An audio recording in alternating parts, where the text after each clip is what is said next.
What is a boat doing in the middle of a desert? You would expect to find a seagoing vessel closer to shore. This is the question archaeologists had been asking for decades.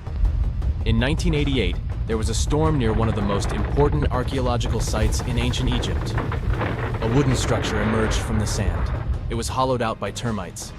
Scientists were determined to solve its mystery. In 2000, they began excavating the site near Abydos, Abydos. An American team of experts soon discovered a boat that was 70 feet long, and it wasn't alone. In total, there were 14 boats neatly resting next to each other. It was impossible to completely dig out the boats because of their poor condition. Luckily, the wood was preserved enough to get a sample. Analyses revealed that the boats were around 5,000 years old, the oldest fleet in human history to this date. The time of their construction predates the pyramids at Giza by half a millennium. Each ship of the fleet rested in a vault that matched its dimensions. The room was roughly a third of the size of a tennis court. It had mud brick walls that featured more than 120 drawings of boats. Ancient Egyptians incised them on whitewashed walls that were excellently preserved. Scientists have known about these mysterious chambers for well over a century. 1901, 1902. A British archaeologist, Arthur Weigel, stumbled upon a strange structure west of the River Nile. His team caught a glimpse of the interior walls. Sadly, a section of the roof collapsed, so they had to call off further exploration. Researchers abandoned the site, but its location remained on the maps. The boat's position first led scientists to think that they rested on a bank of the mighty Nile. But there was a problem with this theory. Today, the river flows almost 7 miles west of Abydos. Further studies of the surrounding terrain showed the Nile didn't change its course throughout history. Also, if the boats floated near a dock, they would be in unstable positions. The 14 vessels at Abydos were perfectly parallel to each other. There was only one conclusion possible. Someone had deliberately placed them like that. They must have gone through a lot of effort. Each boat had enough room for up to 30 rowers. These vessels could really float. They weren't models, but scholars still don't know if they actually sailed any body of water in ancient Egypt. This doesn't diminish the importance of the find. Previously, archaeologists found only small-scale models. In King Tut's tomb alone, there were 35 boat models. For a long time, these figurines were the only clues as to how ancient Egyptian vessels looked like. The boat's design confirms that they were the real deal. They are the earliest surviving examples of something called built boats. Ancient people constructed primitive vessels by hollowing out large tree trunks. The alternative was reed that was tied together to form a raft. The boats at Abydos had planks tied together. This was a major breakthrough in shipbuilding. During their lifetime, the boats must have seemed impressive. Timber was a valuable commodity at the time. There was no wood in the desert. Cedar had to be imported from Lebanon. The only person who could afford such luxury was the pharaoh. Studying the area around the ancient fleet provided more answers. Scientists discovered a mud brick structure where Egyptians worshipped the pharaoh. Its approximate date of construction matches that of the wooden boats. The same bricks out of which this building was made were used to encase the fleet.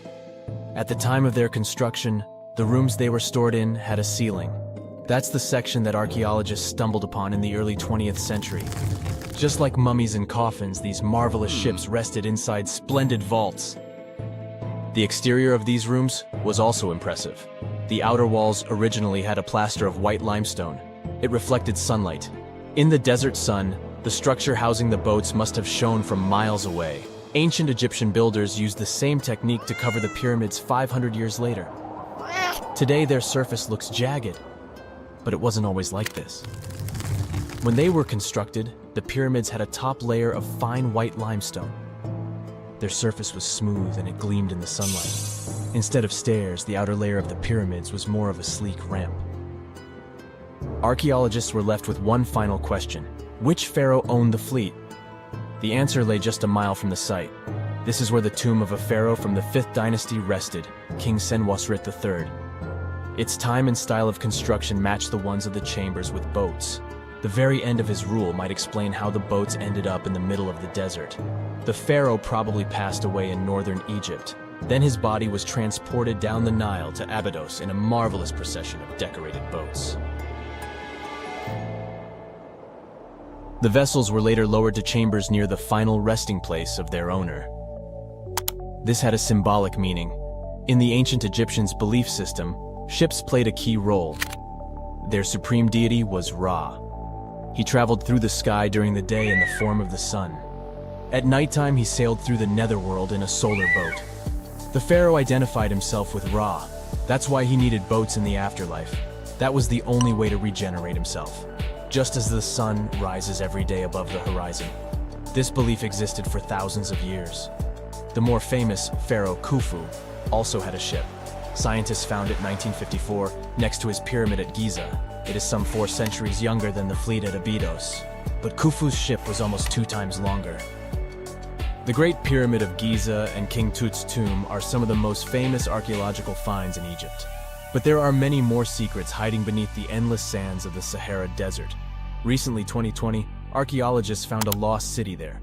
They have labeled it as the most important discovery since King Tut's tomb, 1922. The city of Aten is some 3,000 years old. Historians hope it will give them a unique insight into the everyday life of ancient Egyptians. The famous archaeologist and Egyptologist Zahi Hawass proclaimed the site a lost golden city. Aten sits some 300 miles south of Egypt's capital, Cairo. It is close to the famous Valley of the Kings. Archaeologists first found sections of mud brick walls that spread out in all directions. They discovered complete rooms with tools of everyday life inside. The research team unearthed a bakery, a residential neighborhood, and an administrative district. They all date back to the time when the Egyptian civilization was the wealthiest in its long history. They were also the first to make objects from iron. In 1911, scientists found a set of iron beads near a village in Lower Egypt, El Girza. These are the earliest known iron artifacts. The discovery is literally out of this world. Ancient people made them by beating into shape a piece of a meteorite. The 9 beads were once part of an ornate necklace. They are now blackened and corroded, which is perfectly normal for a piece of jewelry that is over 5,000 years old. They consist of an iron-nickel alloy. Researchers were impressed by the skill of ancient jewelers who processed the beads. Their craftsmanship is more impressive when you think that they didn't know the stellar origins of the material. The Great Pyramid of Giza also has a remarkable feature. An international research group investigated the electromagnetic response of the structure to radio waves. They found that the pyramid has the ability to concentrate electromagnetic energy inside it. This occurred inside its chambers as well as under the pyramid's base. It contains an underground, unfinished chamber. It seems that the electromagnetic response is connected with the properties of limestone, the Great Pyramid's main building material. The research results might have a practical application. The way solar cells and nanosensors function could be improved by this remarkable find. Imagine you were chosen to answer one of history's most important questions. What was the first civilization on Earth? The job description is simple, yet the task is extremely challenging. You need to unearth the proof of the world's first official civilization. Was it the Sumerians in Old Mesopotamia? Or was it the ancient Egyptians spread out along the Nile River?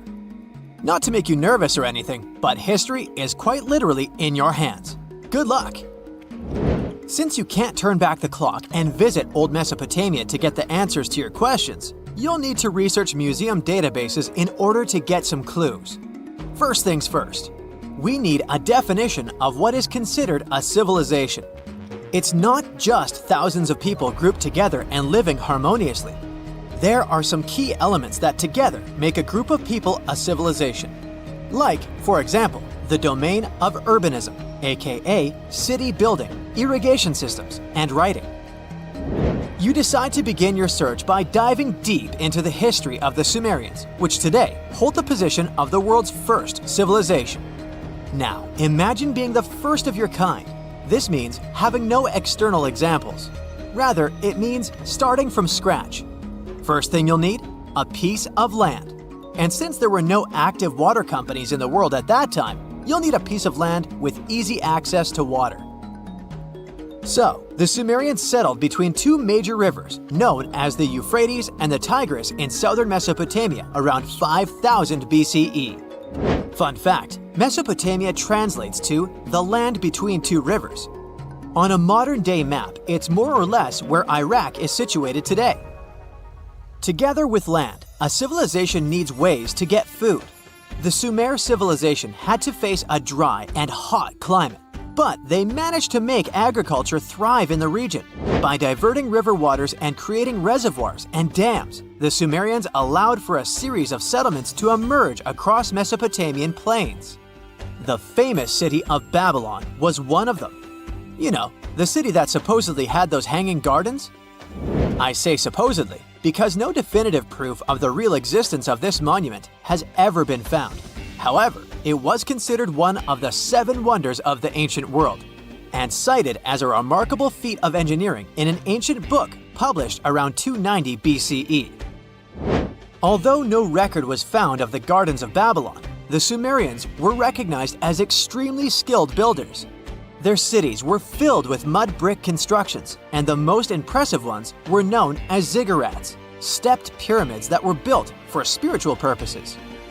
The Sumerians built a trade network to supplement scarce resources and started to exchange goods with civilizations rising nearby, like Anatolia and Egypt. The beginning of trade was what drove the Sumerians to develop what is believed to be the world's first writing system. It began as a simple system, likely dating back to 3400 BCE. In this system, each syllable was represented with a drawing. Later, it gradually evolved into a fully formed cursive writing system. Don't believe me? Take a look at this piece from the Babylonian times. This huge basalt plaque is called the Hammurabi Code. It's known to be humanity's first collection of written laws. As far as the story goes, it was carved in volcanic stone around year 1760 BCE. Look at the precision of these carvings. It's quite astonishing. But the content is also surprising, since these 282 rules vary from commercial regulations to strict laws of justice. The thing is, historians don't have a consensus on whether the Sumerians were really the first ones to invent writing.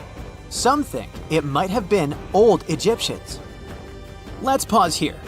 Ancient Egyptian settlements are believed to have started around the year 5500 BCE, which is earlier than the Sumer civilization. But remember I said a civilization needed a few things before it was considered as such. Ancient Egypt consisted of several smaller city-states, such as Memphis, Abydos, and Thebes, spreading out along the Nile River. It wasn't until 3000 BCE that Egypt was unified under one kingdom and lasted as an empire until nearly 1000 BCE. Although there is no consensus on this, some Egypt experts believed that it could have been Sumerian immigrants that founded early Egyptian settlements. The proof could be the presence of cylinder seals made of hard stone, something that was widely used in Sumer. These seals were used to guarantee authenticity in legal transactions, but it's hard to say whether this method was introduced by Sumerian immigrants or simply by trade.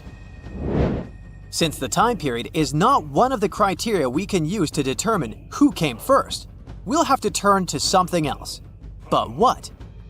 Like the Sumerians, the Egyptians were also highly skilled builders. Duh, they built the famous Giza pyramids and many others all over their territory.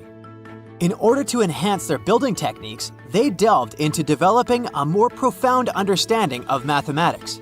They developed a new form of measurement called the cubit, which was the equivalent of an arm's length. The Great Pyramid, for instance, is 440 cubits per 440 cubits. They were also innovative astronomers, combining their mathematical skills with attentive astronomical observation. They were the first civilization to use a 24-hour division of the day. And they even created a solar calendar, which was the first dating system in history to feature 365 days in one year. Okay, it's undeniable how impressive they were. But some experts say that the dispute has to be settled through the comparison of their writing systems. Hieroglyphic writing, the first Egyptian style of writing, is said to date back to 3000 BCE. It was a composition of over 700 symbols, which were carved in stone. For a long time, researchers believed that the Sumerian writing had come before Egyptian, but in a recent discovery made by Yale researchers claims otherwise. Archaeologists have discovered a panel of 4 signs that are believed to have been written around 3250 BCE. Oh, and they've also found another rock drawing depicting a pregnant elephant that can date back to 4000 BCE. Now, there's also a third possibility that fewer people seem to mention: the Indus Valley Civilization, also known as Ancient India, located around the area of modern-day Pakistan and India. The Indus Valley Civilization is also a contender for the oldest civilization due to the uncertain historical origins of the Hindu collection of texts known as the Upanishads.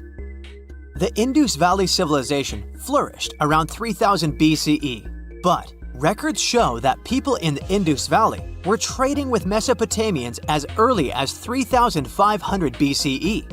Now, wait a minute. How is it possible? No, they weren't time travelers. This isn't a sci-fi movie. There already were agricultural settlements in the area that were slowly growing into bigger cities, such as Harappa and Mohenjo-daro. Ancient Indian cities were sophisticated, filled with baked brick homes built in a grid system. These ancient cities even had draining and sewage systems that connected most homes and used gravity to carry waste outside of the city. They were pretty advanced. They were also an extremely religious civilization, and Hindu beliefs were at the center of their practices. Despite that, their cities weren't filled with spiritual buildings. Actually, Mohenjo-daro's most important building was a public bath. Interesting, huh? Now, why can't we know if they were the oldest civilization on Earth?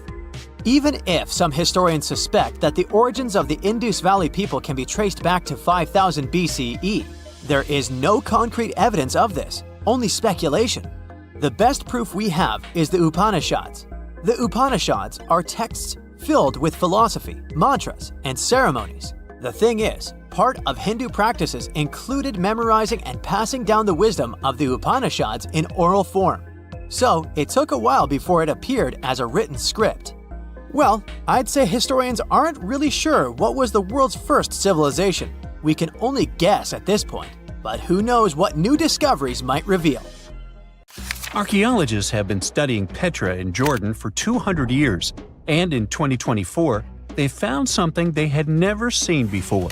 It's a tomb with at least 12 complete human skeletons and artifacts that are over 2,000 years old right in front of the treasury. Bronze, iron, and ceramic items were placed with the deceased, which shows how people honored their loved ones when they passed away. It's a rare chance for scientists to learn more about the Nabateans, an ancient group of Arabian nomads who built Petra. The objects found in the tomb under Petra's treasury are in amazing condition, but the skeletons became fragile because it's damp inside the tomb. They plan to study the remains and extract DNA to see if the people in the tomb were related. While some scientists are solving tomb mysteries, others have trained AI to find new ancient sites for them. They've created an algorithm that works with a special type of satellite imagery. This technique uses radio waves that can peek under things like sand, soil, and even ice to find hidden objects. AI will help search a huge desert on the Arabian Peninsula called the Empty Quarter for archaeological treasures. The lead scientists of the experiment trained the algorithm to recognize hidden locations using data from a site they had found before. The new tech can discover buried structures within 20 inches, which is very precise. Another groundbreaking tech, LiDAR, which means light detection and ranging, helped archaeologists reveal new hidden cities all around the world. LiDAR can see big structures beneath layers of vegetation and map even subtle changes in ancient landscapes. They use it to scan large areas from a small plane flying over places that aren't so easy to study from the ground, like dense jungle. In 2024 alone, they found new Maya settlements in southern Mexico, gardens, roads, and rivers in Ecuador's Amazon rainforest, ancient ruins on the Pacific island of Tonga, and the remains of 2 medieval cities along the Silk Road route in Uzbekistan. Maybe some smart technology can also explain what Marge Simpson is doing on Earth in an ancient Egyptian tomb from 3,000 years ago. The drawing, featuring a woman with yellow-colored skin, a blue crown, and a green outfit, is alarmingly like the famous cartoon character. If you don't see a resemblance here, I hope you'll at least enjoy an amazingly well-preserved necklace with amethyst and agate beads. It's from another recent find from Egypt, an ancient tomb with 11 sealed burials near Luxor. Archaeologists also found 2 copper mirrors, one with a lotus-shaped handle and the second with a unique design of the deity of the sky, women, fertility, and love in ancient Egypt. The hair of the figurine was originally made from almost 4,000 mud beads. Another awesome find from 2024 is an ancient Greek shrine with intact burials, a sarcophagus, and plenty of gold inside. They think it was built before the year 300 before the Common Era, and the marble lions, also found inside, were made from the same marble as the Parthenon in Athens. Greece is so full of ancient treasures that the city of Thessaloniki will house around 300,000 of those artifacts in their new subway system. Meanwhile, archaeologists in France have found a monument unlike any other, and they can't figure out what it was used for. It's direct proof that people used to live here between the Neolithic and the early Iron Age periods. The coolest part is a monument made of 3 unique shapes that fit together like puzzle pieces. Some gravel found in the monument could mean there used to be a wooden fence called a palisade. People who built it probably used it for protection or decoration. The team studied the layers of soil around the monument to learn more about its origins. The only tools found so far were sharp flint stones, not the cartoon characters, which were used during the Neolithic period. The next step will be radiocarbon dating to figure out exactly how old the site is. Now, the oldest saddle ever found so far was found in the grave of a woman near the edge of the Taklamakan Desert in northwest China. This saddle is the oldest ever discovered. It was crafted from pieces of leather that were sewn together and stuffed with straw and animal hair to make it soft. Now, normally, things made from natural materials like this don't last very long because they rot or fall apart. But the Taklamakan Desert is so dry that it helped preserve the artifact. The herdswoman who used the saddle was buried in her full riding attire, so this proves that not only men used saddles and took part in herding and traveling. Now let's shift to Guatemala, where an ornate jade mask made by the ancient Maya people was waiting for centuries to be discovered. Scientists use radiocarbon dating to figure out the age of the mask. They believe the mask may represent a Maya storm deity, a powerful figure in their mythology. These kinds of masks were often made to honor Maya royalty, and they were placed in the tombs of kings and queens when they were buried. The king's tomb was also decorated with carvings made using tools crafted from volcanic obsidian. After 15 years of searching, scientists may have finally figured out where the altar stone of Stonehenge comes from. They compared the tiny minerals inside the altar stone with rocks from many places in Wales and England and ruled out lots of spots. Then they found the perfect match with a place in Scotland, more than 466 miles away from Stonehenge. This area might even be Orkney, a group of islands in the far northeast of Scotland where a lot was going on during the Neolithic period. The big question now is how ancient people moved such a massive stone so far. The altar stone is over 16 feet long and weighs more than 6 tons. The new theory is that they might have used boats to carry it across the coastline and rivers. Once it was close to Stonehenge, they theoretically dragged it across the land using wooden sleds, ropes, and a lot of teamwork. Meanwhile, in the north of France, an ancient home popped to the surface during the construction of a new house. It turned out to be a luxury urban house for the elite from the 2nd century of the Common Era. The inside of the house was destroyed by a fire, but under the destroyed layer, there are beautiful, real-size fresco paintings. Turkish archaeologists unearthed the arm and foot bones of elephants that lived around 9 million years ago. They also found fossils of early horses, giraffes, and even saber-toothed cats. They've already identified 43 distinct types of animals from this site and collected more than 4,000 fossils. One more cool find from Turkey is a 64,000-year-old workshop inside Incaja Cave. It looks like people used it for 24,000 years non-stop. There are some tools inside, like flakes and blades, which were made inside the workshop. In eastern Turkey, a farmer accidentally found a 1,000 square foot mosaic from the late Roman or early Byzantine period just beneath the dirt. Experts say it's a one-of-a-kind thing from this region, and is still in one piece after all this time. The pattern shows dozens of trees, plants, and animals that were found in ancient Turkey. There could be more treasures in the area, so they plan to keep digging. Our final stop will be in Sicily, where archaeologists uncovered a huge ancient thermal complex. Inside, they found 2 rooms with floors covered in colorful mosaic designs, along with a large courtyard surrounded by arched wings. As they kept digging, they discovered more parts of the ancient city. They found new roads and the remains of a huge complex, along with stretches of old stone walls that were part of the city's fortifications. These discoveries are helping scientists imagine what the city might have looked like during ancient times. No one knows for sure whether the bathhouse was built by the Greeks or the Romans, since both civilizations lived in Sicily long ago. So hi! How about exploring some cool and unusual artifacts from the past? Let's go! Have you ever heard of Chinese magic mirrors? These mirrors were made of solid bronze. They had 2 sides. The front was a shiny polished surface, similar to our typical mirrors. It was the back that did the magic. When bright light fell on the mirror, it looked as if it was transparent, and the pattern on the back of the mirror got projected onto the wall. The backside could have different designs on it, depending on what its creator wanted to depict. Since the mirror was made out of bronze, no one expected this optical illusion to occur. These ancient artifacts date back to 2900 to 2000 BCE. They became popular in China and were produced in large numbers at the time. Eventually, their fame faded away. For centuries, the magic of these mirrors baffled both people and scientists. In the 11th century, Chinese scientist Shen Ku decided to study the mirrors. He conveniently had 3 of them. He was surprised by the ability of the metal to act as if it were transparent.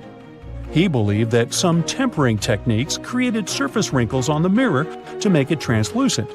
Yet these wrinkles were imperceptible to the human eye. It turns out he was right. Many scientists tried to decipher the open mirrors over the centuries, but remained clueless. Finally, in 1932, William Bragg discovered that Shen Ku had been right about imperceptible surface wrinkles all along. Every once in a while, people open multiple tabs in a browser and come to a point where there's no room for a new tab. Apparently, this had also been happening long before computers and the internet were invented. Meet the 16th century browser. This is a full-size book wheel. It's kind of a custom-made rotating bookshelf. Gregory Hayworth, a specialist in textual science, says that this tool has a system of epicyclic gears. That means that the book wheel has a working principle like a planetary system. One gear rotates around another. The shelves of the device maintain a constant 45-degree incline that holds the book securely as the giant wheel turns. Back then, people used the tool while writing encyclopedias and editions of classical works. In this kind of work, a person has to have many books open simultaneously so that the information from multiple sources can be gathered easily. Italian engineer Agostino Ramelli is the inventor of this piece of early modern machinery. What if I tell you that sponge divers in Greece accidentally found an ancient computer? They pulled out this artifact from a shipwreck near Antikythera Island in 1901. Scientists called it the Antikythera mechanism and labeled it as the first mechanical computer. The machine looks like a hunk of bronze, but it has some kind of mechanism composed of gears and wheels. So, experts first assumed that it was an astronomer's tool. After an X-ray scan, though, they found out that the instrument was far more complex than they thought. The artifact was meant to calculate astronomical positions, track the 4-year cycle of athletic games, and so on. It contained a box with dials on the outside and had an assembly of gear wheels attached. It's still unknown who built an instrument with this level of artistry 2,000 years ago, and why this technology was lost. After seeing how sophisticated the device was, scientists accepted that their perception of ancient Greek engineering wasn't really accurate. Professor Michael Edmonds of Cardiff University admits that based on the knowledge they have, this mechanism shouldn't even exist. Edmonds says the machine is one of a kind, and its astronomical calculations are precise. For him, the Antikythera mechanism is more valuable than the Mona Lisa. In 1929, scholars working in Topkapi Palace Museum in Turkey discovered a map. It became famous for being the oldest map showing the Americas. Perry Rees drew this detailed map on a gazelle skin in 1513. He depicted Europe, North Africa, the coast of Brazil, and several islands, such as the Azores and Canary Islands.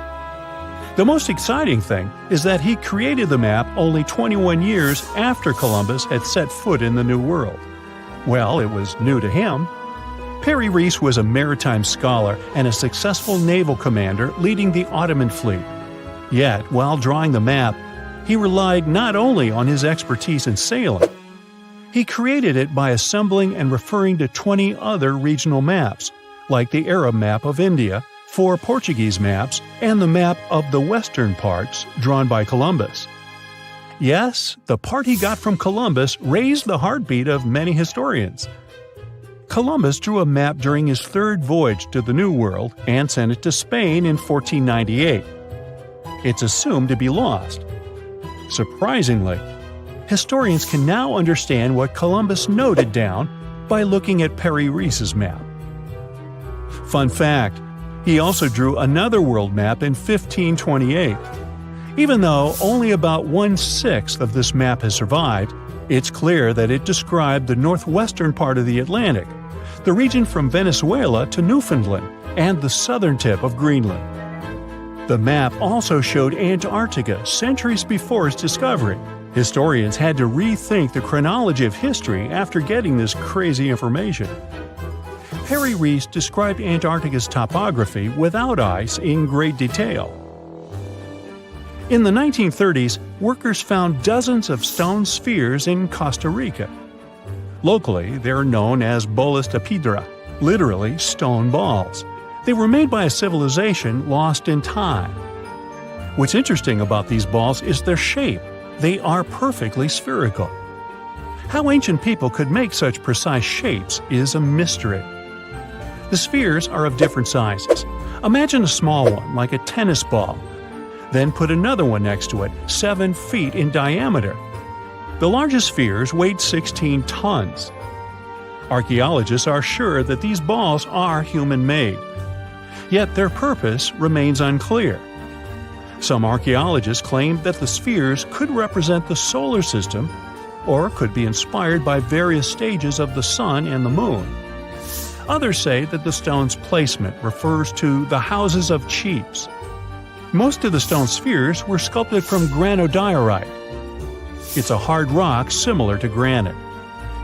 Experts believe that ancient people used smaller rocks from the same material as tools to shape these spheres. They also think that sculptors probably heated portions of the stones and then cooled them rapidly. This could have helped them to remove the outer layers of rock. Our next one is an ancient battery set found in Iraq in 1936. The set consists of a ceramic pot, a copper cylinder, and an iron rod. At the top, the iron rod is isolated from the copper by asphalt, and both the rod and cylinder fit inside the mouth of the jar. The copper cylinder isn't watertight, so if the pot was filled with a liquid, it would surround the iron rod as well. Archaeologists focused more on the oxidized iron rod because the vessel just needed to be filled with an acid or alkaline substance to produce an electric charge. After examining this bizarre artifact, an Austrian archaeologist hypothesized that the instrument made use of chemical reactions to generate electrical energy. That's why they likened the instrument to a battery. An ancient civilization might have used it for some kind of electrotherapy. Yet there isn't any electroplated object known from this period. So Koenig's hypothesis was rejected by many archaeologists, but nobody has proven him wrong either. The origin and purpose of the vessel remain unclear to this day. So, want to see the world's oldest art studio? In 2011, archaeologists found 100,000-year-old shells in a South African cave. Those shells were used for paint making. A coating of bright red powder on the inside of a pair of shells is the proof. Archaeologists say they found a complete kit used to produce a pigmented mixture. Now, in a different part of the cave, several paintings were displayed with little price tags on them intended for sale. Nah, just kidding. Although that big one over there would look good over my couch. You are lost deep within the jungle in the Yucatan Peninsula in Mexico. There are strange noises all around you, and to make it worse, the sun is setting. Soon, you'll be alone in the middle of an unknown rainforest. Guess it was a pretty bad idea to come looking for El Dorado on your own, wasn't it? You keep walking as fast as you can, when suddenly, wait! What's this you're seeing? It looks like large stairways made out of stone. This definitely doesn't look natural, so you take a picture. Maybe you didn't strike gold, but you might have just found something relevant. Congratulations! You found Akamtun, a long-lost Mayan city. Hidden 37 miles into the jungle, the name literally translates to stone column. Stone was probably in at the time, so these guys used a lot of it to build their pyramids, houses, and even ball courts. If you ever thought that Europeans invented ball games, think twice. Mayans loved to play ball games for recreational purposes. Akamtun is part of a series of other long-lost Mayan cities that are being discovered with the help of new technology nowadays. We'll talk more about the other ones in a jiffy. Perhaps the biggest surprise of this one is that it was surrounded by wetlands, which is why the city was built on high ground. The city was monumental, covering an area of over 120 acres. That would be as big as 90 football fields right next to each other. Scientists have found proof that Akamtun had pyramids of up to 49 feet high, and that it was likely an important social hub between 250 and 1000 CE. This is definitely a game changer. But lost Mayan cities began to be unearthed in the 19th century. Modern technologies, such as LiDAR imaging, help archaeologists see through dense canopies of the forests. This means that people don't really have to risk getting lost in the tropical jungle like you did at the beginning of this video. LiDAR works sort of like an X-ray. It sends out laser beams that can detect any signs of ruins or ancient constructions. According to space archaeologist Sarah Parchak, satellite imagery has been a key player in discovering ancient cities in South America, Egypt, and other places. Sarah herself spends most of her days scouring images for any signs of where there could have been cities long ago. She says that more often than not, what happens is that ruins are covered by vegetation, soil, or sand, which makes them super tricky to find. But thanks to these awesome tools, scientists also made the huge discovery of ancient Mayan causeways, which spread throughout old Mayan territories. I mean, take a look at these roadways. You'd expect to see ruins like this in places such as Portugal, England, or the United States. I'm talking about 130 feet wide roads painted white to help travelers journey through the nighttime. Scientists recently unearthed a 110-mile network of roads such as these, and they think this dates back to before the first registered Mayan highways we've known so far. These roadways, which sometimes ran over the swampy ground and were even elevated at times, are being called the world's first superhighways.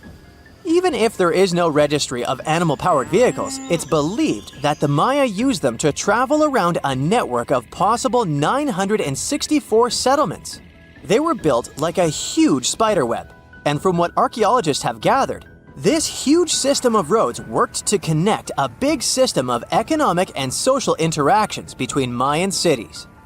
This completely debunks the traditional idea that the Mayan pre-classic period, which dates back to 2000 BCE, was made of small, tribal settlements. Imagine the manpower and engineering ability you need to muster to build something close to these white highways. Scientists believe that these causeways were built pretty much the same way as the Mayans built their pyramids, with a mixture of mud and quarry stone. Oh, and using several layers of limestone to make them white. That's pretty cool, right? But let's take a few steps back for a moment to get some context. The Mayans were one of the biggest pre-Columbian civilizations living in the Americas. Until now, experts believe that at its apex, the Mayan civilization consisted of over 40 cities with a population of millions of people. That's a lot of folks. Their civilization spanned Mexico's Yucatan Peninsula, Guatemala, and Belize. And they survived mainly on agriculture. The thing is, the Yucatan Peninsula was an extremely difficult place to grow crops. So the Mayans had to develop a complex irrigation system in most of their cities. They built a series of ceremonial buildings, pyramids, and plazas. The Mayans might have been keen pyramid builders, but they also developed an advanced astronomical system. With whatever ancient technology they had, they were able to predict the exact location of planets such as Venus and Mars, as well as the exact dates of eclipses. If you've ever seen examples of ancient Mayan cities, this is Tikal. Located at the heart of the Guatemalan jungle, Tikal is believed to have been the capital of the ancient Mayan conquest state. At its height, it was comparable in importance to cities such as London or New York in today's world. It's composed of a series of complex monuments. The North Acropolis is one of Tikal's most ancient complexes of monuments. Built solely by human hands around 350 BCE, it served as the resting place of kings and chiefs. Its monuments are up to 200 feet high. Back in the day, the step pyramid temples were painted a beautiful red. Mayans loved that color. Today, of course, you'll only see the limestone. Then there's Chichen Itza. It's got one of the best preserved pyramids on Earth to date. Located in Mexico's Yucatan state, this Mayan city is well over 1,500 years old. At its peak, it was home to 35,000 people. The site covers 4 square miles of land. The highlight is El Castillo, a tremendous step-like temple standing 80 feet above ground. Its most peculiar feature is that it has 91 steps up each of its 4 sides, including the upper platform, which makes for 365 steps, the same number of days as the solar year. You can see that these folks were a pretty big deal, huh? That's why nobody can really understand what happened to them. There's a big lack of evidence on the decline of this almighty empire. What could have been the cause of their demise? Was it a drought? New research in 2017 did bring some new discoveries into the mix. Using data from a site at Ceibal, located at southwest of Tikal, scientists analyzed radiocarbon data from ceramics and archaeological excavations to extract new information about the unexpected demise of this great civilization. The information shows that instead of a sudden collapse, the Mayans most likely fell in waves of social instability and political crises. These events are believed to have deteriorated Mayan city centers and began causing the dispersion of the Mayan population. It's hard to pinpoint the exact causes, though. But hey, recent discoveries are shedding a big light on humanity's past. Not only about the Mayan Empire, but about other long-lost civilizations of South America. A major recent discovery in Brazil was done using satellite imaging technology and is also shocking scientists. Some images from near the Xingu River, also in the Amazon, suggest that cities of millions of people might have existed inside the jungle, way before our modern civilization ever existed. I mean, if this doesn't shock you, I don't know what will. Satellite imagery also detected a network of trenches dating back to 200 and 1200 CE in the Bolivian Amazon forest. These proofs suggest settlements that could have supported around 60,000 people right in the middle of the Amazon forest. When researchers from the University of Florida went on ground to check the satellite information, they were shocked to find several mounds that were accompanied by ditches and geoglyphs. Archaeologists also found remnants of carefully designed walls centered around plazas, much like the type of construction done by the ancient Mayans. Rikat structure is a giant formation in the Sahara that looks exactly like a giant bullseye. It's so wide that you can see it from space. Even the CIA got interested in it. In 1965, they planned a flyover looking for geomagnetic anomalies. The findings are still classified. Perhaps the theories are true, and this place is truly the lost city of Atlantis. Now, Atlantis supposedly sank beneath the waves, but recent discoveries are pointing us in a different direction. This is an ancient story that goes far back in time, and Plato was the first to mention it. The place had loads of greenery and a curious structure: 3 concentric circles of land surrounding 2 circles of water. 2 key quotes from Plato's writing suggest that Atlantis might not have been a typical island in the middle of the ocean. Plus, Atlantis had a major influence from Africa and Europe, challenging the idea of it being in the Atlantic. It turns out that the Eye of the Sahara and Atlantis look alike. When astronauts saw the Eye of Sahara from above, they initially suspected a meteorite impact crater, but the rings of the structure matched the layout described of Atlantis. More importantly, the Sahara wasn't always a desert. It turned from a tropical region into a desert around 11,000 years ago. Researchers found evidence of a massive river called the Tamarasset that could have sustained a community. This river flowed toward the Rikat structure, aligning with Plato's description.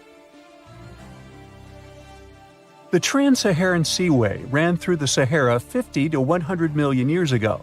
The sea allegedly destroyed Atlantis around 11,500 years ago, likely due to a rapid rise in sea level caused by the end of the Ice Age.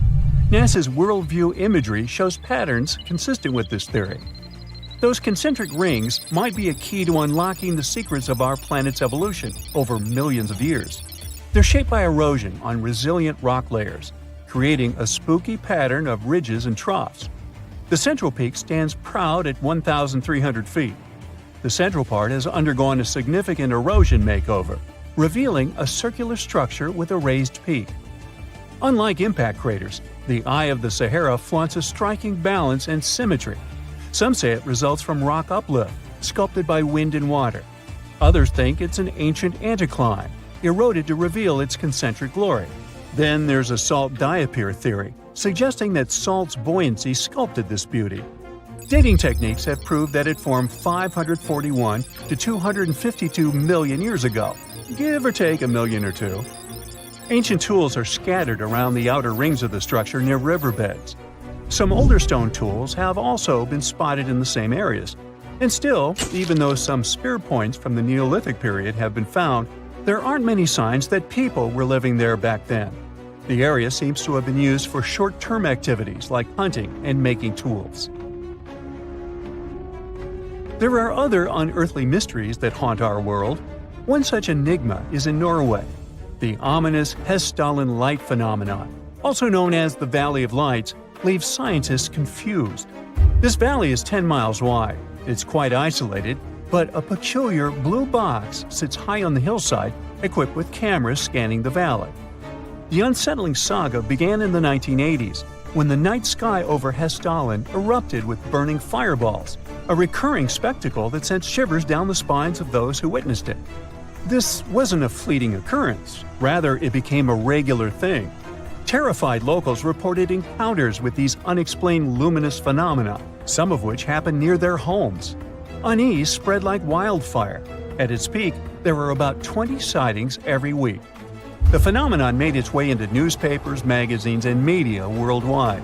Soon, people flocked to the valley, hoping to see the lights themselves. In 1984, experts joined the fray, armed with sophisticated instruments like magnetometers, radiometers, and other ometers. What they encountered was mind-bending, lights that defied explanation. Some moved at a leisurely pace, while others raced through the sky at an astonishing 19,000 miles per hour. People tried to explain these lights: airplanes, distant reflections, ball lightning, satellites, planets, meteors. But the speed and how these lights danced ruled out all those theories. We're slowly approaching another mysterious place. This is the greatest subglacial lake among Antarctica's 675 known lakes. It can easily hide unknown life forms. This lake is beneath the East Antarctic ice sheet. Dive about 2.5 miles under the ice, and there you'll see Lake Vostok, located at 1,600 feet below sea level. This lake is 155 miles long and 31 miles wide at its broadest point. With an average depth of 1,400 feet, it's also the world's sixth largest by volume. It's like an underwater city with lofty pillars and deep basins. The secret lake was discovered in 1993, yet it had been waiting to be found down there for over 2,000 years, collecting ancient secrets. In 2012, scientists drilled through the ice, creating the longest ice core ever. They pierced the ice all the way to the lake's surface. The year 2013 brought an unexpected twist when the tranquil waters erupted during the extraction of an ice core, mixing with drilling fluids. Then they got a pristine water sample in 2015. Some believe there might be previously unknown life forms down there, since it's a fossil water reserve that's been untouched for millions of years. That could be a lot like those speculated ice-covered oceans on moons like Europa and Enceladus. It all started with a theory in the 19th century, suggesting fresh water lurking under Antarctic ice sheets. Then, in 1955, seismic soundings hinted at a subglacial lake, and by the 90s, satellite data confirmed Lake Vostok's existence. Now, Lake Vostok isn't alone. In 2005, they found an island in the middle of the lake. Then, two smaller lakes joined the party. They suspect that a secret network of subglacial rivers might link these lakes. Now, very far away from Antarctica, in Venezuela, Catatumbo lightning presents a sinister light show at the junction of the Catatumbo River and Lake Maracaibo. This unsettling lightning phenomenon happens at about 140 to 160 nights a year, going on for 10 hours a day, and can flash up to 280 times in a single hour. The frequency of this lightning show changes with the seasons and from year to year. There was a break between January to March in 2010, causing a bit of worry that it might vanish forever. As the sun sets, winds from the east start picking up speed. The strong wind is called a nocturnal low-level jet, like what you see in the Great Plains of North America. These winds bring moisture, mostly from the Caribbean and the lake itself. This humid air hits high mountain ridges, causing thunderstorms to form over the mountains. Thanks to the ongoing wind situation, more thunderstorms appear as the night goes on. This pattern repeats itself, and is why this area has the highest annual lightning rate globally. The next place scientists cannot explain is in China. That is the Longyu Caves. They have lofty slanted roofs and sturdy pillars. The spot remained hidden for centuries. These human-made caverns, built around 2,000 years ago, decided to reveal themselves only in the 90s. Local farmers drained some ponds and unveiled 5 massive caverns. Further digging exposed an additional 19 smaller caves. They range from 60 to 110 feet in width and 26 to 50 feet in height. Archaeologists found historical relics from the reign of Emperor Zhuan of Han, dating back to over 2,000 years ago. Now, how did these caves survive for more than 2 millennia without falling apart? No ancient records explain the way they were crafted either. The walls show chisel marks, hinting at some layer-by-layer chiseling action, but the exact construction process is still a head-scratcher. Strange and amazing items are discovered often, but figuring out what our ancestors were up to is pretty tough. Especially when all you have are just some rusty cups and cave drawings. It's no surprise that even the experts in lab coats sometimes make mistakes. But it's not just about dusty plates and huge stones. Sometimes there's even humans with large heads. So grab your digging tools and let's travel back to ancient times to explore incredible societies that even scientists can't fully explain. Sardinia may look idyllic now, but I'm not gonna lie, I wouldn't fancy visiting it 3,000 years ago. Rumor has it, terrible giants roamed around this island back then. People even talk about finding human skeletons over 13 feet tall there, although nobody's ever shown anything to prove it. But the stories will make you wonder because some weird stuff has definitely happened. In 1974, over 5,000 pieces of broken stone artifacts were found in a part of the island called Monte Prama. But instead of being displayed in a museum, they were locked up in an underground vault for about 30 years. Sounds a bit suspicious, doesn't it? When they were finally displaced in 2005, scientists put the pieces together to find statues of 38 giant men standing 8 feet tall. Not quite as tall as the legendary skeletons, but still pretty huge. It's thought these statues were made by the Nuragic people, who lived on the island a long time ago. Besides giant statues, they also built over 8,000 massive stone buildings. Perhaps Nuragic weren't giants themselves, but they definitely liked their things big. I do too. I like a big number of likes on our videos. That would be pretty great. Thank you if you liked this and subscribed. Now back to the video. You and I are pretty smart, but we might not be the smartest humans ever. Actually, we might not even be the smartest species. Since 1913, some skull fossils found in South Africa have hinted at a possibly smarter contender called Boskop Man. This human-like species might have lived as recently as 10,000 years ago.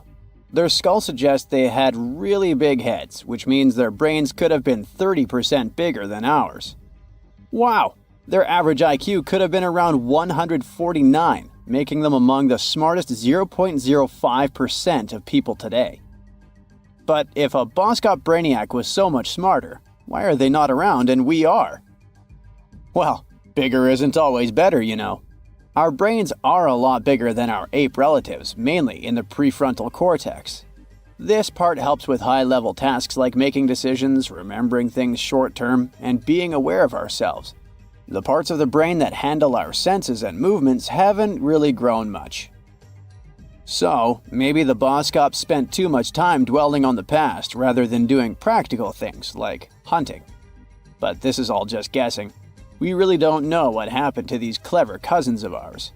Some people even argue that Boskops weren't any different from us, with the only evidence being parts of skulls. The jungle is huge. Did you know the Amazon rainforest is home to about 30% of all the world's plant and animal species? That's impressive. However, the history of one native species, humans, has long puzzled scientists. The mysterious Kasarabe people lived here for hundreds of years and then vanished around 1400 AD. People thought the Amazon only had a few scattered tribes, but recently we discovered big, unusual shapes in the ground called geoglyphs. These might look like simple shallow ditches, but they're actually the remains of a vast civilization that spread over 5,000 square miles and includes about 450 markings, some as wide as 1,300 feet. That's insane! They likely contained ceremonial buildings and could have hosted up to 1 million people as recently as 550 years ago. Thanks to new technology like LiDAR, which uses a safe laser to map the forest without harming it, we can explore deeper. In 2019, some scans showed miles of raised roads and pathways and even pyramids over 70 feet tall. They found 26 separate settlements, 2 of which were at least 250 acres each. Damn, that's like 330 soccer fields. It's not certain what happened to the Kasarabe people. Maybe European conquistadors drove them out. Maybe the most baffling ancient civilization is one we've never actually found a trace of. Yep, I'm talking about Atlantis, the grand city that supposedly sank into the ocean. The first mentions of Atlantis come from the ancient Greek philosopher Plato, who talked about a great city near the Strait of Gibraltar.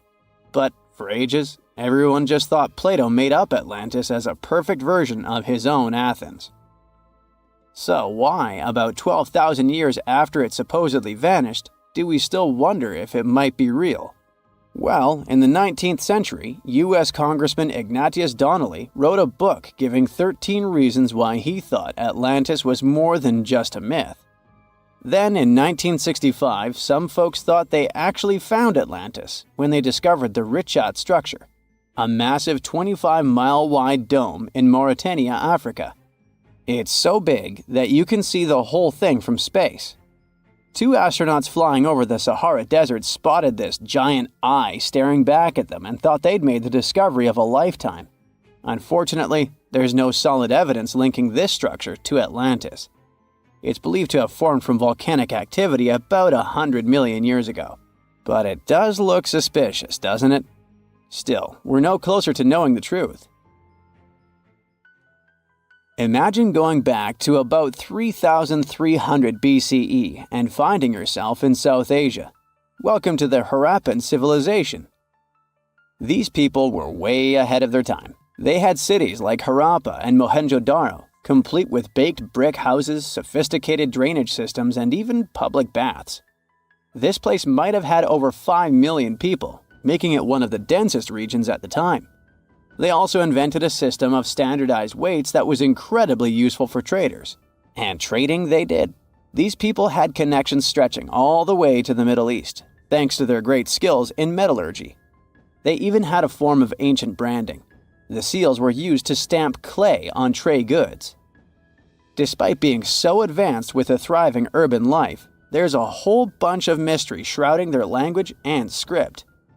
We've got bits and pieces of their writing, but no one's deciphered them yet, even with all the technology we have today.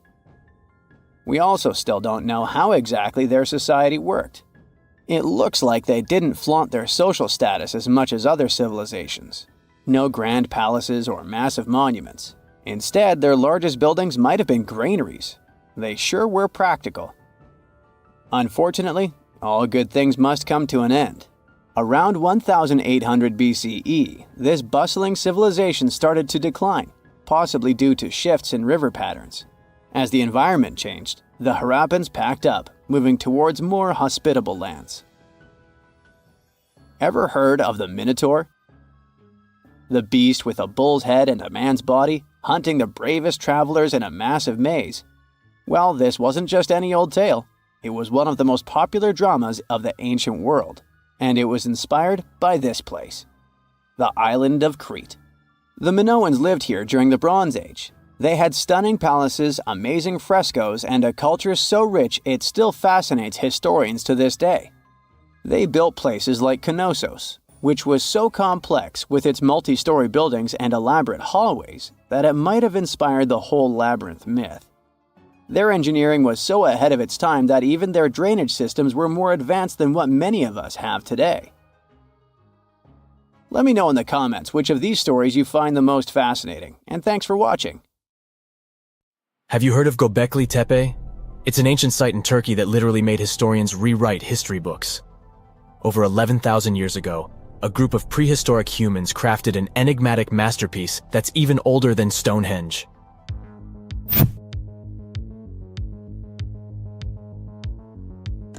Before its discovery, archaeologists believed that people didn't know about iron and weren't good at making pottery.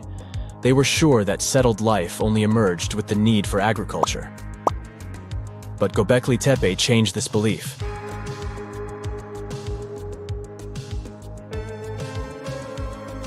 The place has revealed that it was the temple that paved the way for a settled life, not agriculture. Until this discovery, researchers believed that farming was the catalyst for sedentary living. Meet Professor Schmidt, the guy whose findings changed this theory. He managed to prove that hunter-gatherer communities laid the very foundations of this way of life.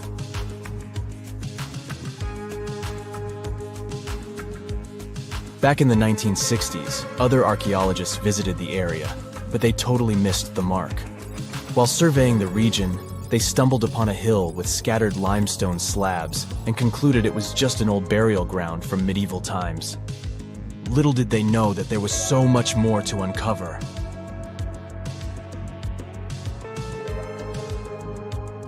In 1994, Schmidt embarked on his own survey of prehistoric sites in the area. Surprise! He instantly realized he had discovered something truly extraordinary. Unlike the nearby flat and barren plateaus, Göbekli Tepe had a gently rounded top, rising 50 feet above the surrounding landscape. Funny enough, the translation of this place's name is Potbelly Hill. Schmidt was sure only humans could have made something like this.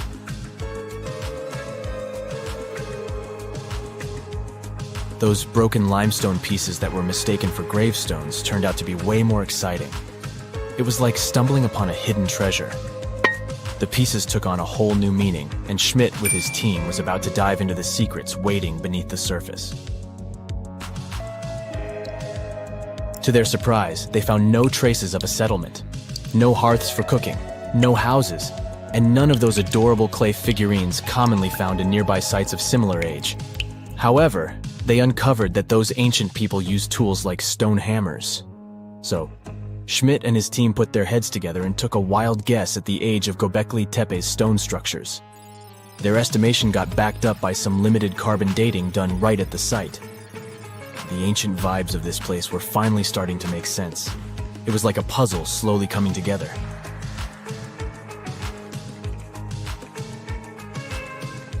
You may think that back then, people didn't have special tools to create something as cool as Göbekli Tepe.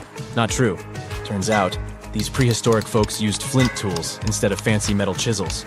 They were also skilled at chipping away softer limestone and crafting pillars right on the spot.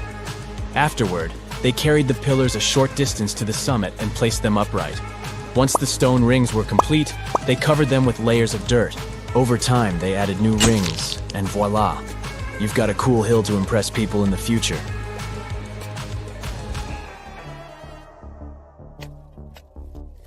During their first year of excavation, the team went through 15,000 pieces of animal bones from wild creatures. These people didn't have pet animals or grow their own food. They hunted wild animals for their meals. But things were about to change, because the place had everything they needed to start farming. Scientists say they had wild sheep and wild grains that could be domesticated. And guess what? Just 20 miles away, geneticists found evidence of the world's oldest domesticated strains of wheat at a prehistoric village.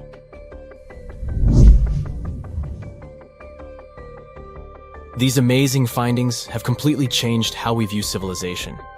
In the past, experts believed that people needed to learn how to farm and settle in one place before they could build temples and develop complex societies. But guess what? Schmidt's research flips that idea on its head. He claims that the incredible effort put into constructing these astonishing structures actually set the stage for the development of advanced societies. It means that societal and cultural changes happened before agriculture. Schmidt has this fascinating hypothesis about Göbekli Tepe. He thinks it could have been a special burial site where people left their loved ones. And here's the twist. The burial site was adorned with fancy statues and symbols representing deities from the spiritual realm. The idea that Göbekli Tepe could have served as a sacred place adds another layer of complexity to the whole story. While the site's true purpose may remain elusive, Schmidt's insights invite us to consider the profound interplay between life and the afterlife, and the deep reverence ancient hunter-gatherer societies may have had for their departed ancestors. Now let's talk about the stars of the show, the mesmerizing T-shaped columns that dominate Göbekli Tepe. These mysterious structures range from 10 to 20 feet tall and most likely represent stylized human figures. But one figure stands out from the rest, the three-dimensional lion relief. This depiction really fires up our imagination. Why? Because it hints at the possibility that lions roamed Anatolia during the Neolithic period.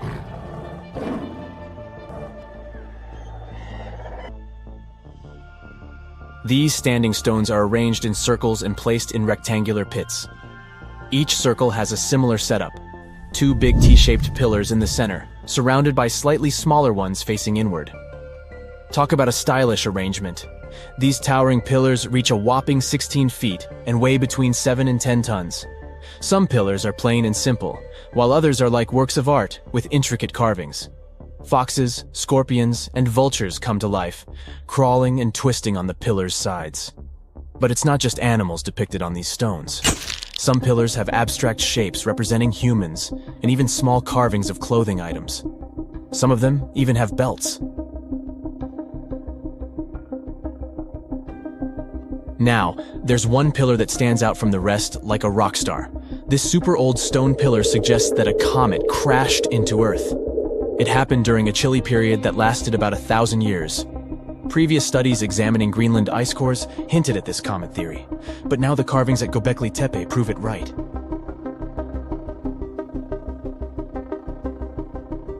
The carvings on the pillars are like a historical comic strip. They even show a headless human figure. Researchers fed the images into a computer and discovered their connections to constellations, indicating that this temple might have been an ancient observatory. It's like our ancestors were trying to document this cataclysmic event in their own unique way.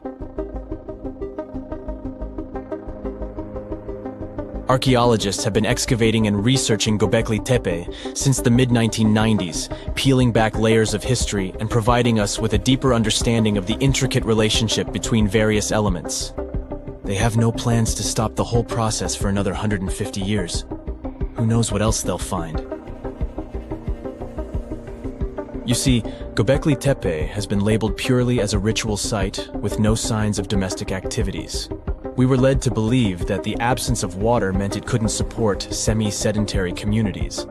But scientists believe it's time to shake things up and approach Göbekli Tepe with fresh eyes.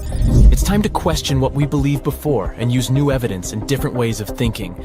Like, there might have been a group of people living in the area who didn't stay in one place all the time. They moved around a bit but still had their own civilization, living in the area semi-sedentarily. Göbekli Tepe is not just home to a single temple, but an astounding collection of over 20 ancient structures. As archaeologists delve into the depths of this wonder, they are unraveling its unique layout, featuring two prominent focal points at the heart of each establishment, complemented by smaller structures and dividing walls. What's even crazier is that in this area, there are over 200 obelisks, which are narrow tapering monuments. This just in, the world's oldest pyramid was built during the last ice age. And I'm not even talking about Egypt. I'm saying our ancestors might have spewed a 27,000-year-old pyramid in West Java. Gunung Padang is not exactly shouting pyramid. It's more of a mound with huge scattered stones tossed all over it. But local people seem to revere it, and they have for centuries. It wasn't until recently that the Indonesian authorities decided to excavate a bit deeper to see what all the fuss was about. They ended up finding the remains of a human settlement. It was rather unexpected, since the mound is pretty high up. This excavation could only prove there were humans in the area as far back as 45 BCE, which sounds reasonable. It was up to an Indonesian geologist named Donny Hillman to prove that Gunung Padang is the world's first pyramid. He used all sorts of new technology to support his claim. Our guy used carbon dating, which digs deep into the earth and takes whole chunks of soil. He found layers and layers of constructions, like he was digging up Rome and finding ancient buildings buried in the ground. His research proved that there had been caverns and even rooms down there, which could only mean one thing: humans. As for the rocks located up in the mound, they were most likely strategically placed by the people who lived there back in the day. They needed a place to meditate, so they arranged things in a harmonious way. Their smooth surfaces wouldn't be the result of years of erosion, but the works of great sculptures, the Michelangelos of their day, let's say. If this is all for real, then human civilizations began way before we think they did. Our ancestors, the Paleolithic humans, didn't have what it took to be considered a civilization, especially not the tools and knowledge to build pyramids. They needed a lot of masonry skills, which weren't all that available during the last ice age. His peers don't share this view, though. They could believe Hillman's theory if he had found evidence such as charcoal and bone fragments, but he didn't. Flint Dibble, another archaeologist, says that without concrete evidence of human activity, there's no proof of an actual pyramid. In this case, all the data proves is that the soil in the mound dates back to 27,000 years ago. He thinks the rocks on top of the mound just slipped down the hill, like rocks normally do. Only a complex society would have managed to build a stepped pyramid like they claim it was. But according to Bill Farley, an American archaeologist, there's just no reason to believe there were any settlements in Indonesia during the last ice age. Now, just so you know, the oldest known ancient society with this kind of knowledge is probably 11,000 years old and used to occupy the region of modern-day Turkey. Take a look, Turkey's Göbekli Tepe. It's also not a pyramid, but it's the oldest monolithic construction made by humans. Back in the Neolithic period, a lot of people settled there, and there are proofs for it. For example, the walls there are covered in ancient drawings of clothing and wild animals. Until recently, the title of the world's oldest pyramid went to a three-sided construction known as the Djoser Pyramid in Egypt. Djoser is located just a few miles south of the Giza complex in a town called Saqqara. It made its way to popular culture more than once. In the 18th century, it became a common feature in European paintings. Young men from the cultural elite did a grand tour around the world, and Saqqara was at the top of their list. It was also featured in the video game Assassin's Creed, with a digital representation way more accurate than many historical drawings of the thing. That was kind of a big deal in ancient Egypt, to build pyramids for kings to spend their afterlives. And if you thought the Khufu pyramid was the oldest one in the world, well, Djoser was built 70 years ahead of that time. The development of new technology has allowed archaeologists to make groundbreaking discoveries, and a new, or should I say ancient pyramid in South America might win the title in dispute. It turns out that pyramids were also pretty fashionable in the Americas in the old days. Among them are the iconic pyramids of Guatemala's Tikal temple complex, the same ones that appeared in Star Wars No. 4. But to find the oldest pyramid in the Americas, one would have to travel to Peru. Deep in the Peruvian desert, archaeologists stumbled upon a sprawling ancient metropolis known as Caral. At first, researchers believed that the settlement was pretty recent, since the site was way too complex for ancient technology to handle it. As we said, Caral is a desert town, like Las Vegas, but without all the hoopla. This means no easy access to water. And for cities like these to thrive, they need a considerable irrigation system, which leads us back to complex technologies. The Peruvians surprised us all with this new discovery. This site was huge, filled with an amphitheater, houses, and religious buildings. The whole thing probably sprawled through 370 acres. And when scientists went to test their initial hypothesis using radiocarbon dating, they found that the city probably sprung around 2027 BCE. On the site, archaeologists found 6 pyramids that could possibly predate the one in Saqqara. As far as they know, both civilizations coexisted in the same time period, in opposite parts of the world. But since researchers can't pinpoint the exact age of Caral's pyramids, it's pretty hard to guess which civilization completed their pyramid first. If only we had a crystal ball. Now, it just so happens that the shape of a pyramid is something that nature is able to produce all on its own, leaving us modern-day humans a bit confused. A classic example is the Japanese side of Yaonagani, which also goes by the name of Japan's Atlantis. The entire monument is about the size of 5 football fields and the height of a 5-story building. Explorers and scientists believe that Yaonagani dates back to 10,000 years ago. For Japan's top marine geologist, Professor Masaki Kimura, Yaonagani is the heritage of a lost civilization. Kimura has dived into exploring the ruins over 100 times over the past 10 years. To him, there are clear signs of human activity down there. Check out this triangular-shaped pool on the monument's surface. Kimura thinks it's actual proof of humans, because this triangle-shaped concave is a historical symbol of water fountains in the region. As it happens with a lot of these cases, not all scientists are convinced the same. For many, Yaonagani is probably the result of thousands of years of erosion, and the fact that the monument is composed of one massive rock leads them to believe it is not really human-made. Sure, these huge basalt columns may look like the ruins of a palace, but they're most likely the result of the intense volcanic activity in the region. And speaking of natural formations that really look like a human made it, a pyramid on Mars has been a hot topic lately. Humans have been keenly trying to prove that there is life on Mars for quite some time. But some are stretching it really far, saying that little green or gray people built a pyramid on the planet to try and build their own civilization. This picture was taken over a decade ago by the Mars Reconnaissance Orbiter, the MRO, but it started to resurface recently. It shows what looks like a 3-sided pyramid. Some people claim that the smooth side of the pyramid could only be the effect of otherworldly work.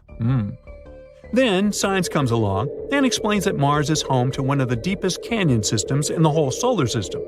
The so-called pyramid is located in what is known as the Kandor-Chasma region. This Martian region has a bunch of similar formations that are nothing more than the result of erosion. Nothing supernatural going on there, apparently. Let's dive into the fascinating world of Tamil, a language that's truly one of a kind. From its vibrant history to its user-friendly nature and its wide coverage, Tamil is a linguistic gem that'll leave you in awe. For starters, Tamil holds the title of being the oldest living language on the planet. I mean, it's been around for more than 5,000 years. It's hard to know if it's truly the oldest language ever, but it sure takes the cake for being the oldest living language still in use today. The word Tamil itself isn't just a one-trick pony. It has multiple meanings up its sleeve. Of course, it refers to the language itself, but it also signifies beauty, sweetness, and even the concept of being natural. Talk about a versatile word. How many people still speak this language today, you might wonder? Tamil is like the rock star of languages in India, with over 84 million native speakers. Globally, almost 90 million people proudly call Tamil their mother tongue. Hold on to your hats, because things are about to get divine. In India, you'll find a temple dedicated to none other than Tamul Tai. Now, Tai means mother, and this deity is considered the personification of the Tamil language as a loving and nurturing parent. This language is also not just limited to its homeland. It's a language that has spread its wings across its neighboring areas. For instance, it's also an official language in Singapore and Sri Lanka. Not to mention, it's also recognized as a minority language in South Africa, Malaysia, and Mauritius. Have you ever wondered how it all started? You know, the whole spoken word shenanigan? And where? It's not like words magically popped out of thin air, right? It must have taken quite some time to develop. Linguists don't have an exact date or any clue about what those ancient languages sounded like, but they believe the first spoken language sprouted up around 100,000 years ago. Unfortunately, since written language only came about 5,000 years ago, we don't have much info on what those early languages sounded like. All we know is that they're somehow related to the languages we speak today. Earth is one massive place. We're talking over 7,000 spoken languages among a population of over 7 billion. Sounds like a lot, right? Well, historically speaking, that's not too many. In fact, many languages are gradually fading away, being replaced by their respective countries' official languages. People are hopping on the bandwagon of learning the dominant language for better educational and economic opportunities. Eventually, we might end up with a global language to rule them all. At the moment, the most used language in the world is English. But hey, it wasn't always like this.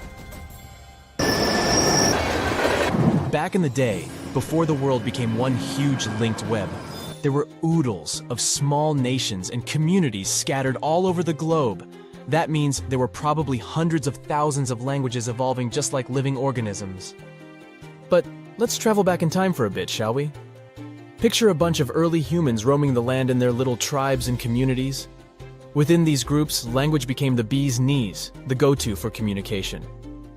It was crucial for their hunter-gatherer lifestyle.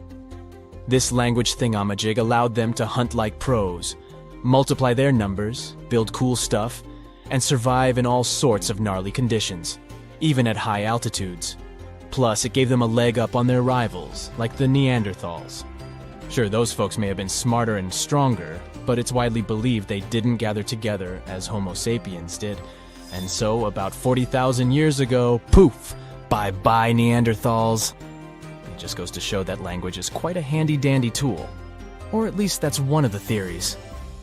Fast forward a bit, and humans had conquered all the major land masses.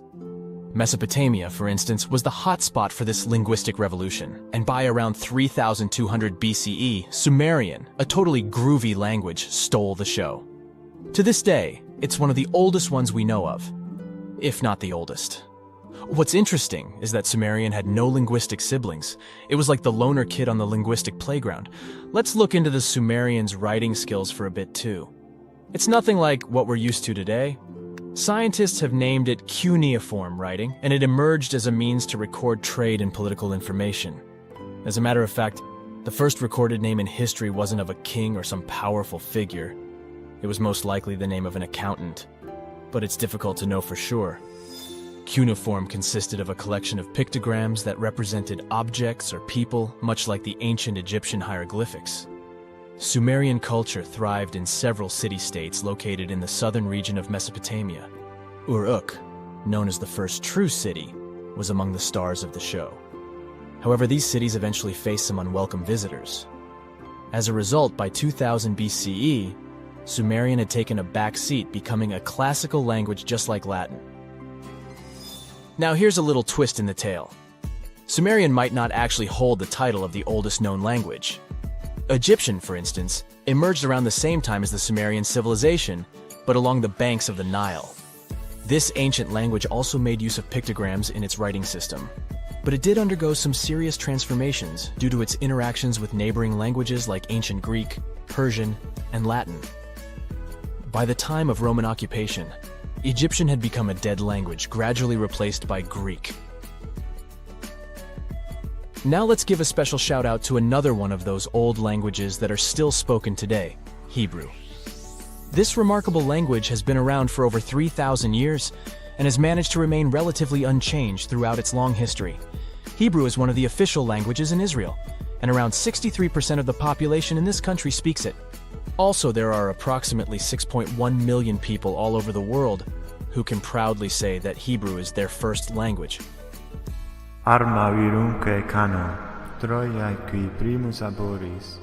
We can't finish up this list without mentioning the amazing Latin language. It all started in this place called Latium in the old Roman Empire, and that's how it got its name. Back in the day, Latin was the fancy language for all well-educated folks. But here's a fun twist. The Latin of yesteryear was a bit different from what we can check out in ancient books today. The alphabet they used was a total rebel, and they even wrote from right to left. Talk about turning the writing world upside down. But over time they realized it was more fun to go from left to right. Latin literature? Oh boy, it's considered the creme de la creme of ancient writing. You know, the kind that scholars and bookworms go crazy for. If there were an Oscar for ancient literature, Latin would be cleaning up all the awards. Latin was also like this ancient influencer. It's been around for so long that it has influenced a bunch of modern languages. Many English words are either straight up taken from Latin or have been heavily influenced by it. More so, Latin has even spawned a family of languages called Romance languages. No, not about love stories, chocolates, and flowers. Romance languages are the offspring of Latin, thanks to the not-so-gentle nudge of the Roman Empire.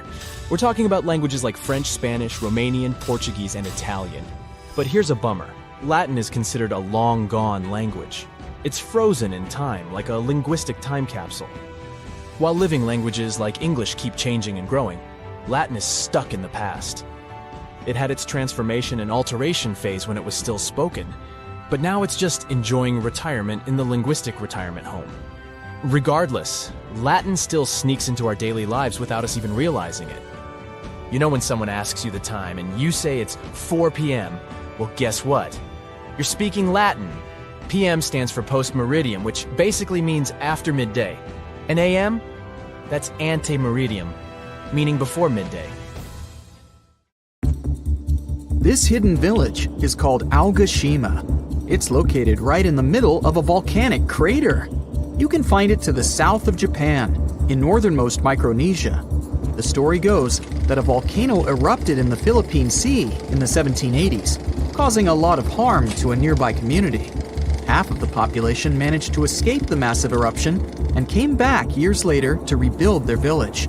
At the moment, about 160 people are living there peacefully, even though the volcano is still considered to be active. Huacachina in Peru lies in one of the driest climates in the world, and still, it's a beautiful town, surrounded by lush palm trees. It also has a lagoon, which is said to have special healing properties. The settlement has a little over 90 residents that manage small businesses. Most of them use sand as their primary resource. Some offer sandboarding services or even provide luxury dinners in the desert.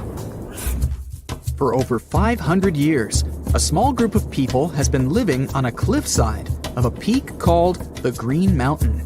It's one of the most remote places in Oman, and in the whole world. The only way to reach the settlement is on foot, by mule, or by all-terrain vehicle.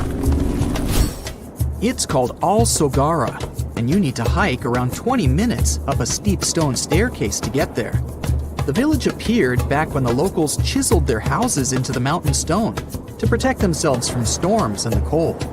5 families of the Al-Sharaki tribe still call this place home, about 25 people in total. A lot of other villages like this one can be found in the region, but Al Sogara is special because it's the only one that is still inhabited. Up until 14 years ago, there wasn't even electricity or telephone lines here. The nearest road you could drive on was 9 miles away. Since there were no schools, people had to learn how to read and write at home from their elders. To this day, the villagers continue their traditional practice of building their homes by carving them directly into the mountain rock. One of the most beautiful Greek gems is Monemvasia, a castle town located in southeastern Peloponnese. It was designed to be invisible from the mainland for added protection. You can only see it from the sea, and to reach it, you need to follow a narrow pathway that connects it to the mainland. That's actually how its name came into being. It translates to a single passage. Monemvasia was built in the Middle Ages, exclusively carved in the mountain rock. These days, a lot of old mansions have been turned into guest houses and boutique hotels. Not only is the architecture amazing and beautifully preserved, but it's also surrounded by crystal clear waters. A town with no roads? Pack your bags for Giethoorn in the Netherlands, if you don't mind traveling by boat. The town is very peaceful, probably because everyone here travels by canals. Even the mail gets delivered by water. Since there's no car traffic and people rarely move around, the town is really quiet.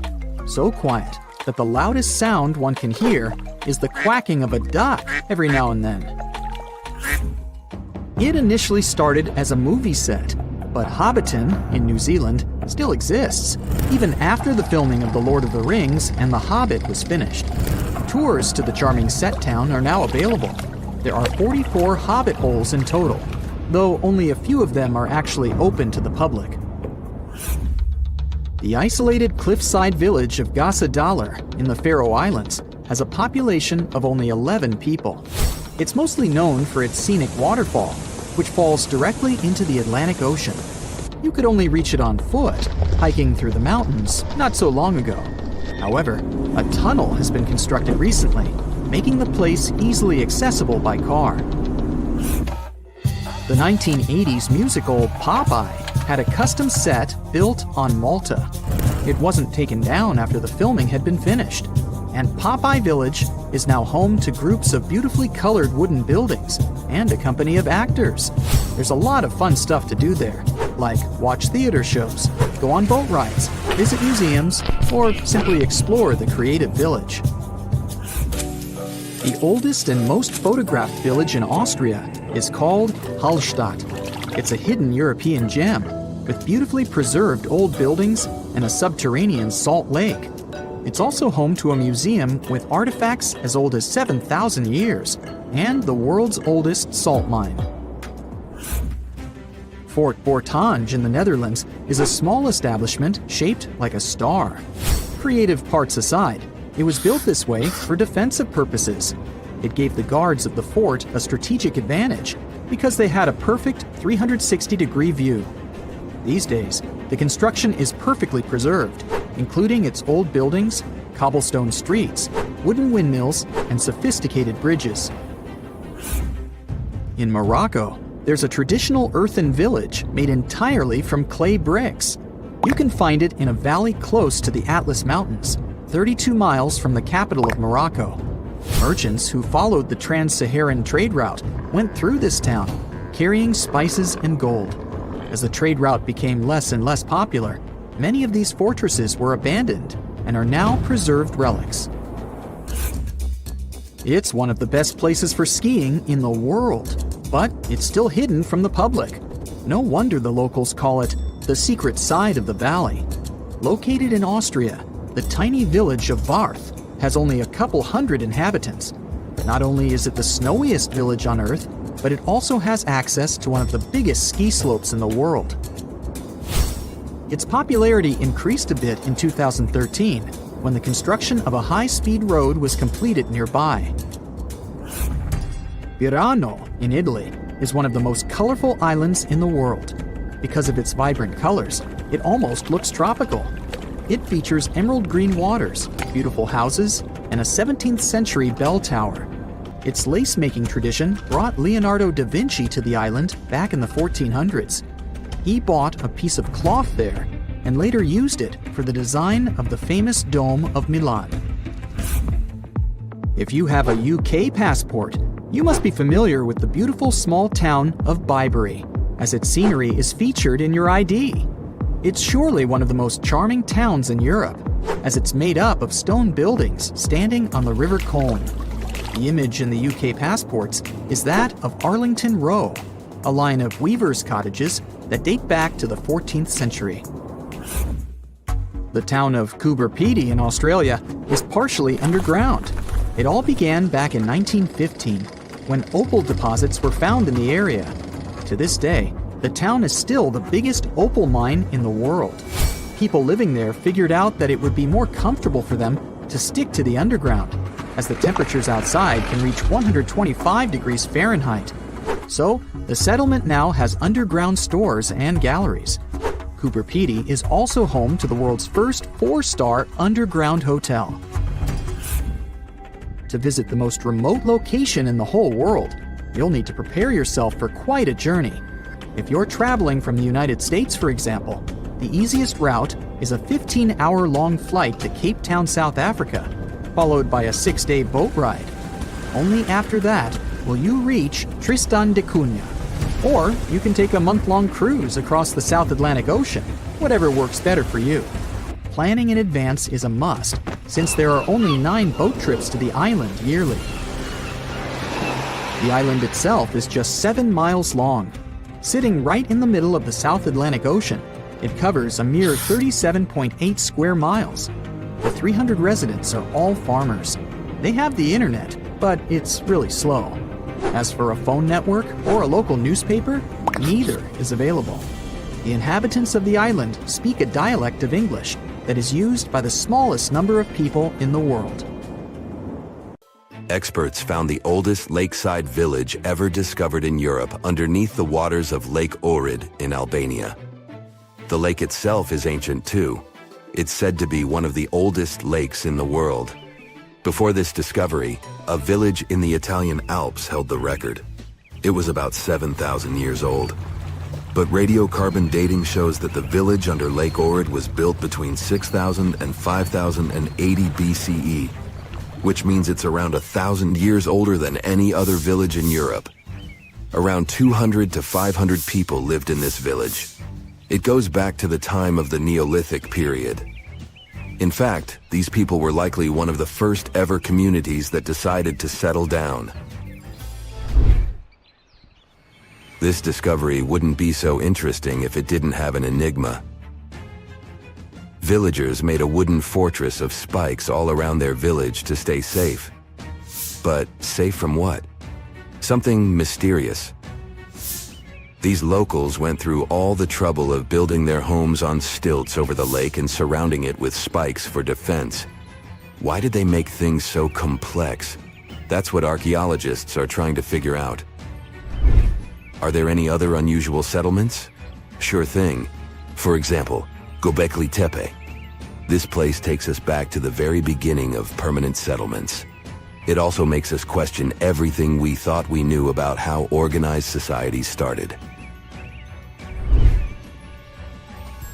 It seems like the fellas who lived there were into something pretty special, like rituals or hanging out together as a community. Around 11,000 years ago, ancient humans carved huge blocks of limestone and somehow managed to drag them to the other side of the mound. These blocks were like canvases painted with images of animals and people. They were placed in circles. Underneath these stones, you'll find the same massive pillars as the ones from the other side of the mound. Around 250 of these pillars hang out on the surface, and researchers also found around 60 of them during the dig. These are like messages from the past, telling us about people who once lived here and the stuff they were up to. These findings challenge traditional timelines and interpretations of early human society. While Göbekli Tepe has gained popularity among tourists, there's another site nearby, Karahan Tepe. It remains lesser known, but equally significant. Both sites challenge the belief that animal farming led to settled life. In fact, it appears people became sedentary first, and then they started animal domestication. They also question the traditional idea that organized societies followed the development of agriculture. These ancient sites suggest that organized communities existed before agriculture, possibly with cultic or communal rituals. These structures suggest complex, multi-purpose functions rather than just religious ones. People gathered in these places for discussion and storytelling, fostering a collective identity. These buildings might mark the beginnings of a cohesive community, showing the emergence of horizontal hierarchies and knowledge sharing. Let's move to the other side of the world. Mexico's 1,500-year-old unknown pyramids are worth talking about. These pyramids have stood strong for all these centuries, all thanks to a secret ingredient from the prickly pear cactus. With its help, indigenous builders crafted these ancient marvels. Gray volcanic rock pyramids rise like a mini mountain range. As we get closer, it becomes clear that skilled hands etched identical steps into the hard rock, forming a staircase of the largest pyramid. The two smaller pyramids, called the House of the Wind and the House of the Longest Night, share the same human touch. Legend has it that these structures hid treasures. But it wasn't until Mexican archaeologists started digging there in the early 2000s that the secrets began to unravel. The House of the 13 Heavens was built around 540 BCE to keep track of time. After all, it wasn't so easy for ancient people to keep track of dates in the days before clocks and calendars. Instead, they looked at the skies and celestial objects. Think of the pyramid as their own cosmic calendar. Its corners matched up with solstices and important dates for planting and harvesting. When you stand on the steps these days, the sun lines up perfectly with the corresponding corner. But these pyramids aren't just about telling time. Quiroz and Zepeda, archaeologists on a mission, are trying to piece together the clues. They've recovered a few artifacts, and that's how they've learned that the ancient builders used the sticky substance from prickly pear cactus leaves to hold their creations together. This ancient technique is still used by some indigenous people today. One surprise after another. The House of the 13 Heavens reveals a skeleton older than the pyramid itself, nearly a millennium older. This means that people carried this body with them for 950 years. It's another mystery. The next stop is Duna de Bologna. It's a Spanish sand dune hiding Roman ruins. This sand pile is near the edge of Europe, reaching out toward North Africa. It's more than 98 feet tall and 656 feet wide. As the winds move and the dune shifts, it reveals pieces of history hidden deep within it. Climate change boosts those winds, moving the dune even more. As it migrates, it shows us traces of people who used to live here. Archaeologists have been busy digging around, and they found ancient tombs. Imagine exploring a sandy maze and stumbling upon these tombs filled with history. The sand has acted as a protector, preserving bones, jewelry, and arrowheads. But that's not all. Nearby, there's an archaeological site from the 2nd century BCE. That's when the Romans were hanging out here. They had a whole city down there, complete with baths, a theater, and a temple. And it was built on top of an older Phoenician settlement. An earthquake shook things up a long time ago, and people left the city. For centuries, it lay hidden under the sand. Modern historians and archaeologists are excited about what else this shifting landscape will reveal. Fingers crossed that this sandy time capsule stays safe and keeps sharing its stories with generations to come. In Peru, archaeologists are exploring the 3,000-year-old Condor's Passageway. A what? Okay, so archaeologists were digging around a place called Chavan de Huantar, where the Chavan people lived. This place is around 190 miles away from Lima, Peru's capital. So, the Chavan people were advanced artists. They loved drawing birds and wild cats in their paintings, and they went way back, even before the Inca Empire became a big deal. They were some of the first societies that settled down and started farming in Peru's highlands of the Andes Mountains. That's more than 2,000 years before the Incas showed up. Archaeologists found a secret passage in one of the temple buildings. They called it the Condor's Passageway. It was a hidden hallway that had been locked away for ages. Lara Croft would love it there. This passage leads to other rooms inside the temple. It gives us a peek into what life was like then. Inside this hidden hallway, the researchers found some neat stuff. Like a big piece of pottery weighing as much as a big bag of potatoes and decorated with a drawing of a condor's head and wings. The condor, by the way, is a power symbol for the ancient Andeans. Archaeologists also found some pottery. All of this stuff was discovered in May 2022 when the entrance to the hidden passage was finally opened. Pretty new. The temple complex where they found these ancient items has other structures, like terraces. And there's still more to uncover. The tricky thing is going forward in these hidden passages. The archaeologists had to send in cameras mounted on robots to explore them first. They didn't want to risk messing up the ancient building or, getting stuck in there. Let's wait and see what else they'll uncover. Egyptian archaeologists made an extraordinary discovery near Cairo just recently. Drumroll, please. The most ancient and most complete mummy yet discovered in the country. Yes, they were keeping it under wraps. The 4,300-year-old mummy was found in a group of tombs close to the step pyramid of Djoser, dating back to the Egyptian Old Kingdom. It was covered in layers of gold.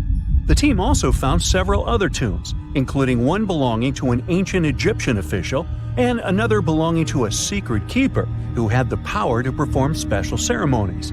Another interesting tomb was that of a writer, which featured the largest statues ever found in the area. This vast burial site is also home to more than a dozen pyramids and resting grounds. Probably one of the most famous mummies in the world is that of Hatshepsut. She ruled Egypt like a boss for around 20 years, building all sorts of impressive buildings and creating new trade routes. But when archaeologist Howard Carter found her tomb in the Valley of the Kings, her sarcophagus was empty.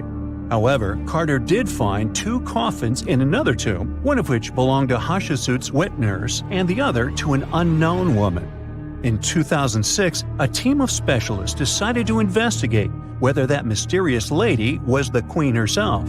They found a molar tooth in a wooden box with Hatshepsut's name on it, and when they compared it to a gap in the mummy's mouth, it was a perfect match. Ramses II was a pretty impressive ruler, but it was his mummy that eventually made history. Now, we don't hear too much about his daddy.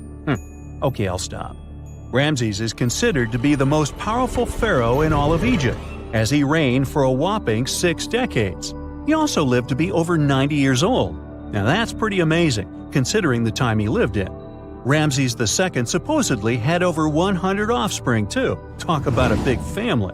When he passed away, his body was originally buried in the Valley of the Kings, but some sneaky guys tried to rob his tomb of all his treasures. Officials back in the day weren't having any of that though, so they moved his body to a secret location to keep it safe. Fast forward to the 1800s, and Ramses II's mummy was discovered along with a bunch of other rulers and important officials. But it wasn't in the best condition, so archaeologists flew it to Paris to get it, pampered. Problem was, he couldn't just be transported into another country. The only solution available was to give Ramses II his own passport. His occupation was listed as king, and the document even featured his photo. You know, most mummies aren't necessarily known for having the most hydrated skin. But that of an ancient woman, also known as Lady Di, proves otherwise. No, not that Lady Di. This wealthy lady from ancient times was discovered in an ornate tomb in 1971, and she looked fabulous, if we can say so about a mummy. Thanks to the special conditions in her tomb, like the moisture in the environment and the lack of oxygen, her body was almost perfectly preserved. Her skin was soft, her hair was on point, and she was still flexible. The museum that now proudly displays her mummy also shows a ton of fancy items that were buried with her, like dinnerware and musical instruments. Archaeologists investigated the mummy further and discovered that she passed away from a heart attack at around 50 years old. Even though it hasn't been around for over 2,000 years, Lady Di is still making history. The mummy of Otzi the Iceman was discovered in the Alps in 1991. Austrian authorities initially thought he was a modern mountaineer because he was so well preserved. Turns out, he was actually from the Copper Age. He was found in a mountain pass over 10,000 feet above sea level. Through studying his mummy, we've learned so much about life in Copper Age Europe. For example, we know that he was a native of Central Europe and enjoyed eating meat. He also suffered from arthritis, narrowing arteries, and intestinal problems. But he likely used acupuncture and medicinal herbs to treat these conditions. And apparently, he was pretty handy with tools. He sharpened them just days before his untimely demise. Who knows if he was expecting trouble or just getting ready for some routine work. Now, King Tut and his story is most likely the one that made all mummies famous. This pharaoh passed away at the young age of 19, more than 3,000 years ago. But his mummy is still one of the most well-known in the world.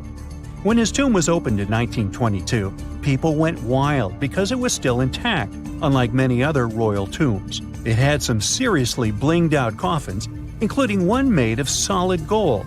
Not only did Tut's tomb give us a glimpse into ancient Egyptian history, but his mummy also taught us a lot about the time he lived in. DNA analysis helped identify his parents and revealed that the pharaoh had a rare bone disorder that might have made walking a bit tough. Now, Ginger is most likely one of the coolest mummies you'll ever hear about. He's like a time traveler from 5,000 years ago who's still looking fly with his golden hair and perfectly preserved nails. Ginger was discovered in Egypt and is believed to be the earliest known mummified body. Before people even knew about mummification, they used to place bodies in shallow graves in the hot, dry sand. And since the sand absorbed all the water, bacteria couldn't reproduce and the body was preserved naturally. Now, scientists are not sure if Ginger's preservation was intentional or not, but since he was buried with some pottery vessels, it's likely that whoever buried him knew some serious preservation techniques. If you want to meet Ginger in person, he's currently chilling at the British Museum. One Dutch art collector bought a statue from Asia and ended up finding a weird discovery. The statue contained a mummy hidden inside. Unfortunately, the body was too fragile to move, so they had to leave it there. The coolest part is that this mummy is over 1,000 years old and was on display for 200 years before being encased in the statue. When scientists did a CT scan, they found out that the mummy was filled with paper scraps covered in writings.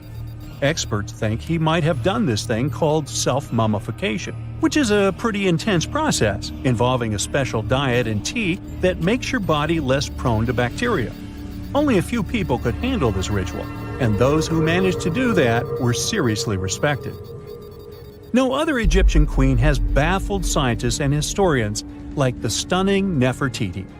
Based on her statues, she was known for her slender neck, wide eyes, and high cheekbones. Her name translates to "the beautiful woman has come." Talk about living up to your name, huh?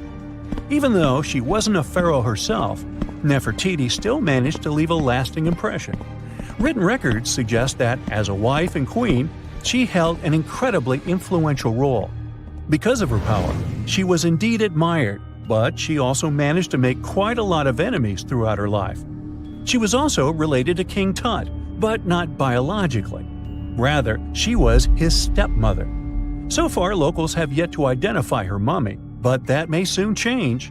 A local Egyptologist who has been busy excavating tombs in the Valley of the Kings has found 2 mummies that he believes could be Nefertiti and her daughter. According to specialists, we may soon finally get a definitive answer about the identity of these 2 mummies. And if one of them does turn out to be Nefertiti, we could be in for a real treat. DNA analysis and CT scans of the mummy could give us the most complete and accurate image of the queen that we've ever seen. It's crazy to think that we've only scratched the surface of what lies beneath modern-day Egypt. Nefertiti ruled during a time of great power and prosperity in Egypt, but unfortunately passed away in a period of social turmoil, leading to her gravesite being lost. Now, where's my mummy? If you come across a well in Portugal, resist the temptation to gaze into its depths. The inverted tower in the enigmatic city of Sintra sends chills through those who encounter it as it spirals down a daunting 88 feet into the underground. It certainly wasn't designed to collect water, yet its true purpose remains a closely guarded secret. Dating back to around 1904, this well could have been involved in a mysterious initiation tradition from the Knights Templar. The Templars had faded into history almost 6 centuries before the construction of this pit, but their enigmatic traditions were revived by later generations. So one theory says that candidates seeking to join the group back then had to confront their deepest fears by facing this well, descending its spiral staircase blindfolded. When they reached the bottom of the inverted tower, they removed their blindfolds and were faced with this frightening sight. The only way out of this dark labyrinth was to keep looking up and following the light. Now imagine yourself browsing the shelves of a used bookstore until you find a book with an alphabet you've never seen before. You decide to use an image translation app but find no matches. Intrigued, you buy the book. Then you show it to your friends and family, but nobody recognizes that alphabet. Rare book dealer Winfried Vonnig probably experienced the same frustration back in 1912 when he acquired what would later become the most enigmatic book in the world. The work is known today as the Voynich manuscript, and it's written entirely in an unknown language that no one has deciphered yet. The pages of this 15th century codex are filled with botanical drawings, but these aren't typical daisies or roses. In fact, they don't resemble any plant species that we know of. What makes things even stranger is the illustrations of unfamiliar constellations and women swimming in green baths. Delving deeper into the realm of mysterious texts, we set off on a journey to the Qumran Caves near the Salt Sea in the Middle East. In 1952, a team of archaeologists stumbled upon 2 scrolls made of highly oxidized copper at the site. Unrolling them was a major challenge, so they decided to cut the scrolls into 23 parts to investigate them. Imagine their surprise to see Hebrew words like gold and silver popping up. But no, it wasn't an ancient invoice. It was more like a treasure map, pointing the way to over $1 million. Unfortunately, the treasure was never found. Not for lack of trying, though. You see, the quest isn't as easy as it may appear. Some of the copper scroll's vocabulary is technical, and some geographical locations remain a mystery. There's also one last possibility. Perhaps it's all a work of fiction, like a pirate tale from the old days. People talk about Mona Lisa's almost haunting stare that seems to follow you no matter where you stand. But here's a quick question. Does she have eyebrows? You got it right if you said no, and her complete lack of eyebrows adds another layer of mystique to her gaze. The most common explanation is that beauty standards were different, and perhaps plucking the hairs above the eyes was a thing around 1503. But take a look at other Italian paintings from that time, like La Schiavona or Portrait of a Young Girl. Yep, eyebrows. So, not everyone was entirely pleased with this theory. like French inventor Pascal Cote.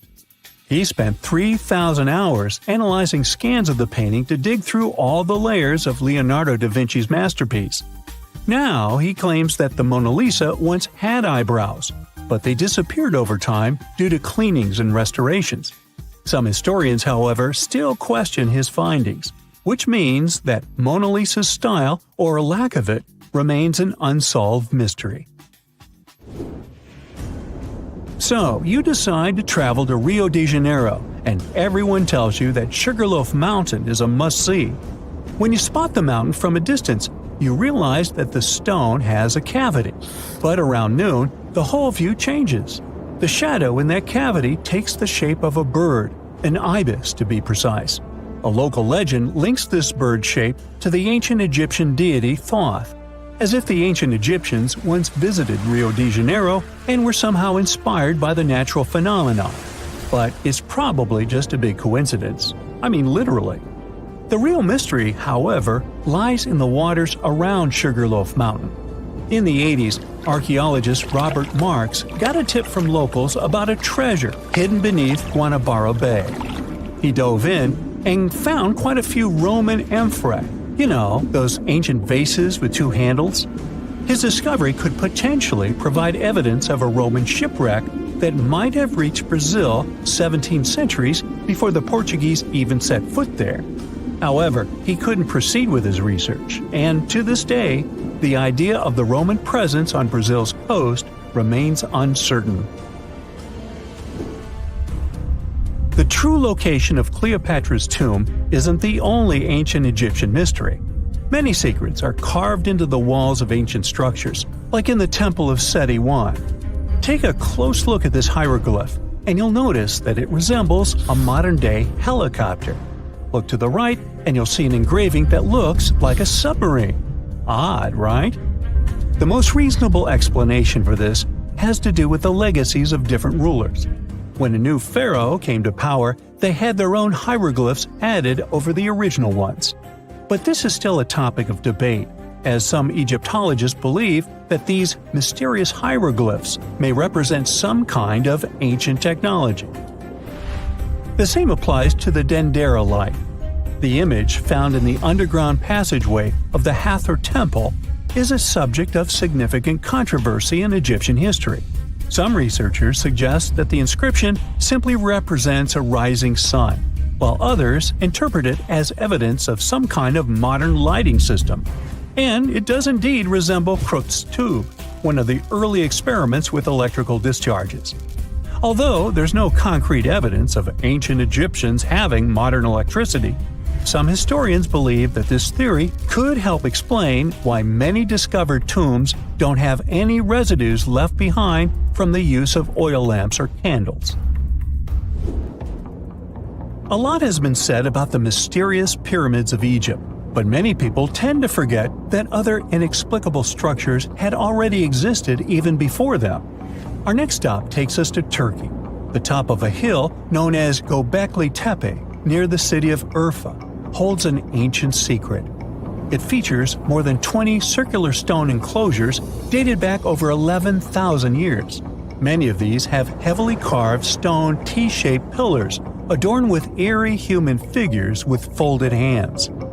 The most accepted theory is that it's the world's first temple, likely used for rituals or social events. But the greatest mystery lies in how it was built, as this site existed before the domestication of animals or the use of metal tools. So the construction must have been very difficult, challenging our understanding of the historical timeline. Now, I hope you're not afraid of heights, because we're about to take a flight over the Nazca Lines. You've probably already heard about these massive, mysterious drawings etched into an arid region of Peru. They come in many different shapes, like a spider, a monkey, and even a Google-eyed ET that is probably just a fissure.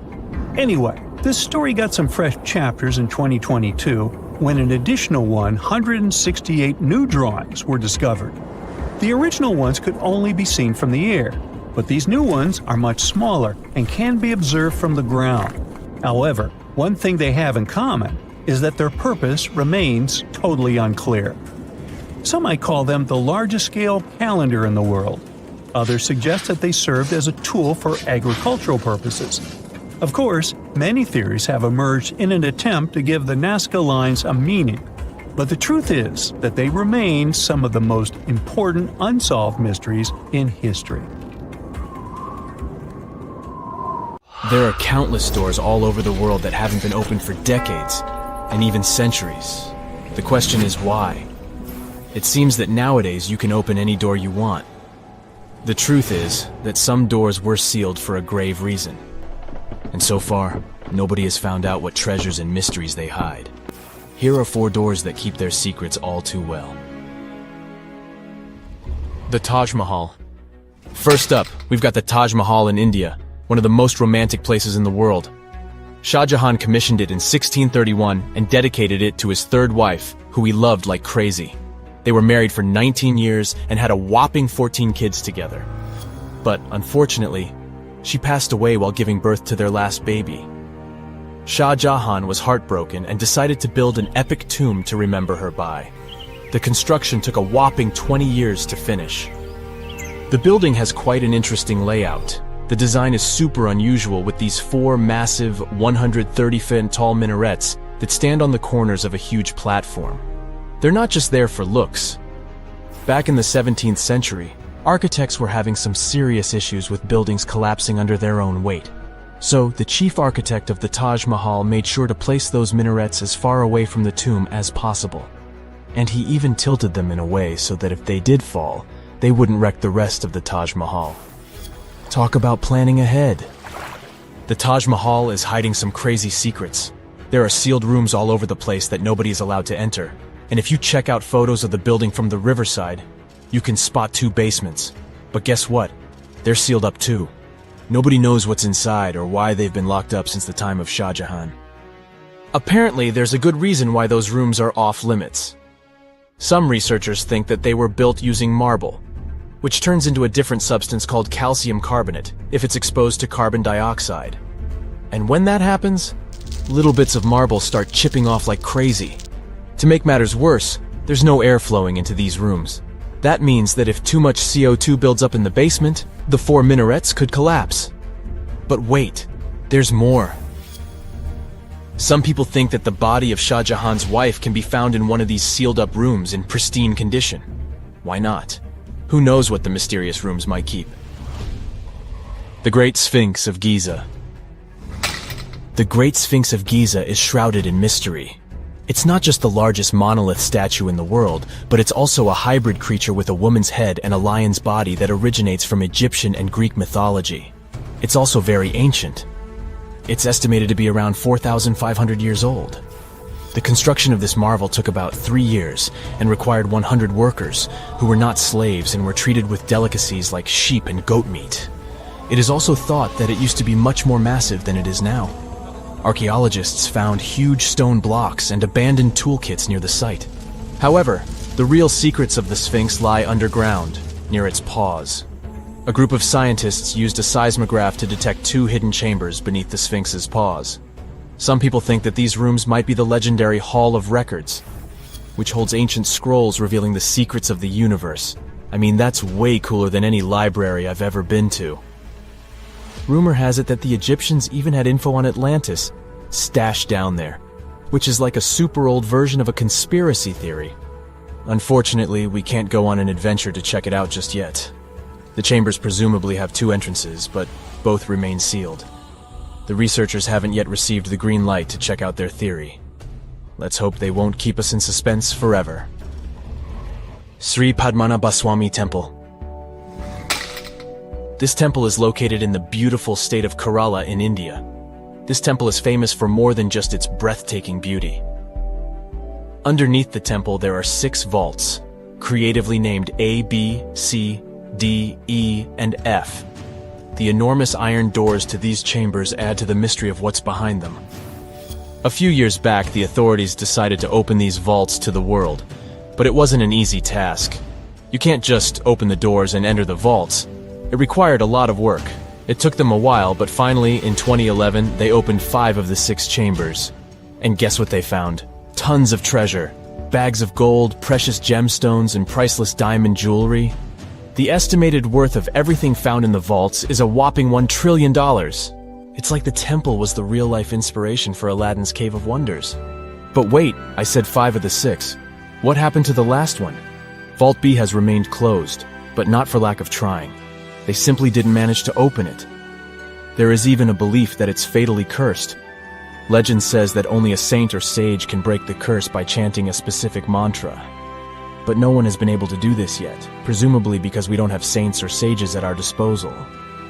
There is also rumor that in the 30s some temple invaders tried to enter Vault B to do some good old looting.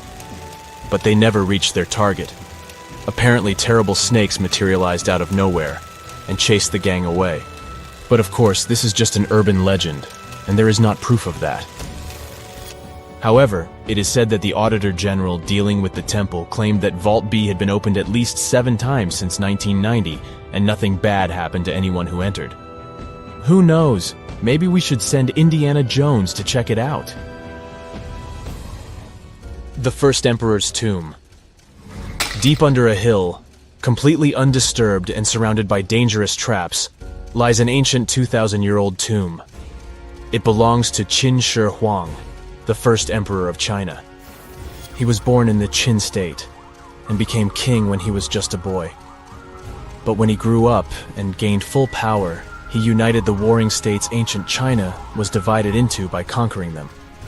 After that, he created the Qin dynasty. When he died in 210 BCE, they buried him deep underground in a massive tomb. And when I say massive, I mean massive! Back in 1974, some farmers in Xi'an, China, stumbled upon something strange while digging a well, a huge terracotta soldier. This discovery led to an extensive archaeological dig that has continued for over 40 years, revealing a collection of thousands of clay soldiers. The unique thing about these soldiers is that each one has its own unique features, from hairstyles to facial expressions. It's believed that there could be up to 8,000 of these soldiers, but only 2,000 have been found so far. Interestingly, the central tomb, which is believed to be the resting place of the emperor, is still untouched. In ancient records, there are references to a vast underground city that the emperor built, complete with scenic towers, palaces, and whatnot. Sima Qian, a Han Dynasty historian, wrote that the tomb was adorned with treasures and had space for hundreds of officials, but the lack of technology to properly examine the site is what's holding things up. Qin Shi Huang was surrounded by liquid mercury in his tomb, with 2 of the streams representing the major rivers of China, Yellow River and Yangtze. The ancient Chinese believed that mercury could provide immortality, but it could have also caused the emperor's death since he regularly took mercury pills to prolong his life.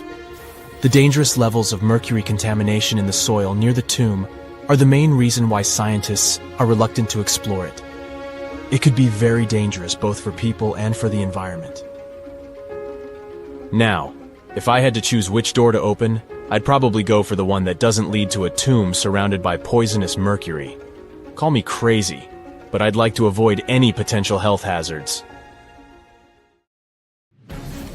They say this place is swarming with money. It's been stored there for centuries, but no one managed to take it away from this island. Treasure hunters have been bewitched with this place since 1795. Many people have tried their luck looking for the treasure that could be hidden there by the Spanish pirates or even by the Knights Templar. But today, it's impossible to get there, as it's a private place, so all you can do is book an ocean tour around this island. Otherwise, you can take a peek at it in a TV reality show starring the Legina brothers, Rick and Marty, who are a team of enthusiasts looking for the treasures of Oak Island in Nova Scotia, Canada. Yeah, seems like there's no place where TV producers can't get to. One of the most famous discoveries out there was the so-called Money Pit. Despite the promising name, it wasn't full of money. Now we have to jump to 200 years ago. The Money Pit was first found by a 16-year-old kid in 1795. One day, Daniel McGinnis went fishing at Oak Island. He saw a tree there. Unsurprisingly, it was an oak, and it had weird markings. They didn't seem to be natural, so Daniel decided to check the area. He then saw a sunken patch of ground and started digging immediately. His two friends helped him out, but instead of treasures, the guys only found logs placed underground at regular intervals. It looked like a place where someone could hide money or jewels, but nothing precious was found. However, there was something curious down that pit. Someone found a granite stone there, and it had an engraved inscription on it. There were many attempts to decode it, but most of them ended up in failure. There's one translation though, and it says, 40 feet below, 2 million pounds are buried. Yeah, McGinnis and his friends should have dug harder. The next fun thing about the money pit is the coconut fiber found down there. They say that large amounts of this fiber were found at a depth of 60 feet. It may not surprise you, but I have to remind you of one thing. Oak Island is in Nova Scotia, Canada. Coconut trees do not grow there. The nearest one is about 1,500 miles from Nova Scotia, which makes it obvious that someone brought this fiber purposefully. Researchers came up with an idea that coconut fiber could have been used to make ropes and lower all the treasures down the pit. Next up, we have not one, but two mysteries. In the late 1800s, the Oak Island Treasure Company was thoroughly inspecting and excavating the island. Everyone believed something enormous was hidden there. These guys managed to drill 153 feet underground. That's like 15 stop signs stacked one on top of the other. You might have guessed that they didn't find pounds of gold and diamonds, but they found a manuscript. There's a theory claiming that it's one of Shakespeare's lost manuscripts. Some scientists believe that it was hidden there by the writer and scientist Francis Bacon, the true author of Shakespeare's works. Yeah, rumor has it was Francis and not William who wrote all the plays and sonnets. But there's no proof it was really so. The Money Pit may be the most popular shaft on Oak Island, but it's not the only one, and it's not the first. Before the Money Pit discovery, treasure hunters were drilling at Smith's Cove.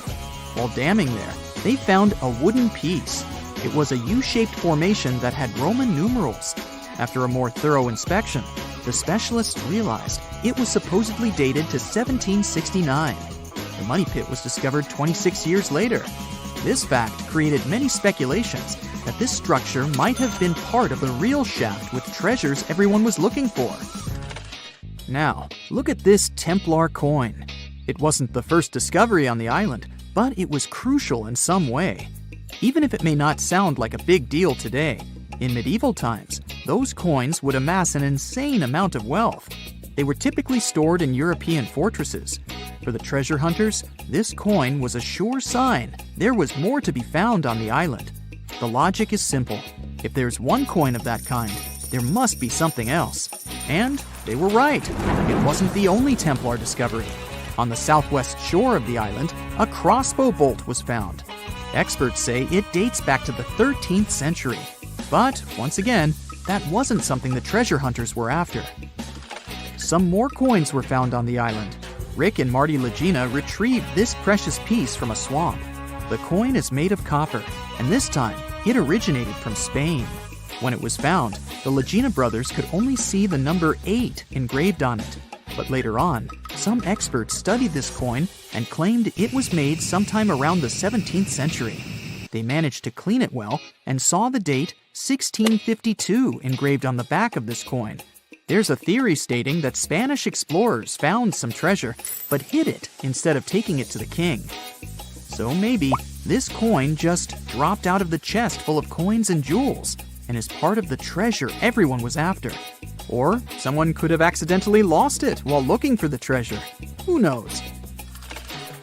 One more famous treasure hunter is Gary Drayton. Gary and his team, together with Rick Legina, came across 2 coins while metal detecting the island. Those were 17th century King Charles II Britannia coins. One of them had a very clear inscription on it, stating that the coin was minted back in 1771. Another swamp treasure of possibly Spanish origin is also here. This time, it's a silver ring. A specialist studied it closely and reported that it had been repaired twice. The ring was once made bigger, and it was also made smaller ones. It's decorated with a floral design, which was popular in Europe in the 1730s. Among all the other curious things, Rick and Marty Legina found a silver button at Isaac Point. The button's pretty old. It supposedly dates back to the middle of the 18th century, and the notorious money pit was discovered later. This is why it wasn't a big deal of a find. It could simply belong to some farmer peacefully raising livestock on the island. There's no official record of any chest full of gems and coins found on Oak Island, but enthusiasts did find some jewels there. First off, the team found a brooch with a magnificent red gem. They mistakenly thought it was a ruby, but a professional gemologist stated it was a garnet. The piece was made of silver, and it's pretty old. Experts believe it was made around the 15 or 1600s. Another brooch they found didn't have any gems on it, but it had an intricate design. It's a brooch with a leaf design and an ornate rope. There are 13 branches of the leaf, which instantly created more mystery to the whole treasure hunting. First off, there's a carving with a 13-branched tree on a rock on the north shore of this island. What's more, many people believe that the number 13 is important to the Knights Templar. The enthusiasts also found a brooch not far away from the place where Daniel McGinnis, the guy who found the money pit, lived. The brooch was shown to a professional gemologist, Charles Luton Brain. He had to break it to the team that there were no gems adorning this piece of jewelry. In fact, the stone that seemed to be a gem was just a piece of glass. It was processed using a special technique though, so it was leaded glass. The enthusiasts decided to study the brooch even more and found out that part of the brooch was made of gold. The specialists claim that the brooch dates back to the 14th century. Was it the treasure everyone was looking for? It's the first day of your long-awaited trip to the Amazon forest.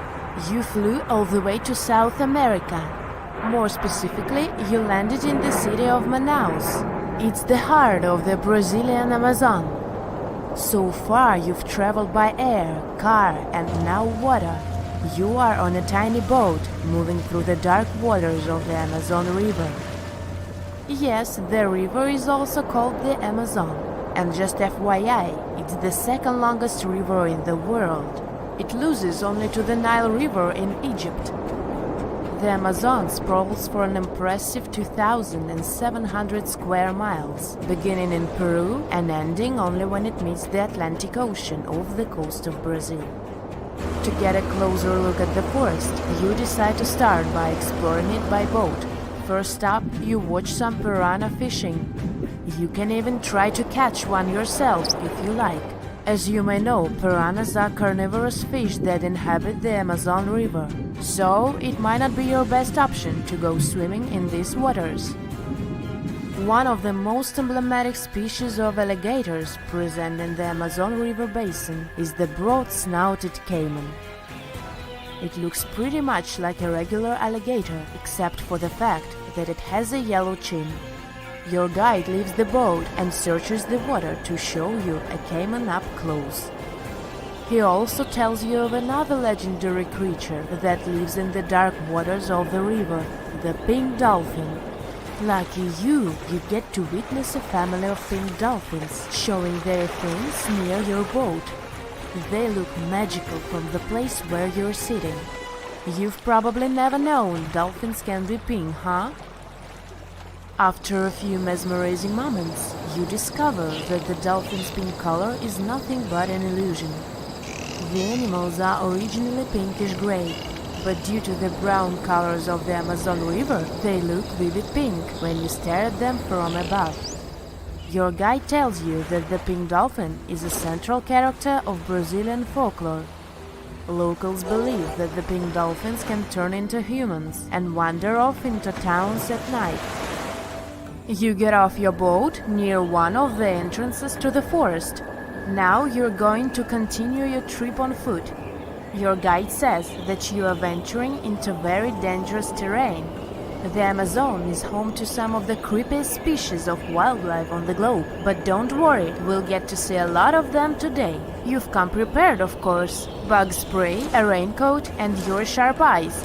Inside the jungle, you need to be alert at all times. You may have heard legends of the anaconda, a snake that can swallow animals as big as a cow in one go. Sorry to break it to you, but those are not just legends. Reptiles like these do actually exist. They live deep in the jungle. It right there, moving between the trees. Is it a spider? The so-called Goliath bird-eater is a monster spider. Its legs can grow up to a foot in length, and the spider itself can weigh around 6 ounces. It's also known as the king of tarantulas. You shouldn't get too close, of course. It's not venomous to humans, but its bite can surely sting. As its name suggests, the Goliath bird-eater can even eat birds, as long as they are smaller than it is. Up next, you run into another species of spider that draws your attention. This one is so tiny that you almost don't see it. It's known by the popular name of the decoy spider. You see one of its creations, a gigantic spider built by the tiny Cyclosa spider in order to scare off large predators. This is as amazing as it is creepy. A spider that uses the remains of other insects and dry leaves to create the image of a large spider on its web. If it fools predators, perfect! But to us humans, this work of art looks almost endearing. Who knew there were artists in the arachnid world? Near a small lake, you witness a unique scene. A large snake is slowly slithering its way toward a lizard that is resting on a rock. The lizard seems obvious to the presence of the dangerous reptile, but right as the snake is preparing to attack, the lizard flies the scene in its iconic way. The so-called basilisk lizard is famous for its ability to walk on water, or rather run across the water. This isn't an illusion, just a matter of balancing. The small lizard moves its legs on top of the water very fast, while its long tail serves as a counterweight. I wish I could do that. If you've ever wondered what a frog looks like on the inside, you've come to the right place. Right in front of your eyes, there is a rare local species of frog. It's known as the glass frog. This species of amphibian has a type of transparent skin that is completely see-through. In other words, you can see the frog's interior with astounding clarity. It's as if you had X-ray vision. Moving on with your journey, soon you come across a pond. Floating on its water is probably the biggest water lily you've ever seen in your life. These huge plants are also known as the Victoria Amazonica. They can measure up to 8 feet across and hold the weight of a grown-up person. But I wouldn't recommend trying to climb on it if I were you. Just cause, you know, it's the Amazon forest we're talking about. The wildlife here is amazing, but the forest itself is also a sight. There are over 80,000 species of plants and trees grown in the Amazon rainforest. In fact, you can find 10% of all the world's wildlife in this jungle. An estimated 400 billion trees grow on the gigantic area the forest occupies. Of course, this place is bound to be biodiverse, right? You won't be able to witness this phenomenon during your trip, but your guide tells you about a unique species of tree that is famous for being able to walk. Yep, you've heard correctly. There are walking trees in the Amazon rainforest. They don't have legs or anything like that, but they do move around in search of better lighting conditions.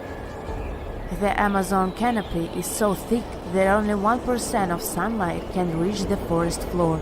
Because of this, some trees end up getting less sunlight than others. The so-called walking palm trees seem to be adapted to this situation.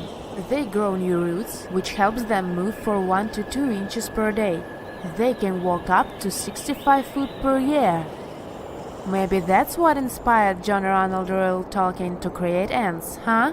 Those are pretty similar tree beings that roam freely around the world. I kid you not, it's not only wildlife that inhabits the Amazon. Actually, over 30 million people live in the forest. And there are also ancient settlements that scientists believe to have been thriving there. And I'm not talking about El Dorado, that's just a myth. But in 2018, a groundbreaking study showed that up to 1 million people probably inhabited the Amazon. between 1250 and 1500 CE. Can you imagine that? Working alongside local indigenous people, researchers from the University of Florida found several mounds in the Amazon. Besides these mounds, they also discovered interesting ditches and geoglyphs. After mapping all of these recurring mounds, scientists understood that this was a sign of an ancient settlement. They found remnants of carefully designed walls centered around plazas. This could only mean that these ancient cities were big and could host hundreds of thousands of people. These findings brought back the idea that the Amazon could have been home to thriving civilizations way before the Europeans arrived there. But rather than cities drenched in gold, they were simply well-developed agricultural societies. It was April 10th, 1912.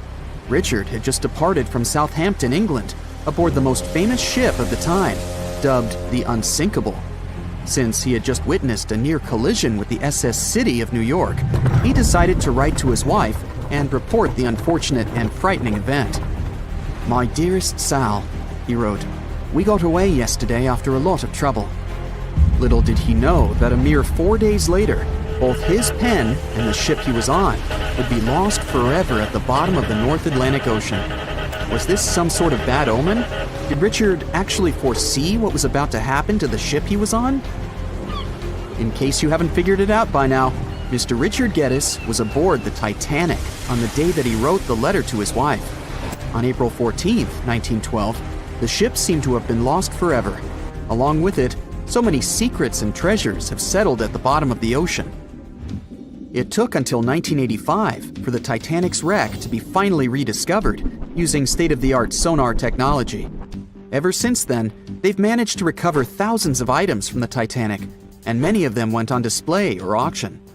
Things like jewelry, a life jacket, a menu from the ship's restaurant, or even a sample square of carpet from the first-class stateroom have all captivated the public's attention, just like the many stories of the people on board.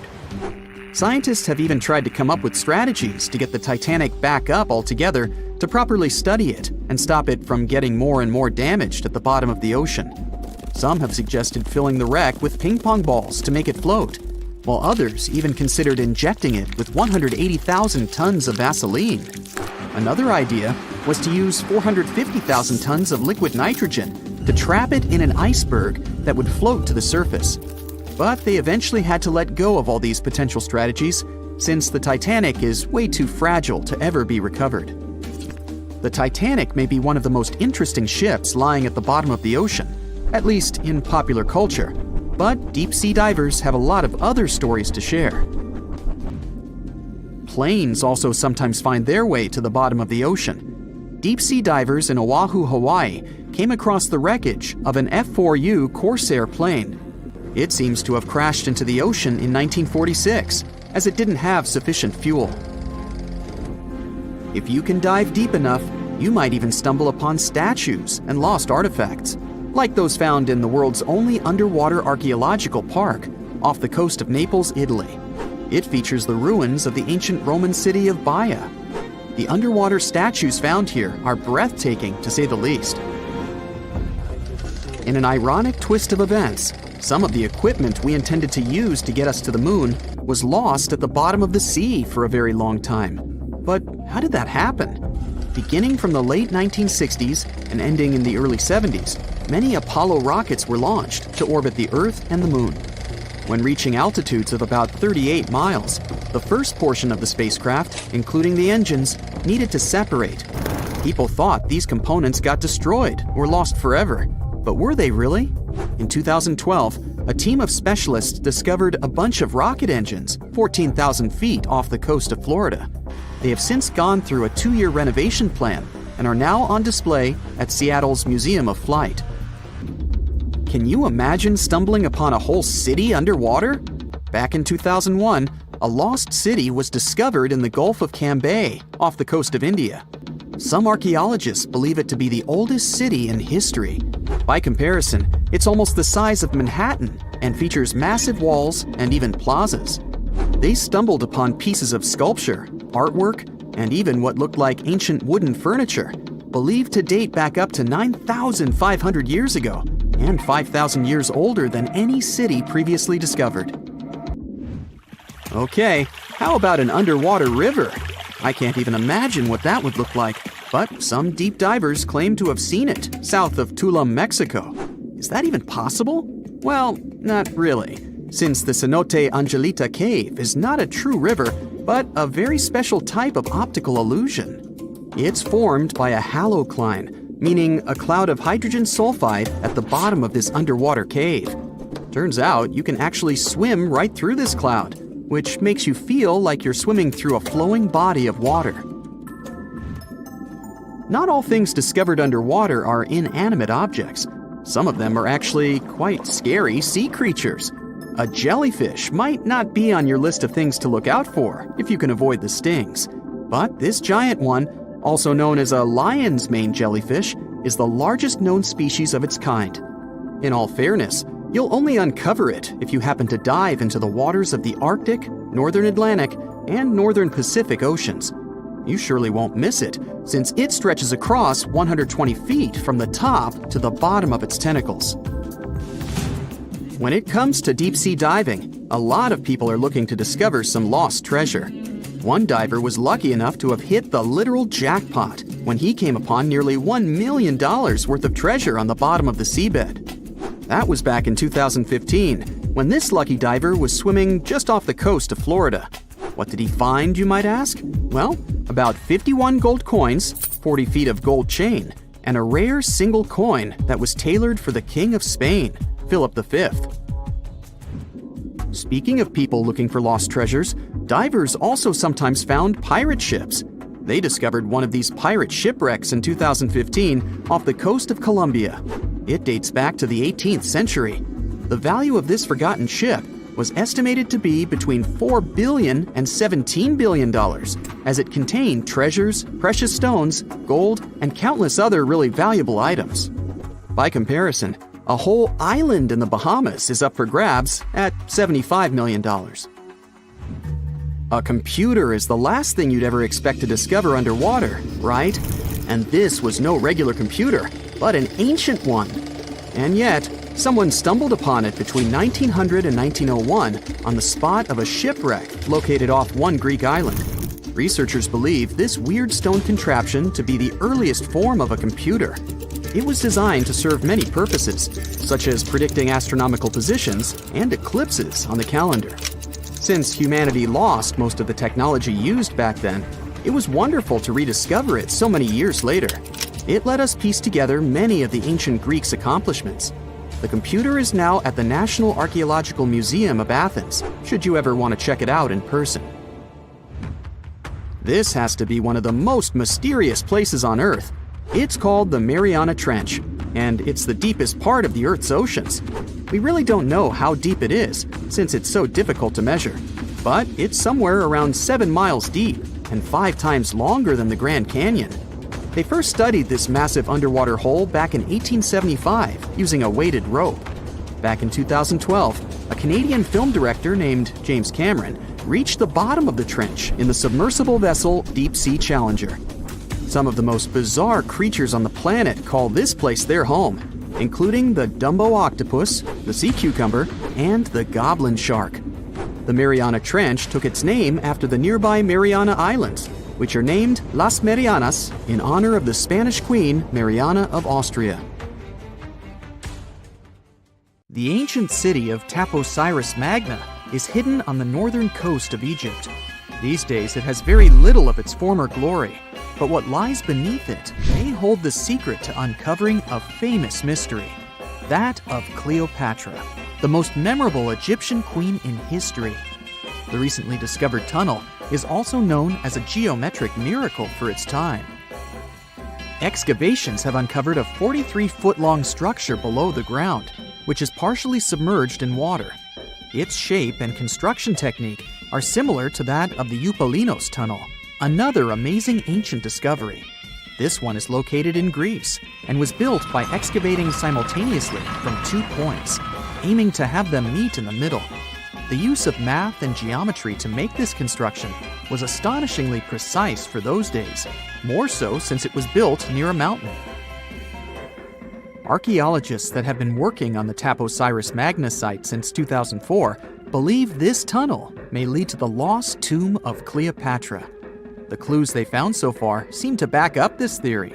For starters, the city and its temple were built by one of Cleopatra's ancestors, Ptolemy II. All the architecture seems to indicate it was dedicated to the ancient spirit Osiris and his queen Isis. Throughout her reign, Cleopatra did try to associate herself with Isis, so it may be no surprise she chose this location as her final resting place. Scientists have yet to pinpoint Cleopatra's tomb, but research continues with the help of modern technology. To study this location better, archaeologists have even used a special device called ground-penetrating radar. This tool allows us to analyze what lies beneath the ground without being intrusive. Since this tunnel is so old, research needs to be done very delicately.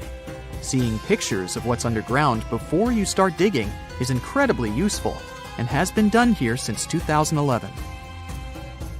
Finally discovering Cleopatra's tomb may help us piece together her story, especially what might have happened during the last portion of her life, which is still surrounded by mystery. We still don't know the exact cause of her passing. Some believe she may have let herself be bitten by a poisonous Egyptian cobra. Others have suggested that she was well accustomed to toxic substances, even hiding some in her hairbrush in case she ever needed it. But that's not to say she chose to use it on herself. We do have a lot of other interesting information on Cleopatra that's equally as impressive, like the fact that she had a stylist.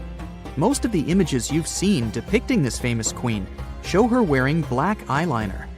This look was put together by Airas, a woman known to have been her personal beautician. She traced the long line from her eyes to her temples, a makeup technique still used today to enhance the eyes. Airas was an important figure throughout Cleopatra's life, known also as her confidant and close friend. There are even theories that suggest Airas was there by her side when she passed away. Despite her well-thought-out looks, Cleopatra wasn't as pretty as she's described.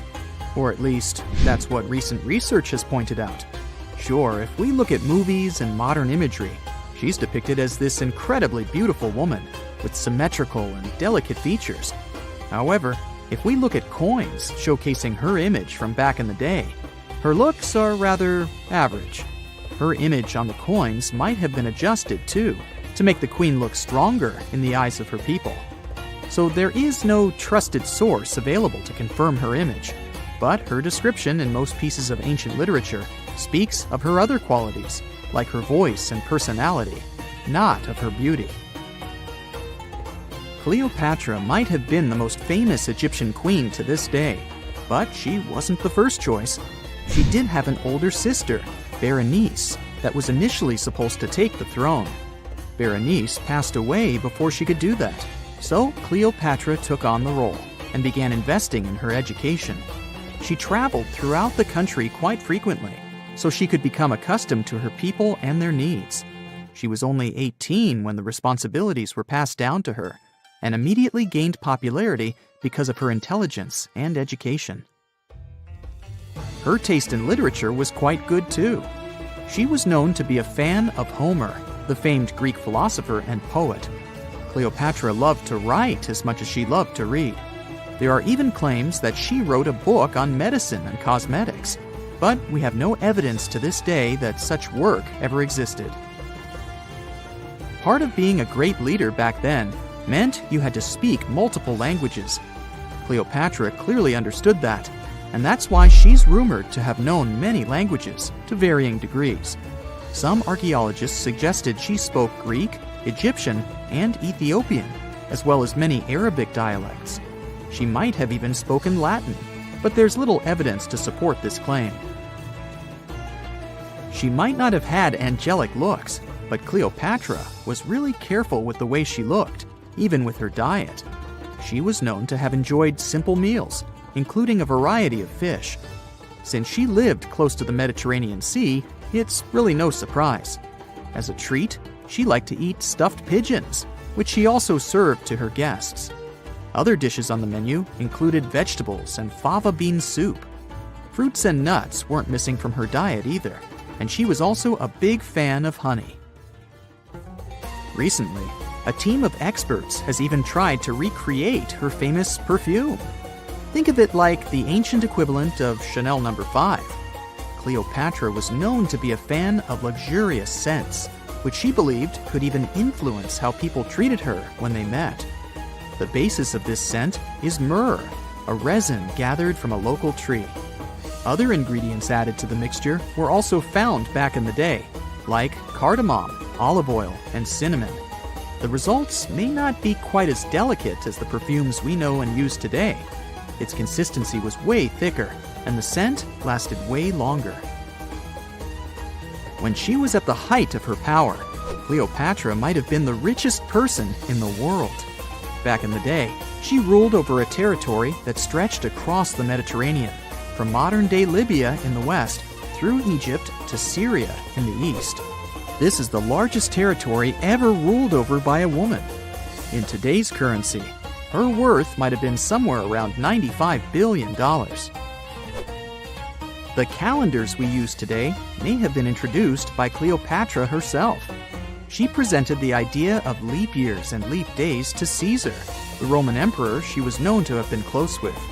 Taking her advice, Caesar made these adjustments part of the official Roman calendar. The ancient Egyptians already knew the year was longer than precisely 365 days. They discovered this by studying the brightest star in the sky, called Sirius, and concluded that a year is actually 365 and 1/4 days long. It was Elizabeth Taylor that famously introduced Cleopatra to pop culture when she played her in the 1963 film bearing the same name. Up until that point, it was the most expensive film ever made.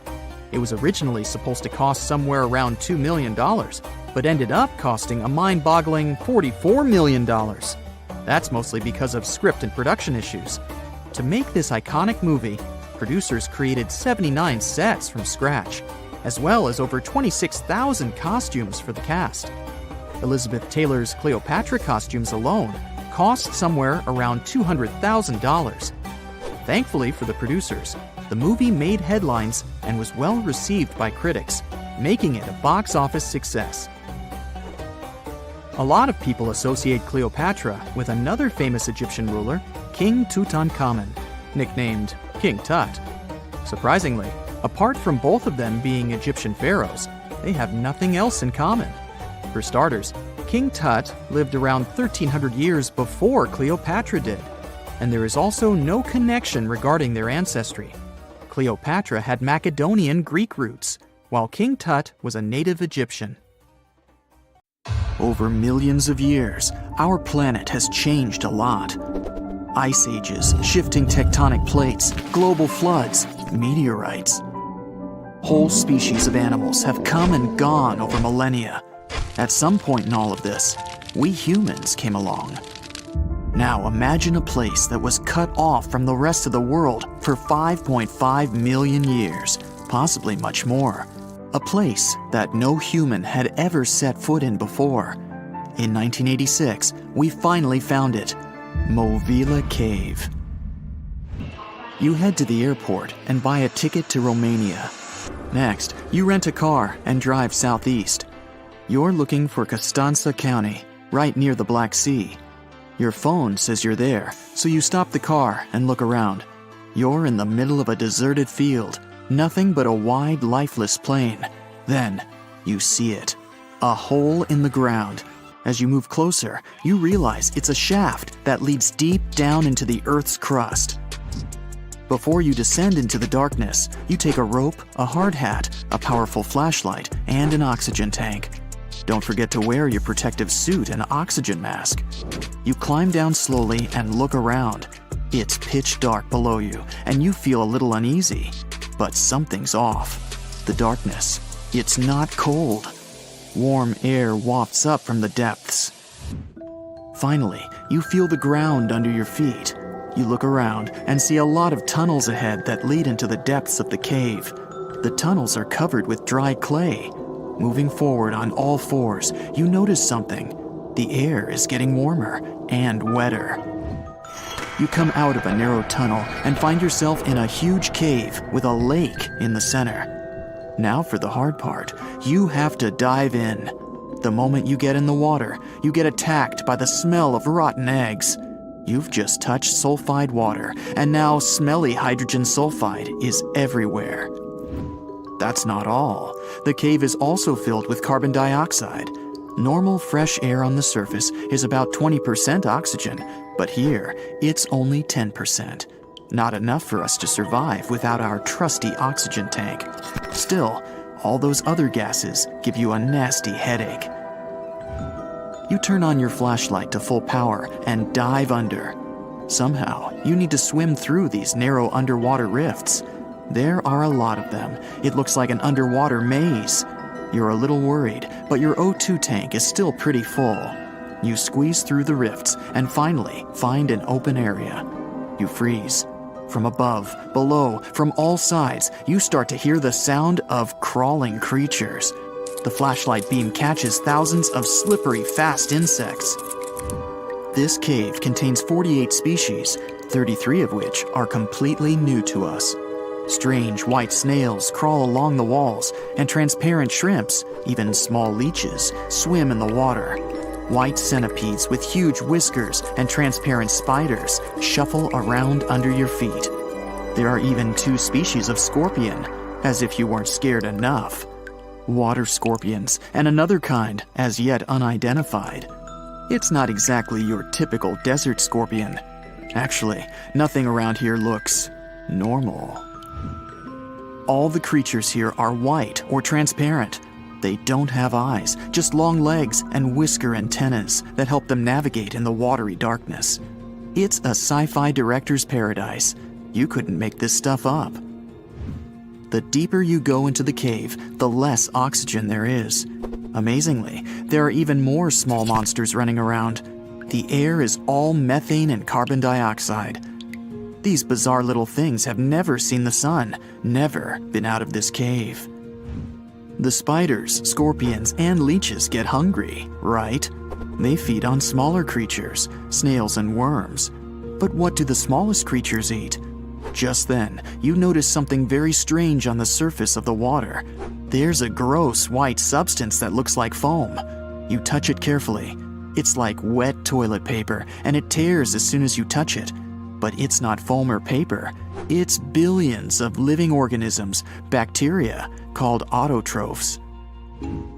These bacteria make food from carbon dioxide, but they don't make it from the air like plants or trees. They use water. It's called chemosynthesis. These tiny bacteria excrete their unused food, and bigger ones come along and eat it. Then the tiny snails and worms eat the big bacteria. A whole wacky, unique food cycle deep underground in a random cave in Romania. That's why you need that protective suit and mask. It's not just for your comfort and safety. Without the suit, you might accidentally leave behind some human bacteria from your skin or something. It could ruin the delicate balance of life in this underwater world. The underwater cave is too small and dangerous for expensive scientific equipment, so you grab a couple of samples of water, land, and air and get out of there as fast as possible. The cave hasn't been fully explored yet. The Romanian authorities don't allow just anyone to scuba dive on down there. Let's see in a few years. Who knows what else they'll find? You're back at your fancy lab, and you start to understand why that cave is such a big deal. The conditions in Mobile are almost the same as in the first years of Earth's existence. Back then, our world was shielded from the sun by a dense atmosphere. It's actually possible that the microbes found in the cave are the same ones that were around way back when life began. These bacteria could turn out to be incredibly useful.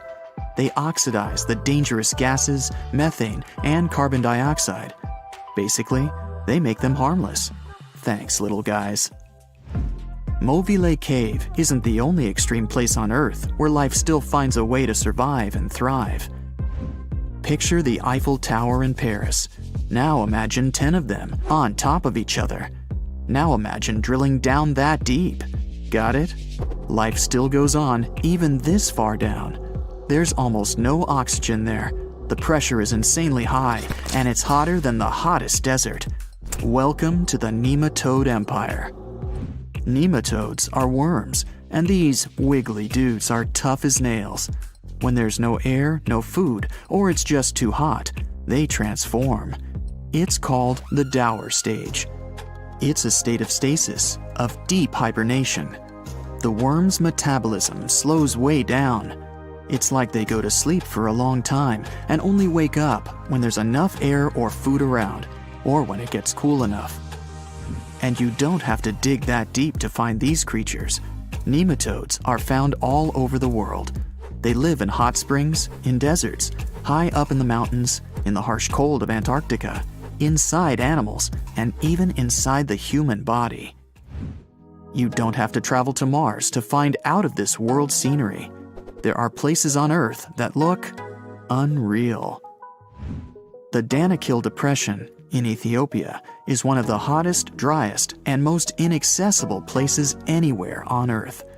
It's a large desert that gets almost no rain, but there's still plenty of liquid around. It sits on 2 active volcanoes, so liquid hot magma often flows up from under the Earth's crust. There are also colorful lakes full of acidic water. The salt from the lakes reacts with volcanic minerals, making bizarre figures that look like the backdrop of a sci-fi movie. Toxic gases and chlorine vapors rise up from the lakes, making it one of the most dangerous places on Earth. You need a gas mask to survive, but life always finds a way. There are living things here, even in a lake so hot that the acidic water actually boils. Microbes live happily in the lakes and surrounding rocks. If something can survive here, who knows? You can find another tough survivor in the Lut Desert in Iran. They've just discovered a new and special kind of crustacean there. These creatures live in small lakes that appear from time to time thanks to desert rains. This species can survive for decades in dry sediments, just waiting for a tiny bit of water. So these are all very small life forms, but are you in the mood for some monsters? Scientists have just discovered them swimming in the waters off Antarctica. Massive sea spiders, huge starfish, transparent shrimp-like things. In 1 month, researchers found about 30,000 sea creatures, many of them never seen before. Who knows what else is down there? It's 1898, and you're taking part in excavations in Saqqara. This place, not far away from Cairo, is full of ancient tombs and pyramids. You're in your Indiana Jones mood and hope to find something really phenomenal to become famous. Gold, manuscripts, treasure maps, mummies of famous pharaohs. Wait, a wooden bird? You're really disappointed as it looks like a regular toy. An old one, but still. Little do you know that years later, someone would propose that your bird was actually an ancient monoplane. So the artifact, nicknamed the Saqqara bird, is made of a sycamore tree. The birdie has a wingspan of just 7 inches and weighs around 40 grams.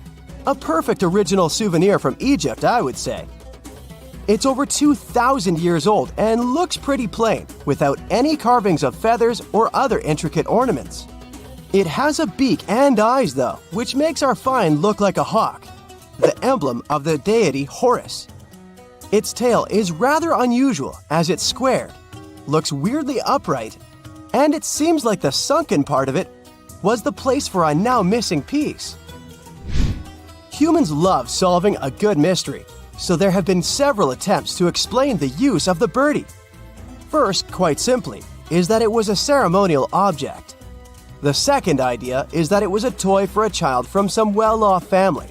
It could have been some sort of boomerang, which was a popular concept in ancient Egypt. Then there was a theory that the bird had been used as a weather vane. But this one has been debunked as the figure doesn't have any holes or markings, except for the one made at the museum in Cairo to fix the exhibit on a stick. So there was no way to hang it in the past. Almost a century after the bird was found, Egyptologist Dr. Khalil Masiha proposed a new theory that it could have been a model of a monoplane. He believed the bird was missing a horizontal tailplane. Otherwise, it had its wings set at a right angle, similar to that of modern planes. It could have worked to generate the aerodynamic lift necessary for flights. Dr. Masiha also claimed that it was common at that time to place miniature models of technological inventions in tombs. So, did the ancient Egyptians really invent the plane in 200 BCE? That would make the Wright brothers, who are considered the inventors of aviation, really upset. They made one of their first flights only in 1903. There's just one way to know for sure, and that is to test the model. But you know, the ancient museum in Cairo would unlikely let one of their cherished exhibits fly around like a toy. That's why glider designer Martin Gregory built a similar model, this time of balsa wood, and concluded that even with the missing tailplane, the plane wasn't much of a flyer. Case solved? Not really. This didn't sound convincing enough to the History Channel, so they invited an aerodynamics expert to build another replica of the bird. He tested it in weather conditions similar to those in Egypt and was impressed with the little plane's abilities. So, if they did invent the prototype of a plane back in the times of pharaohs, it would be a good example of an oupart. That's an out-of-place artifact, an object that's way ahead of its time in terms of technology or history. And the Saqqara bird isn't the only example of such a revolutionary concept. In 1901, a group of divers retrieved the Antikythera mechanism from an underwater shipwreck near the Greek island of Antikythera. It's been dubbed the world's first analog computer, and it's currently dated around 100 BCE. The bronze mechanism could tell the position of the sun, moon, planets, and stars, as well as the lunar phase, the dates of upcoming solar eclipses, and even the speed at which the moon moves through the sky. No one's sure who used it and how or where it was made, but it's obvious that it's extremely precise and way too advanced for its time. The first flushing toilets in the world were invented in the middle of the 20th century. Just kidding.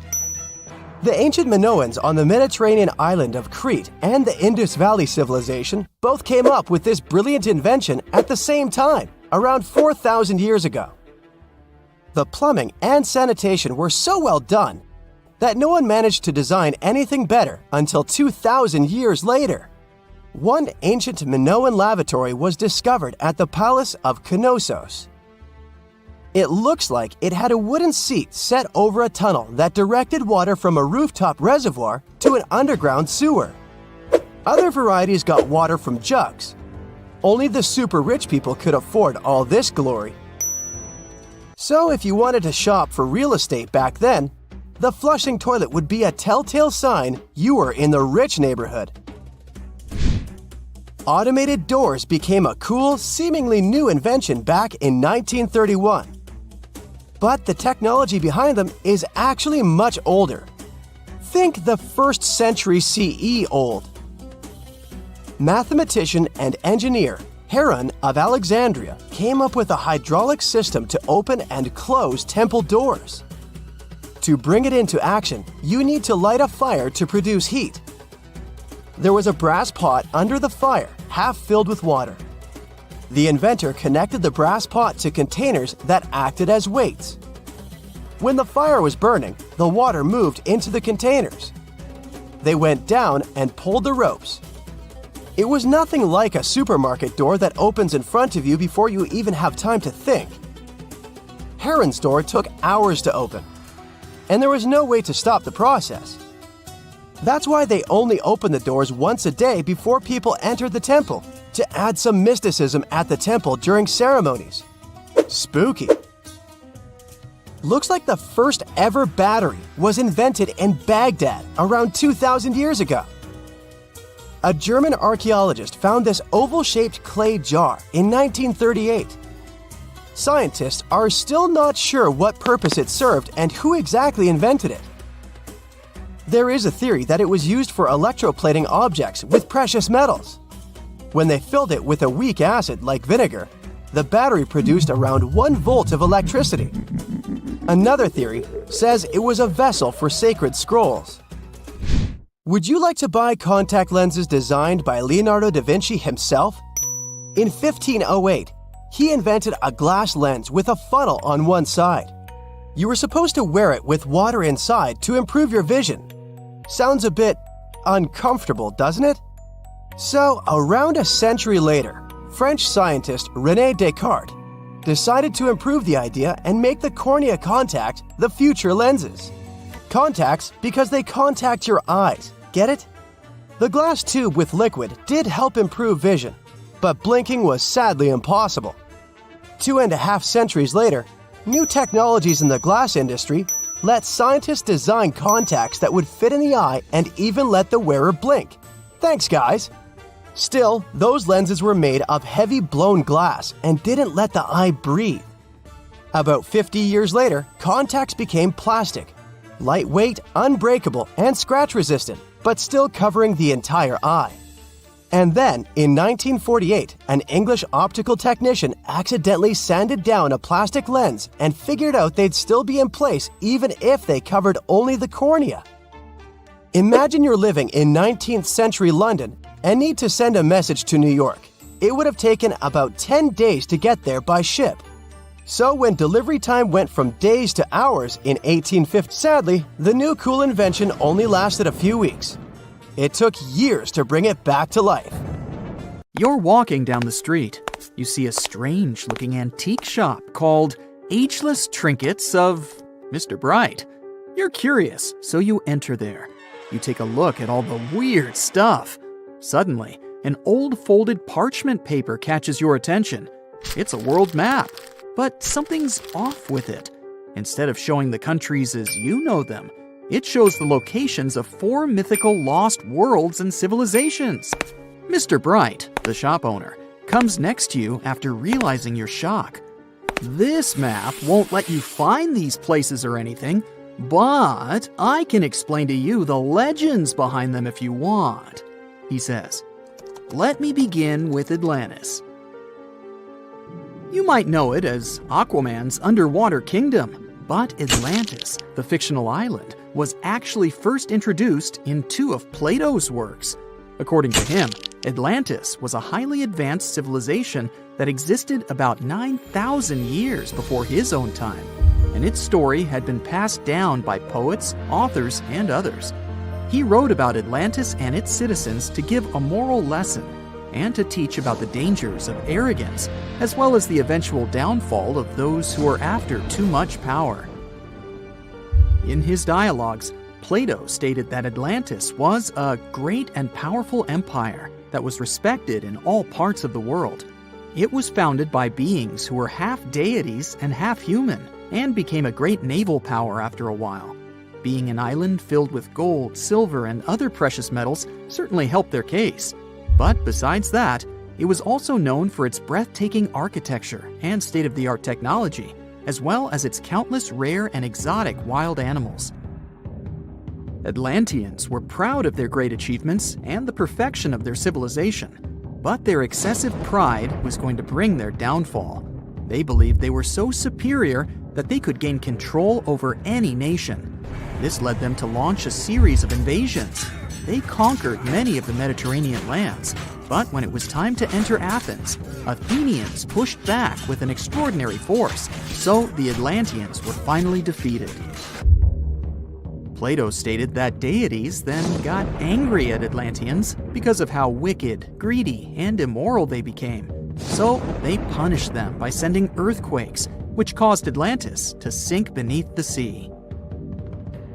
Although the earliest written records of Atlantis were Plato's works, some people still believed his story to be based on truth and tried to identify the island of Atlantis with actual countries. Some people suggested it may have been located in the Mediterranean Sea, near the coast of Spain or Italy. Others thought it may have been located in the Caribbean, off the coast of Central or South America, but there was no solid evidence to support any of these claims. One theory, in particular, seemed more plausible than the others, though. Located in the Aegean Sea, the island of Santorini was the home of a highly advanced Minoan society. However, due to a huge volcanic eruption, it was destroyed about 3,600 years ago, causing the Minoan civilization to suddenly disappear. These similarities between the fictional Atlanteans and the historical Minoans made Santorini a good candidate for the speculations.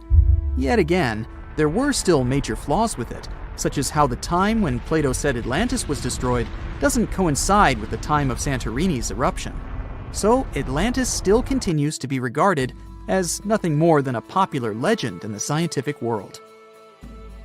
Now, let's move toward the northeast direction on the map, Mr. Bright says. According to Celtic Breton mythology, there once was a magnificent city called Ys, also known as Caris, that towered over Douarnenez Bay in France's Brittany region. It was the most wealthy city in the entire Atlantic. It was especially famous for its beautiful gardens and buildings, and its citizens were all living comfortably and happily there. Dahut, who was King Bradlon's daughter in Breton legends and literature, had a deep love for the sea. She begged her father to build a city at the edge of the sea, and that is how the city of Ys was established. Little did she know that she would be the one responsible for the destruction of her father's beloved gift. You see, since the city was surrounded by the sea, it needed to be protected by a dike equipped with floodgates, and these gates could only be opened at low tide. And the only one who had the keys to these gates was the king himself. One day, a handsome red knight arrived at the city, but couldn't pass the gates. Dahut was so taken by him that she wanted to let him in. She knew that her father was the keeper of the only key to the city, so she sneaked into his room and stole it from him. Then she gave it to the Red Knight so that he could enter the city and they could be together. However, the Red Knight turned out to be the Prince of Darkness, and he intentionally left the gate open to the raging sea. The waves soon swallowed all of Ys. King Gradlon was able to escape on his magical horse, but Dahut couldn't. She turned into an evil mermaid who lured sailors into the sea. Today, if you go to Quimper, a city in Brittany, northwest France, you can find the statue of King Gradlon riding on his horse. Although the city of Ys is a legend, Brittany coast locals believe that on the days when the waters are calm, you can still hear the tolls of the city bells deep under the sea, if you listen carefully. Mr. Bright then points at the Indian Ocean on the map and says, "Now, have you heard about Lemuria?" Back in the mid-1800s, a few scientists suggested that there was once a continent that existed in the Indian Ocean, somewhere close to the south of modern-day Sri Lanka. The first one to popularize this theory was the British lawyer and zoologist Philip Lutley Sclater. In his paper, The Mammals of Madagascar, he stated that he found lemur fossils in India, and not in Africa. However, this discovery was extremely shocking to him because of the fact that lemurs' original homeland, Madagascar, is much closer to Africa. He proposed that this was possible only if some larger continent connected the two once. He stated that this continent must have eventually sunk to the ocean floor. He then named it Lemuria, and hence the theory was born.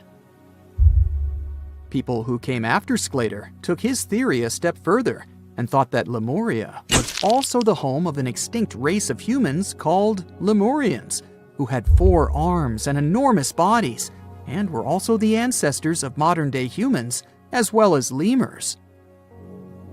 Of course, as new scientific discoveries were made on plate tectonics, evolution, and the study of DNA, the theories regarding the fictional continent called Lemuria were debunked. The last fictional land on the map is Agartha, Mr. Bright says. taking its roots from Eastern mysticism. One legend says there's a kingdom called Agartha that is located deep beneath the surface of the earth. It's where all four corners of the world are connected by paths and tunnels. It is said that there's a secret entrance into Agartha hidden in the Gobi Desert, and it's built by Agarthans themselves using advanced technology that can't be detected by us, the surface folks.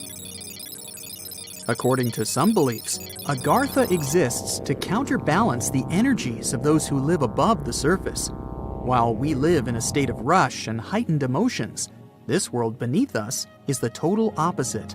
Some even say that those who escaped Atlantis fled here to continue their lives inside the Earth's core. And yet, others think it's actually a land that's crawling with all kinds of monsters. But there's no need to be scared, since modern science proved Earth's core is not actually hollow and is a solid hot iron ball. So you can cancel your journey plans to the center of the Earth if you've made any. Thanks, Mr. Bright. We know that the ancient Egyptians were talented enough to build something as grand as the pyramids, but were they also smart enough to measure the speed of light? There's a theory circulating online that says exactly that. If you look at these two numbers, you'll see that they match completely. The first one is the speed of light in a vacuum measured in meters, and the second one is the latitude of the Great Pyramid of Giza. So, was it done on purpose, or is it just a coincidence? Well, happily, we can tell you that it's actually just a coincidence, not another conspiracy thingy. The Great Pyramid is just one of the many places in the world that share the same latitude.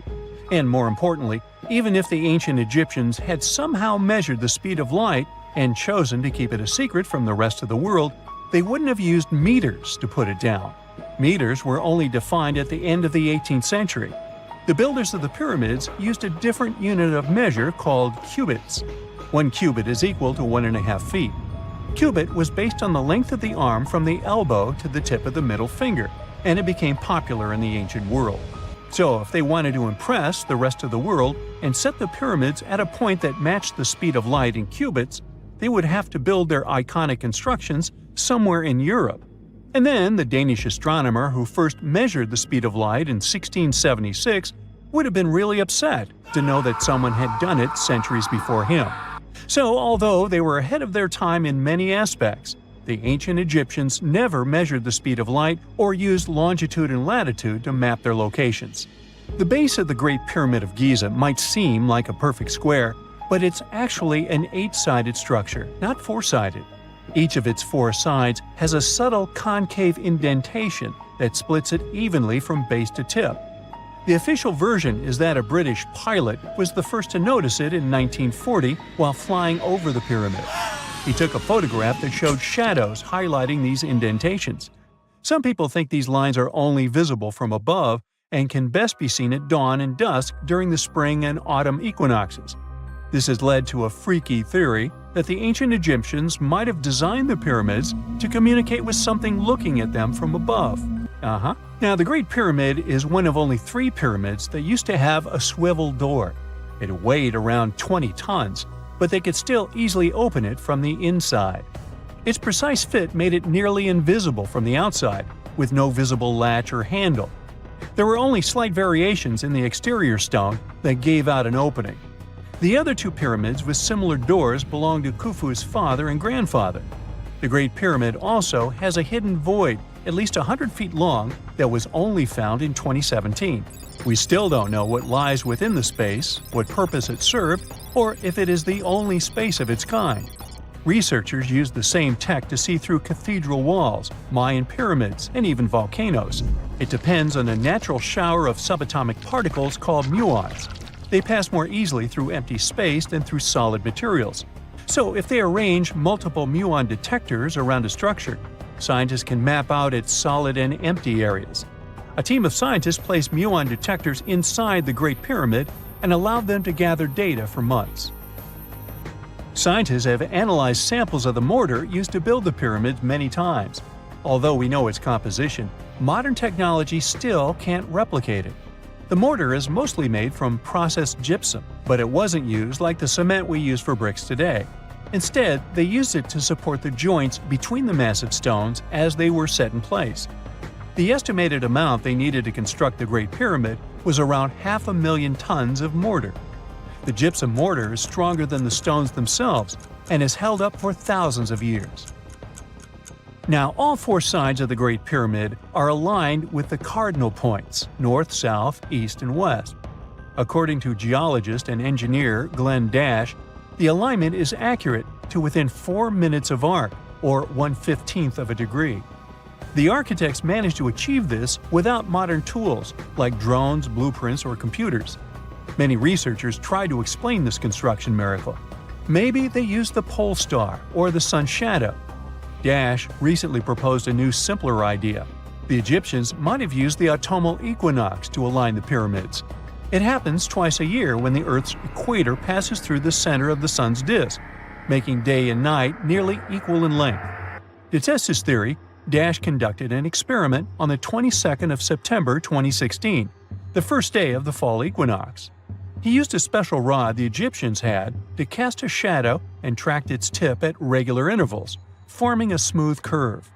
By connecting 2 points of the curve with a taut string, he created an almost perfect east-west line.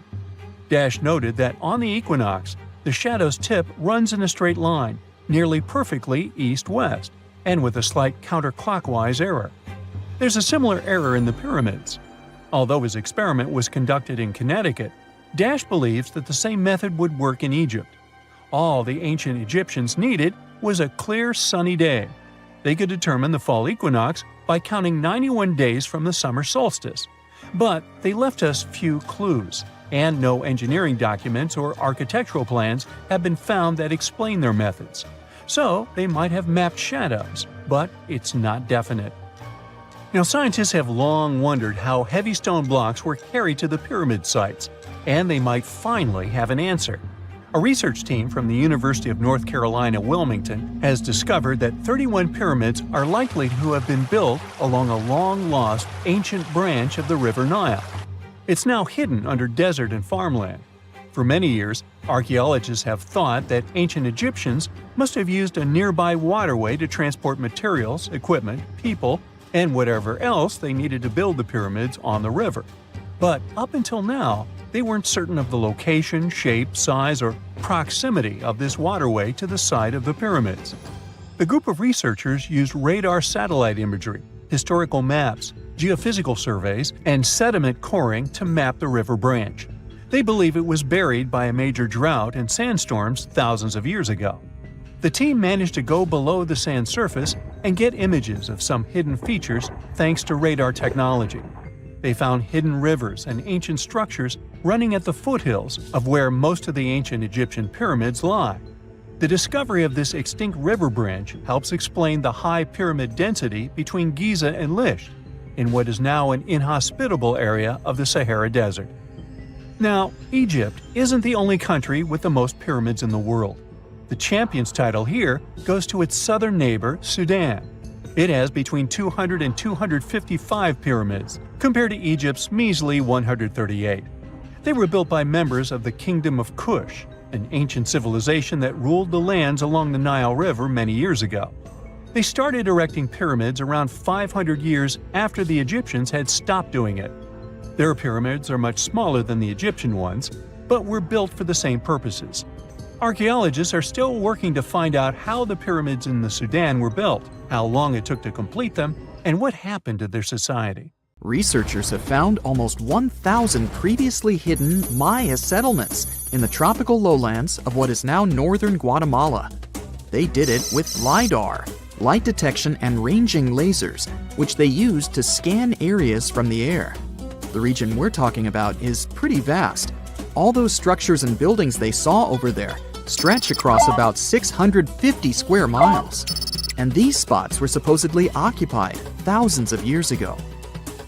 It seems all these structures were pretty densely packed, so people lived close to each other. They had at least 417 ancient villages, towns, and cities where they could identify boundaries. These structures and buildings were actually a part of a state that looked like a kingdom. Some of these settlements were built as sports courts, civic, ceremonial, and religious centers, and residential homes. There were also massive palaces, platforms, dams, pyramids, and causeways across that area. People who lived there also had reservoirs where they collected water.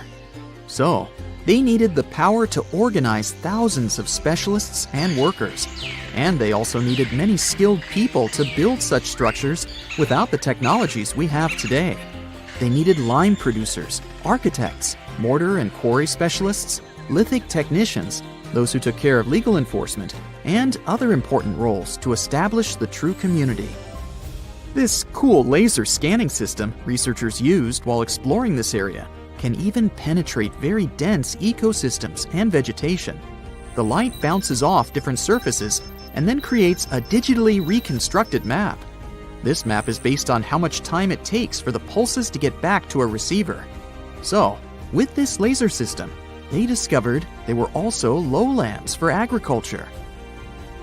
So why exactly did the Maya settle in this region? It was a specific area. Plus, it was hard to build such an amazing kingdom in a tropical rainforest climate. Back in the old times, ancient peoples had mostly inhabited areas in drier climates. Over there, they would build water resources, which were some sort of the basis of society and a source of life. An example of this is Teotihuacan of Highland Mexico, although they did have a couple of navigable rivers they could use for transport and trade. But these rainforest areas had their advantages too. The Maya used natural resources like limestone, which was their primary building material, salt, and the volcanic rock obsidian, which they used for different tools. Also, they managed to find enough dry land to live and build homes there. The lowlands were seasonal swamps called bajos, and they were perfect for agriculture because of the fertile soil. Generally, the Maya built settlements that could endure rainy periods too. They were ready for different circumstances, including flood and drought, which is something you could see in how they built houses. Their architecture was also one piece of evidence that showed their community was like a centralized kingdom-like state, which shows they stuck together through tough times. The Mayan Empire was very powerful, and it reached its peak about the 6th century CE. They were excellent at pottery, agriculture, writing, mathematics, and calendars. They were the ones who created complex calendar systems, such as the calendar round, which is based on 365 days. Although some believed the Mayan calendar predicted December 21st, 2012 would be the end of the world, it was just a coincidence with the end of a certain full cycle. They would call it the long count calendar, and it lasts 5,125 years. The Mayan people left behind an impressive amount of astonishing architecture and symbolic artwork. Most of their stone cities ended up abandoned by 900 CE. No one still knows why the Mayan civilization in that area collapsed, although there are some theories. Some think that by the 9th century, these people had exhausted the resources around them to the point that they could no longer feed and sustain such a big population. Others believe some city-states didn't get along that well, so they broke down the traditional system of power they used to have. Some say it was all because of a very long period of drought. It could be a combination of all these factors, though. But one Mayan city, located on an island, even survived until the 17th century. It was long after the rest of the Mayan civilizations had been destroyed or abandoned. If you're a traveler, you might know the town by its modern name, Flores. Scientists believe about 2,000 people lived there. The earliest Maya people were farmers. They cultivated crops like beans, squash, corn, and cassava. As they had many interesting ingredients, they created hundreds of cool recipes. Many of those are still present even today. For example, in modern Mexican cooking. And especially popular are papayas, cacao, avocados, squash, pineapples, chili peppers, beans, and so on. Even though the Maya mostly practiced a kind of primitive type of slash-and-burn agriculture, there is also evidence of them using some more advanced farming methods, like terracing and irrigation. And they were big chocolate lovers. More than 3,500 years ago, The Olmecs of Mesoamerica probably turned out to be the first to realize that it takes some work for us to get such a cool thing as chocolate. But the Maya were the ones who turned it into a true form of art. Scientists found out about it when they found cacao in Mayan pottery. Their chocolate would be mixed with honey, water, cornmeal, and chili peppers. That's how you get a spicy, savory hot chocolate beverage you can try even today in Mexico and Central America. Also, they used written language in their books. Their paper was made from fig tree bark, and using strips of that paper, they created a large library of books. Books made of this material are called codices, and 4 of these can still be found today. Sadly, many books were lost over time because of the humid climate or some human factors. The classic Maya built a bunch of palaces and temples that had a stepped pyramid shape. They decorated them with inscriptions and reliefs, which have earned them the reputation of being incredible artists of Mesoamerica. For the Mayans, flat foreheads were the most desirable thing on someone's face. They were generally really into aesthetics, and having a flat forehead was one of the main things where you could meet their highest aesthetic standard. They also liked to glam up their looks with makeup and clothing. Also, the Mayans were master tattoo artists. Actually, they were one of the first civilizations that started doing such forms of body art. They had a rich culture and believed in many things, such as fairies. Many civilizations across the globe believed in these mythical creatures, which had different names everywhere. The Mayans called those creatures aluxes. They would make sculptures of aluxes from wood or clay, take them to the forest, and hide in some secret spots. The Maya believed these sculptures would come to life during the night and take the role of guardians of their land, animals, and crops. The Maya believed caves were entrances that led to the underworld. You can even visit some of these caves if you like. For example, you can explore the jungles of Quintana Roo and Yucatan near Cancun. There are many spots where researchers found artifacts the Mayans had left behind. They were one of the first cultures that learned how to use rubber latex and make, for example, rubber balls for the many interesting games they had. They used natural latex and then probably mixed it with some other natural substances. That's how they came up with the bouncy balls they played with. They also built cool steam baths. The Maya had structures made from stone that looked like something we know today as bathtubs. Plus, they were building heated stone structures we know as sweat houses. Researchers found these in El Salvador and Guatemala, and they were previously hidden under volcanic ash. Before we get into the reason why and how there are pyramids all around the world, let's talk about some of the examples. I'll start with the Pyramid of the Sun in Mexico. These folks really knew how to build a city. Their well-planned urban center spanned over 7 square miles and boasted several pyramids. But the Pyramid of the Sun is the most impressive.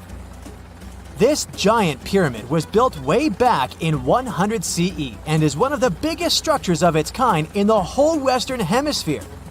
It's so big that it's 216 feet high above the ground. If you ever find yourself in this ancient city, you won't be able to miss the Pyramid of the Sun.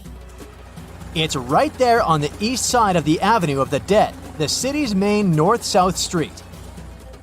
To build this incredible pyramid, around 1 million cubic yards of material were used, including a special kind of red volcanic rock called hued tezontle. Impressive, huh? We don't know too much about the people who built the Pyramid of the Sun or its purpose. But archaeologists believe there was once a temple on top of it. When explorers went below the pyramid in the 1970s, they found a bunch of cool tunnels and chambers. In 2011, they even found a secret stash of clay pots, obsidian pieces, animal bones, human figurines, and a mask. Who knows what other secrets the pyramid is hiding? If you decide to see this one, you must climb the pyramid using the 248 uneven steps on the west side. Watch your step. Sudan got some pyramids too. Nubian pyramids aren't as big as the ones in Egypt, but they still got around 200 of them. These ancient pyramids have been home to the tombs of the pharaohs of the Meroitic kingdom for almost 1,000 years, who ruled Egypt from Nubia to the Mediterranean Sea. The pyramids at Meroe were constructed using granite and reddish sandstone. Oh, and did you know that Sudan has more ancient pyramids than Egypt? The Kushite pyramids depict the indigenous architecture and burial traditions of Nubia's Napata and Meroe kingdoms, which ancient Egypt influenced. Meroe, the burial site of over 40 queens and kings, is the most extensive Nubian pyramid site. The tomb walls depict mummified royals bedecked in jewelry, their wooden caskets containing bows, quivers of arrows, and other artifacts pointing to the Meroitic relationship and trade with Egyptian and Greek civilizations. So if you're looking for some ancient tombs to explore, you may consider skipping the crowds in Egypt and heading on down to Sudan. Let's fly to Iraq to see some more pyramids. Ziggurats have fancy receding layers and tiered temples. Instead of a smooth exterior, it has tiers like a cake. Perfect for all the important work and rituals that went on inside. You can find these towering structures scattered throughout Iraq and Iran, and they're a real testament to the power and skills of the people who built them. One of the biggest and most impressive ziggurats is the ziggurat at Ur. It's basically a giant rectangular pyramid that stands a whopping 70 to 100 feet tall, with 3 levels of terraces and a temple on top. Can you imagine how many baked bricks it took to build that thing? Try 720,000 for just the lower portion. This particular ziggurat was built for Sumerian king Ur-Nammu. Similar to other ones, this pyramid has been around for thousands of years, so it got a little rough around the edges. Thankfully, the Babylonian king Nebuchadnezzar II and some archaeologists came to the rescue in the 6th and 20th centuries respectively. And now, you can find this near Talil Air Base. The ziggurat at Ur was built in 2100 BCE by King Ur-Nammu for the moon deity Nana. It was the tallest building in the city, and you could see it from miles around. It was like the medieval cathedral spire of its day. People would come here to bring their agricultural surplus and get their food allotments and seek spiritual nourishment. Sadly, the Nana temple at the top of the ziggurat didn't survive, but we do have some blue glazed bricks that may have been part of its decoration. The lower parts of the ziggurat are pretty amazing though. The architects even included holes in the temple's baked exterior to let the water evaporate from its core. Since we explored some of the pyramids on our planet, let's take a broader perspective. They can be found in many parts of the world. Egypt has over 100 pyramids, double that number in Sudan, and dozens of others are scattered in the Middle East and China. The Americas have the most pyramids in total, with more pyramids than the rest of the world combined. These pyramids are located in Mexico, Guatemala, Honduras, and El Salvador. Time to know more about the evolution of pyramids through history. The oldest pyramid is in Egypt. This pyramid was a step pyramid, which was created by placing one layer of stone on top of another. The pharaoh Sneferu is credited with creating the pyramid shape we recognize today. During his 45-year reign, he built 3 pyramids. His first 2 attempts failed, but he finally got it right with the Red Pyramid, which is considered the first true pyramid.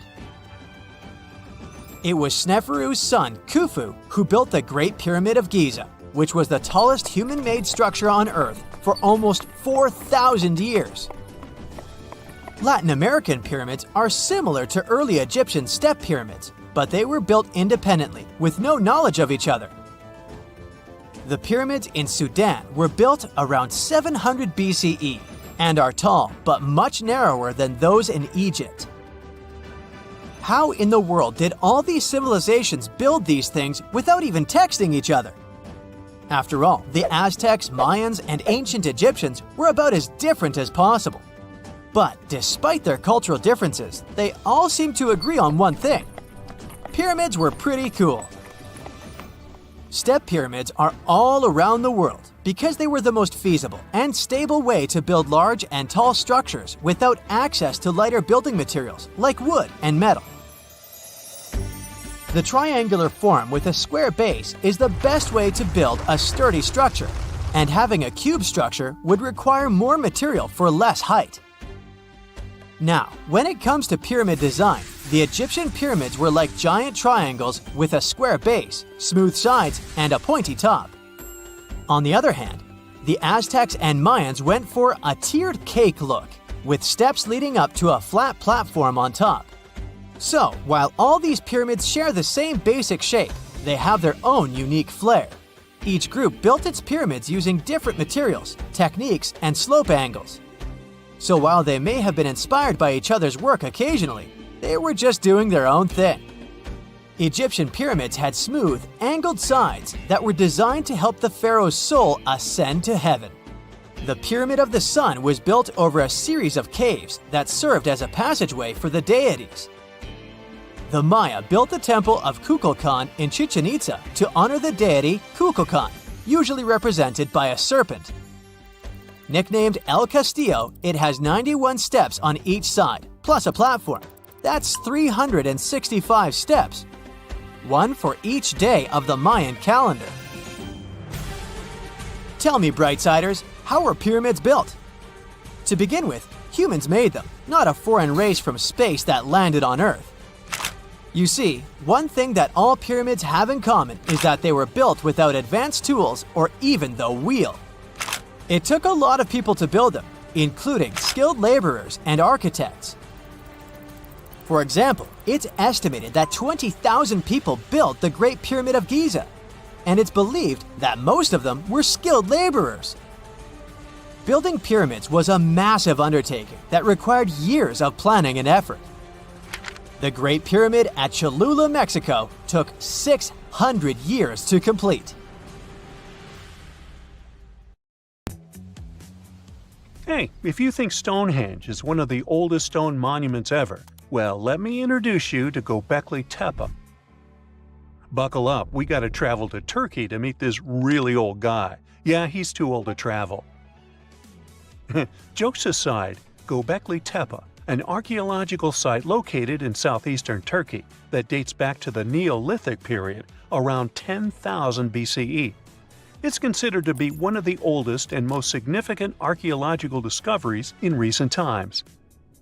The site consists of a series of circular and rectangular structures made of stone pillars. Yeah, it does look like its younger brother Stonehenge. Some of those pillars are decorated with intricate carvings of animals and other symbols.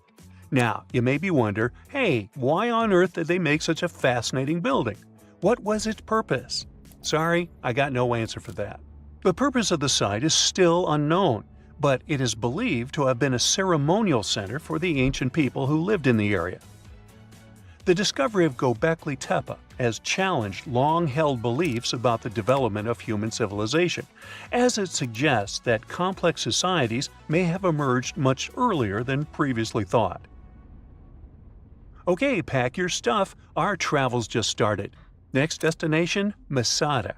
It's an ancient fortress located in Israel on a plateau overlooking the Dead Sea.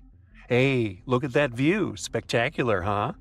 It was built by King Herod the Great in the 1st century BCE, and it was very smartly built.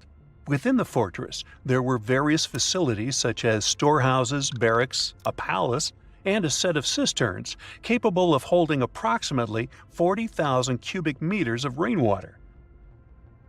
People living there believed that the collected runoff from a single day's rainfall could provide sustenance for over 1,000 individuals for a period of 2 to 3 years. Access to the fortress was limited to 3 steep and winding paths leading up to fortified gates. Still, at one point, the fortress was occupied by people who had fled Jerusalem after the city was captured by the Romans. They held out against the invaders for several months, but eventually they were defeated. But these guys didn't surrender. The story of Masada has become a symbol of resistance and bravery. Today, Masada is a popular tourist attraction and a UNESCO World Heritage Site. The next flight is going to be short. We're popping over to Egypt to see the Karnak Temple Complex. It's a vast ancient Egyptian temple complex located in the city of Luxor, Egypt. It was built over a period of 2,000 years and covers an area of more than 200 acres. The complex is dedicated to the worship of the deity Amun-Ra. Wait a minute, that should be Amun-Ra, and it was one of the most important religious centers in ancient Egypt. The Karnak Temple consists of several temples, chapels, and other buildings, including the Great Temple of Amun, the Temple of Khonsu, and the Temple of Ptah. Ptah! The Great Temple of Amun is the largest and most impressive temple in the complex, with massive columns, statues, and other decorations. One of the most famous features of the Karnak Temple complex is the Avenue of Sphinxes, which is a long avenue lined with Sphinx statues that leads from the entrance of the complex to the Great Temple of Amun. Another notable feature is the Hypostyle Hall, which is a massive hall with 134 columns that are over 70 feet high. The Karnak Temple complex is a popular tourist attraction and a UNESCO World Heritage Site. It's considered one of the most important archaeological sites in Egypt and provides a fascinating glimpse into the religion and culture of ancient Egypt. Hey, we can't hop on the next flight and leave Egypt until we see the Pyramid of Djoser. It has another name, by the way. It's also known as the Step Pyramid. This ancient Egyptian site is located in Saqqara. It was built during the 27th century BCE for the pharaoh Djoser by his architect Imhotep, who is considered one of the most important figures in Egyptian history. People believe this pyramid is the first monumental structure built entirely of stone and is an important example of early Egyptian architecture. The pyramid originally stood at 203 feet tall and was surrounded by a complex of buildings and courtyards. It was constructed in 6 layers, each smaller than the one below it, giving it the distinctive step-like appearance. The pyramid was used as a burial place for Pharaoh Djoser and was surrounded by a vast necropolis that contained the tombs of many other important officials. The Grateful Dead? The Pyramid of Djoser has several renovations and additions over the centuries, including the addition of a limestone casing that covered the original step structure. However, much of the pyramid was destroyed over time, and today only the central core remains. Despite this, it remains an important archaeological site and a popular tourist attraction in Egypt. Alrighty, we're ready to move on. There's one more pretty recent discovery we gotta see today. The Tower of Jericho was only discovered during excavations in the 1950s and 60s. It's an ancient stone tower located in the city of Jericho in the West Bank. Just like Göbekli Tepe, this one is believed to be one of the oldest stone structures in the world, dating back to approximately 8000 BCE. The tower stands at over 28 feet tall. It's made up of 2 main sections, an inner tower and an outer tower, which are connected by a series of stairs. The purpose of the Tower of Jericho is not entirely clear, but it is believed to have served as a defensive structure or a watchtower. It may have also had religious significance, as it was located near a sacred spring. The Tower of Jericho is a significant archaeological site and has provided valuable insights into the early history of human civilization. It's open to visitors and is a popular destination for tourists interested in ancient history. Now, this ancient site even got attention from Netflix, and they made a movie where the action takes place in Mohenjo-Daro. This site was a major center of the Indus Valley civilization in present-day Pakistan. Mohenjo-Daro was one of the largest cities of the ancient world, with a population estimated to have been around 40,000 in its peak. Trust me, that must have been a crazy megalopolis back then. The city was notable for its advanced urban planning, with sophisticated drainage and sanitation systems, and its impressive architecture, including the Great Bath and the Granary. Mohenjo-Daro was abandoned around 1900 BCE, and its ruins were only rediscovered in the 1920s. Today, it is a UNESCO World Heritage Site and an important archaeological site for the study of ancient South Asian civilization. We're heading to a teeny-tiny country that has quite an impressive history. Welcome to Malta. The Xigantia Temples are a Neolithic site located on the Mediterranean island of Gozo. They're probably one of the oldest freestanding structures in the world, dating back to around 3600 to 3200 BCE. The temples consist of two megalithic structures, each with multiple rooms and altars. The name Xigantia means giant tower in Maltese, as people believe that only giants could have built such massive structures. The temples are believed to have been used for religious purposes and are considered to be an important example of prehistoric architecture. They were added to the UNESCO World Heritage List in 1980. Well, you must be pretty tired, but there's one more place we gotta visit today. Our plane is already landing in Armenia, and we're here to see the Temple of Garni. Look, this one is well preserved. This temple dates back to the 1st century CE. It was built by King Tiridates I as a dedication to the sun deity Mir. Sadly, the temple was destroyed in the 17th century during an earthquake, which is quite a common thing for this area, but it was later reconstructed in the 20th century. Today, it's a popular tourist attraction and is also listed as a UNESCO World Heritage Site. Imagine you could spend an entire week scanning ancient ruins and taking photographs of the world's most surreal archaeological sites. Would you be up for it? So, let's do some digging. The first stop on your busy itinerary is Southeast Asia. It's home to some pretty cool ruins. You start in Bagan, located in the hinterlands of Myanmar.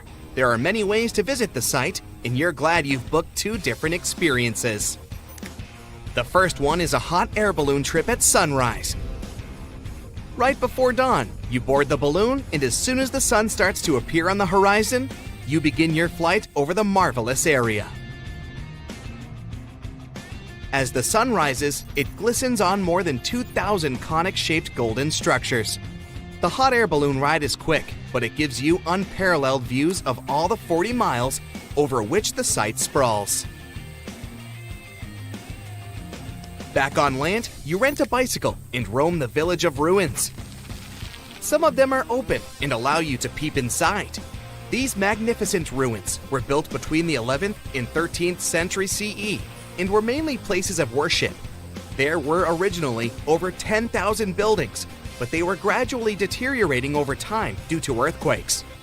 Thankfully, the site became a UNESCO World Heritage Site back in 2015 and has since been preserved. Up next, you catch a flight to Cambodia. You take some time to visit Angkor. The world-famous archaeological site nestled deep within the jungle. Good thing you've brought bug spray with you. The city of Angkor was once the capital of the Khmer Empire from the 9th to 15th century. FYI, the word Angkor means capital city in the Khmer language.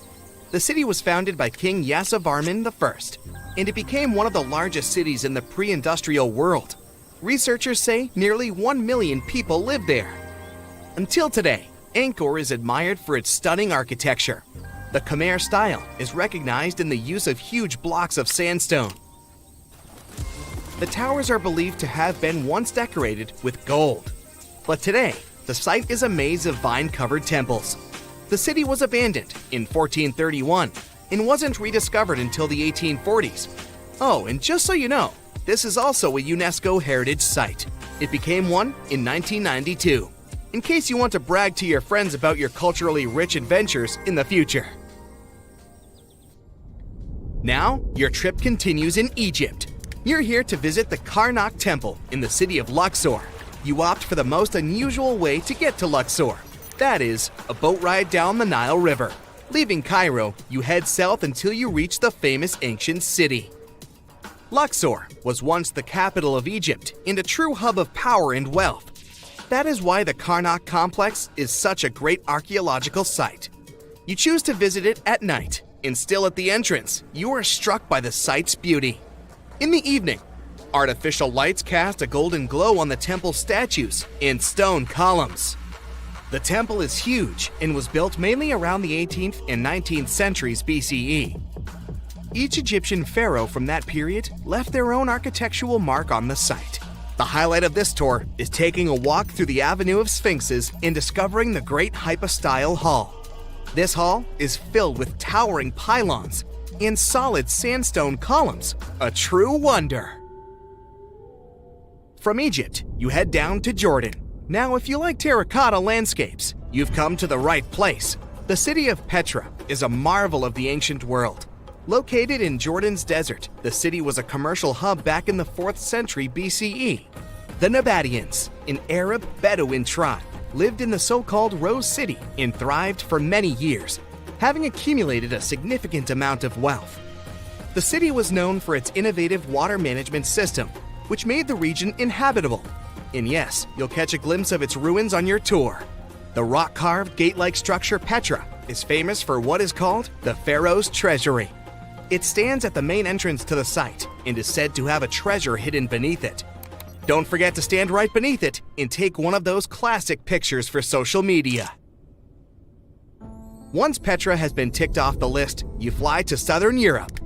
More specifically, to the tip of the Italian boot. You have a day trip scheduled to visit the ruins of Pompeii.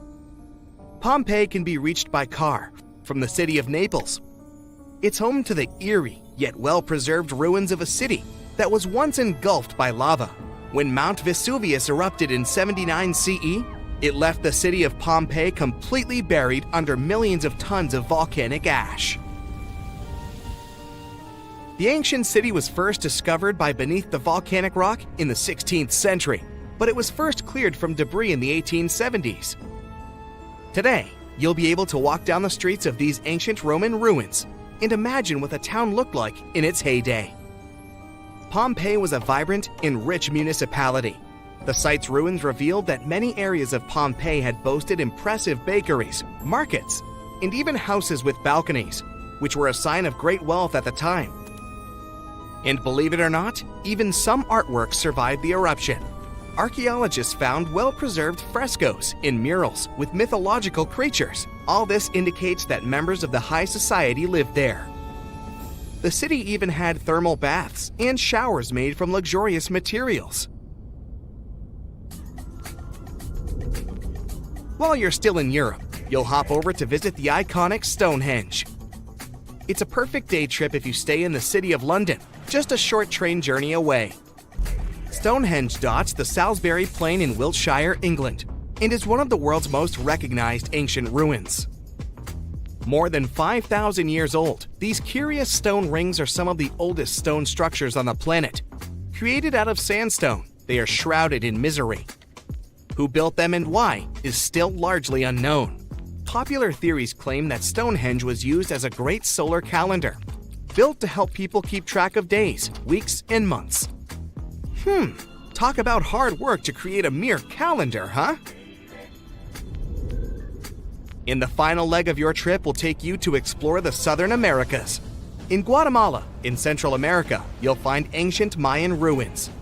The lost city of Tikal is a city made of 3,000 buildings, the remains of the capital of the Mayan Empire. You can compare its importance to such cities as London or New York today. The North Acropolis is Tikal's most ancient complex of monuments. Built solely by human hands in 350 BCE, it served as the resting place of kings and chiefs. Back in the day, the step pyramid temples were painted a beautiful red. Mayans loved that color. Today, of course, you'll only see the limestone. You might wonder what made such a great city turn into ruins. Well, archaeologists have no clue about the cause of Tikal's decline. Until today, this question remains unanswered. Was it a drought? Disease? Maybe we'll never know. Are you in the mood for some Mayan ruins? Chichen Itza is an archaeological site with the best preserved pyramids on Earth. Located in Mexico's Yucatan state, this Mayan city is well over 1,500 years old. At its peak, it was home to 35,000 people. The site covers 1.9 square miles and has many ruins spread throughout it. The highlight is El Castilla, a tremendous step temple, rising 80 feet above the ground. Its most peculiar feature is that it has 91 steps on each of its 4 sides, including the upper platform, which makes for 365 steps, the same as the number of days in the solar year. Phew, what an intense trip. Time to head home now and soak it all in. See you next time. Something exciting and kinda unexpected popped out among the rocks of the Ica Valley in Peru. The bones of a really old whale that lived almost 40 million years ago.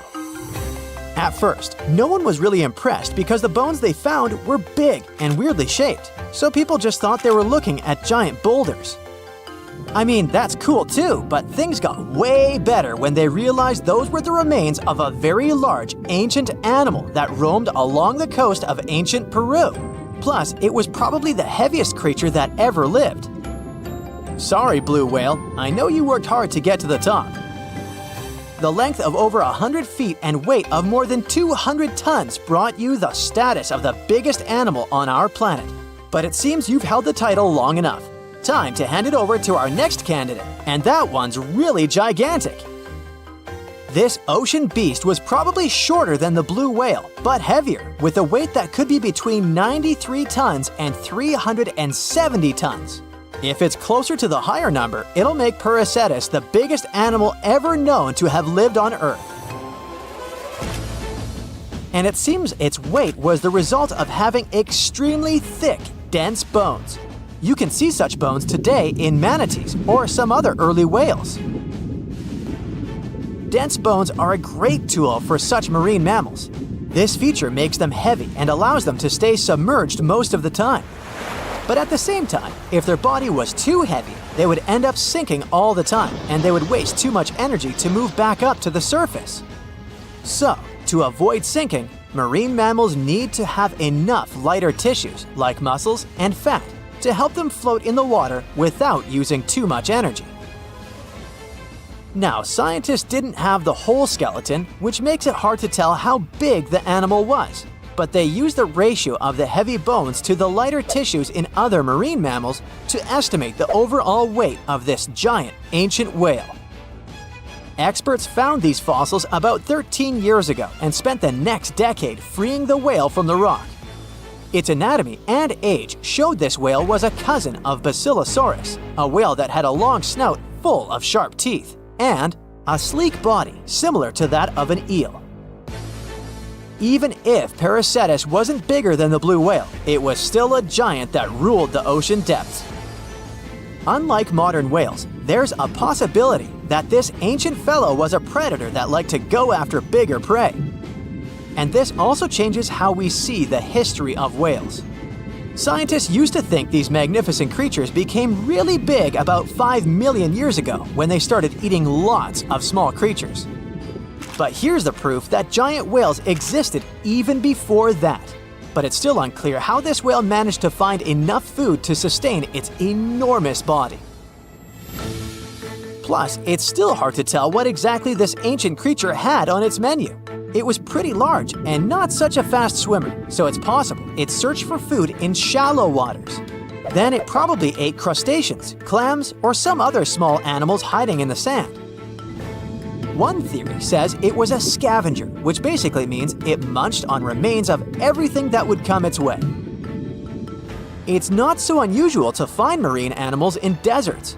Many of these regions used to be covered with water anyway. The Sahara in Africa is a perfect example. About 50 to 100 million years ago, this was not a dry desert, but a shallow saltwater body called the Trans-Saharan Seaway. The land is not wet there anymore, of course, but people who lived in that area knew about it because they used to find old shells across the desert. The sea was about 164 feet deep. That sounds enough for a nice swim. Some would say this area looked like modern Puerto Rico, with lots of sun and shallow water. Mangrove forests were a common thing as well as seafloors covered with mollusks, like snails and clams. The marine sediment that was left behind after the sea had dried up is full of different fossils. And the animal that lived in that ancient underwater world didn't look friendly. Plus, they were much bigger than their relatives from modern times, so a regular-sized human would end up as a snack, not even a whole meal. Normally, when animals live on small islands, they can become much bigger than their relatives from the mainland. This is something we call island gigantism, and it happens because there are more resources or fewer predators on islands. Maybe the same thing happened in the Trans-Saharan Seaway. Even though it wasn't an actual island, the water moved in and out, which created little pockets of water. And specific conditions in these pockets might have helped animals grow bigger. So we're talking about giant sea snakes, catfish, and fish that no longer exist today. One had incredibly strong jaws, and the animal used them to eat hard things and even crush shells. Their teeth showed they were fierce predators other animals had every reason to be afraid of. They went through some changes when it came to diet, similar to some types of piranhas. And the competition to get to the top of the food chain wasn't a joke. Not when there were also such large predators as sharks, crocodiles, and ancient relatives of elephants. Sahara went through different phases. If you could use a time machine and take a peek at Earth's largest hot desert as it was about 6,000 years ago, you wouldn't have to struggle with sand and heat. You'd have a nice walk through a green and pretty lush place. In the past, people who lived in that area didn't leave drawings on cave walls that showed camels, sand dunes, and scorpions. All those things you'd see in today's Sahara. Instead, they drew crocodiles. That's additional evidence that the Sahara used to have a lot of water and plants enough to support these big yet scary animals. Around 3 billion years ago, Earth might have been mostly covered with water. Today, it's about 71% of its surface, but it seems that our planet used to be a giant ocean world with no continents at all, just some scattered islands. Scientists studied special rocks in Western Australia that formed in a place deep under the ocean called a hydrothermal vent system. To explain this better, it's important to mention two common oxygen types, O16 and O18. O18 is heavier because it has extra neutrons. O16 evaporates from water more easily, and as researchers studied an old ocean floor, they found a lot of O18, more than in today's oceans. This way, they realized ancient Earth had less dry land than Earth today. Australia is a good spot to conduct these studies because a long time ago, it also used to be a beautiful place with large animals and lush rainforests. But as time went by, the land became drier and Australia had more deserts formed, such as the Great Victoria Desert. Rainforest remained only on the edges of the continent. What happens with deserts across the globe is called desertification. That's when land that used to be good for growing things turns into a desert or something similar. Our planet changes over time, together with its climate. But desertification also happens because of human activities, like mining, farming, and building cities. And when land turns into a desert, it's a problem because it can't support people and animals anymore. Food doesn't grow there. There's not enough clean water, and animals lose their homes. To help with this problem, there's a plan many countries agreed to. They decided to work with farmers to take care of the land, fix damaged areas, and manage water better. All in all, to make our planet a better place for life. Phew! This summer has been turning up the heat like never before. We feel like roasted marshmallows on a sizzling grill. Yes, the world is getting hotter, but some regions have always fought with high temperatures. It turns out people had some inventions to keep themselves cool in ancient times too. Some of them are still functioning, even 3,000 years later. Let's take a look at how people saved themselves from heat throughout history. So, Put an ice cube into your cold drink and get ready to hear how people survive the heat. Speaking of ice cubes, do you know that the Persians made an ice storage system?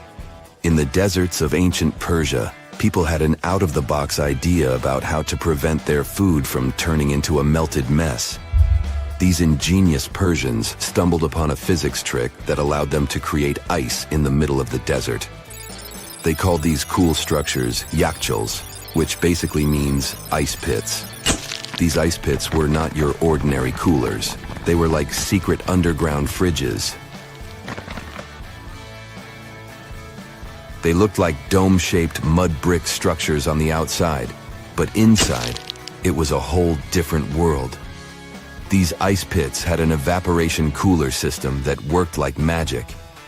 At night, when the desert cooled down, Persians made use of the radiative cooling effect. They set up cleverly designed trenches to hold thin layers of water.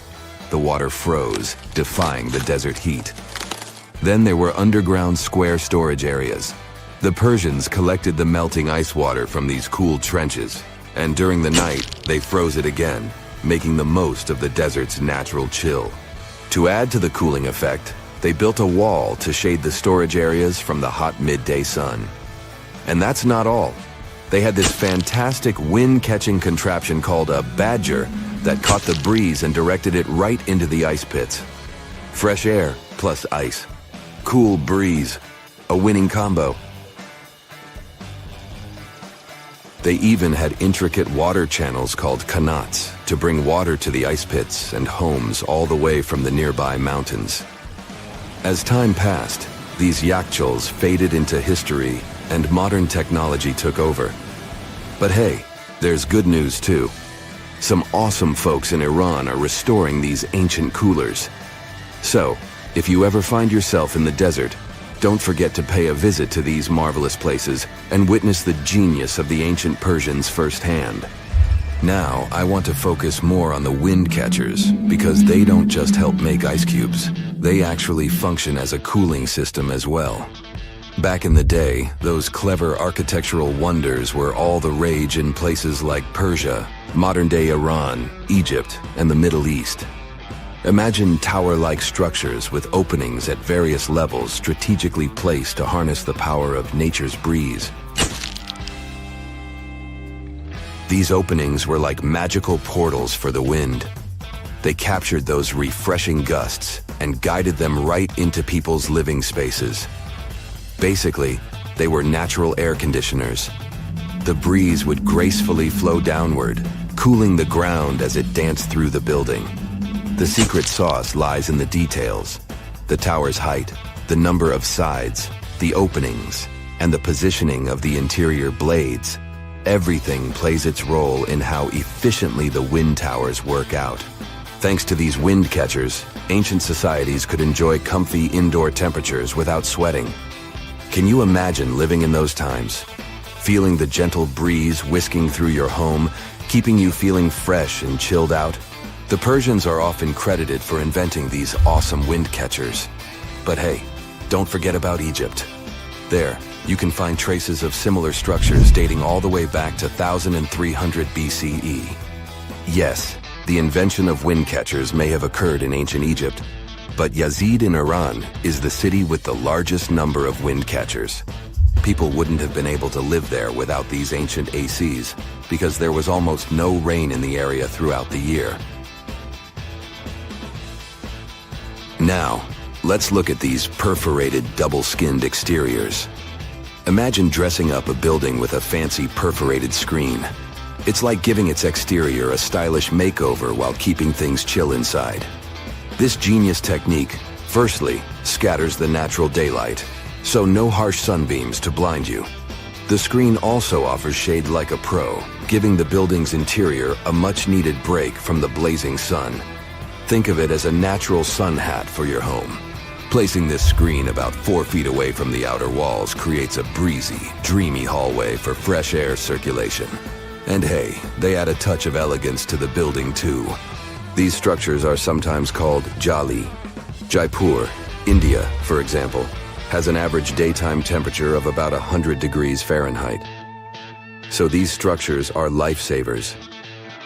Jalis come in various forms, crafted from cement, earth, and wood.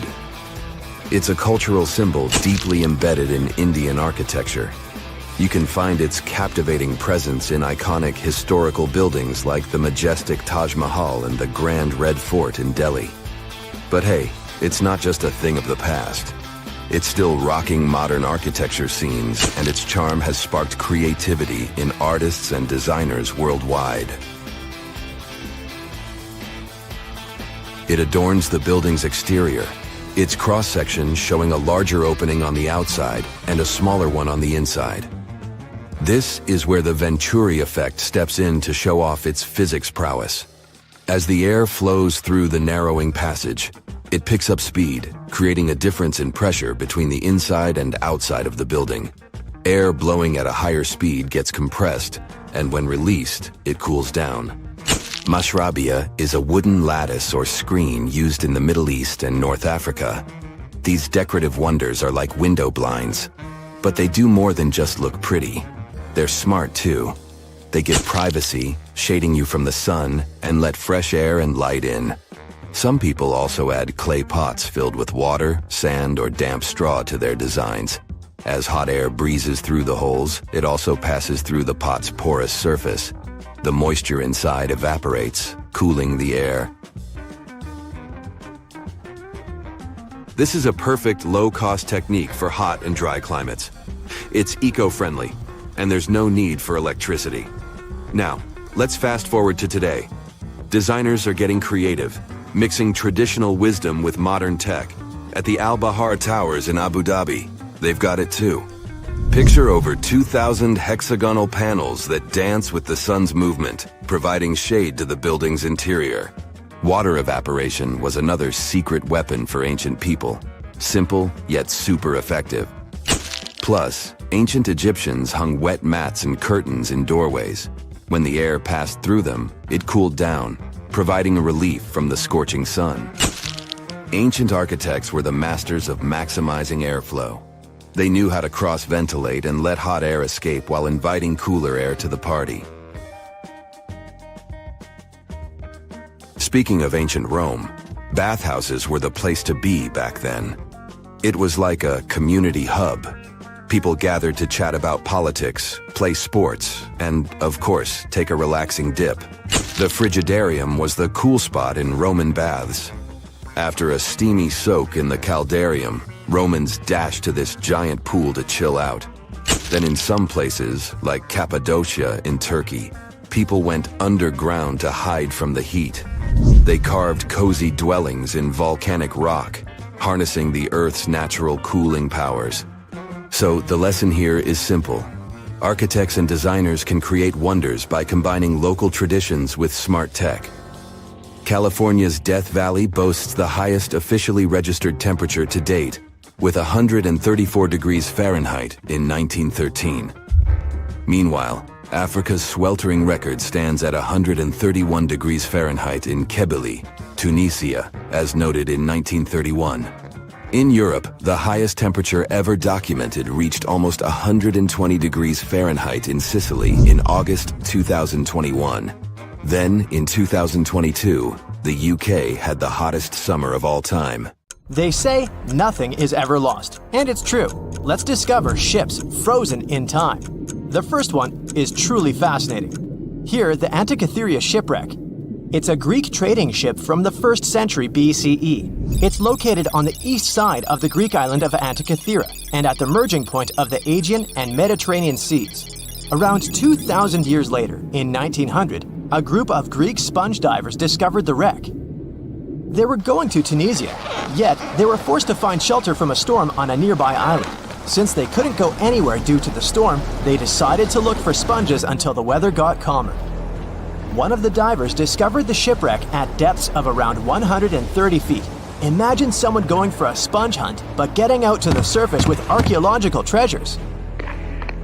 The captain of the sponge boat talked to the Greek officials about what they had found.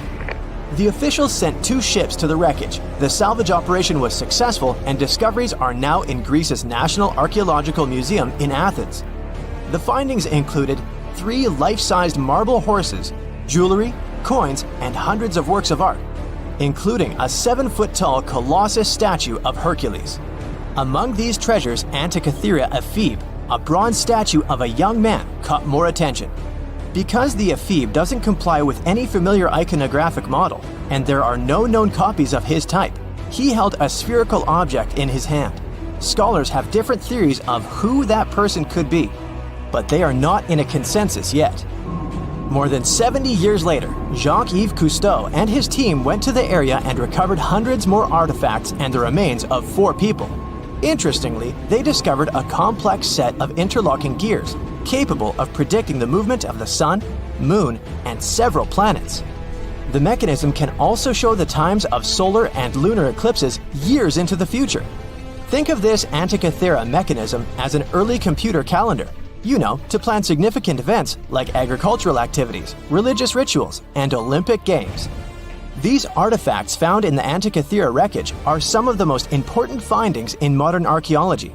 Just the Antikythera mechanism itself has changed our perception of the limits of ancient technology. The mechanism has a sophisticated design and was made over 1,000 years ago.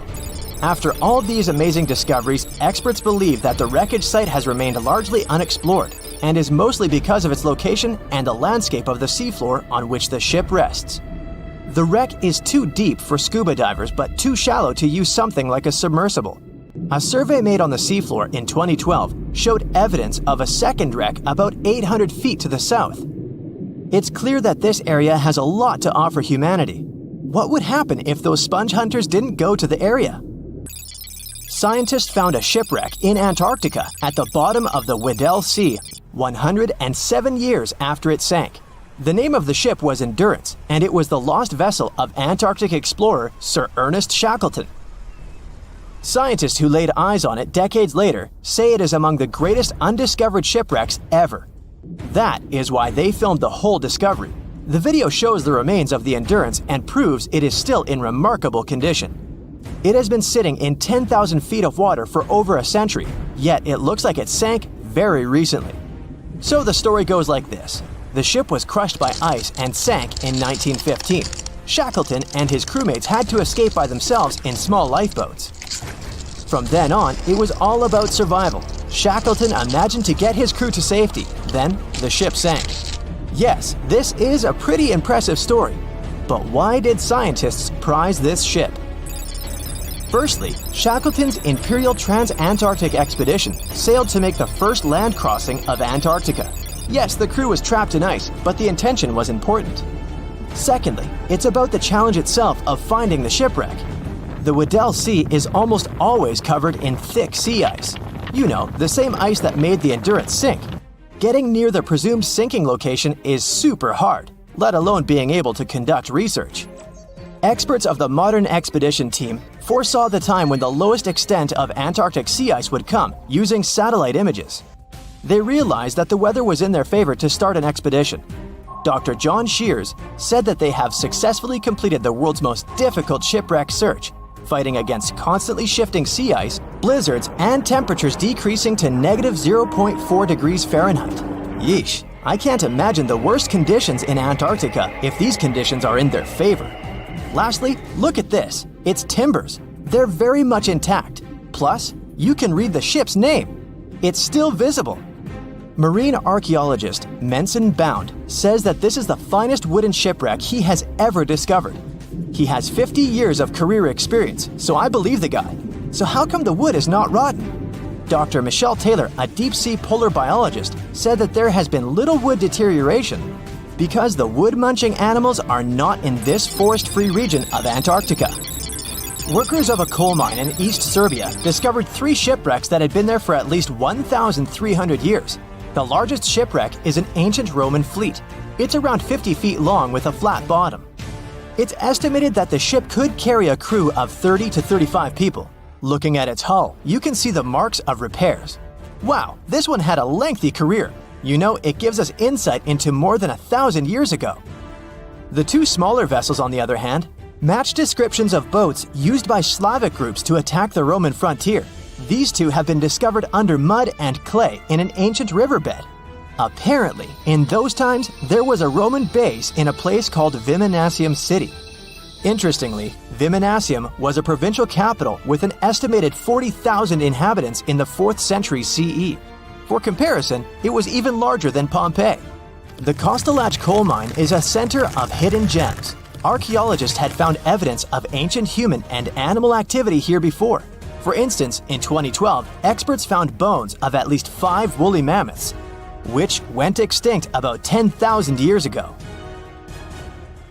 Canadian archaeologists found a ship 150 years after it went missing in the Canadian Arctic waters. This merchant ship is called HMS Investigator. It was purchased in 1848 to search for the explorer Sir John Franklin's ship that got lost in the Northwest Passage expedition. So, HMS Investigator left Britain in 1850 for this rescue operation.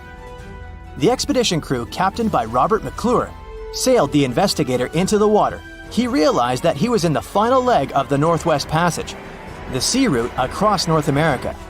But before he could sail into the Beaufort Sea, the 122-ton ship itself got stuck in the thick ice. The crew spent the winter over the Prince of Wales Strait. The following summer, McClure tried again to sail to the end of the passage, but the ice blocked his way once more. Here, too, the crew was forced to leave the ship. He steered the crew into the Bay of Mercy. There, they were to remain until 1853 when the crew of the HMS Resolute rescued them. Imagine a crew of 60 people who had to spend 3 winters in the Arctic without even knowing if they would survive. Later on, the ship was found sitting upright in about 36 feet of water. It was in very good condition. Arctic water has prevented the outer deck of the vessel from deteriorating quickly. The outline of the ship and its timber can be clearly seen. Plus, archaeologists have uncovered artifacts on land left by the sailors. They had unloaded everything before abandoning the Investigator. 3 sailor graves and 1 British naval shipwreck had also been discovered in the area. I wonder what else they could find there. Wow, it's the only place where 1 minute you're learning 17 natural ways how to get rid of houseflies, and the next, you're taking an epic journey straight into a black hole. More than 10 billion, with a B, views in total.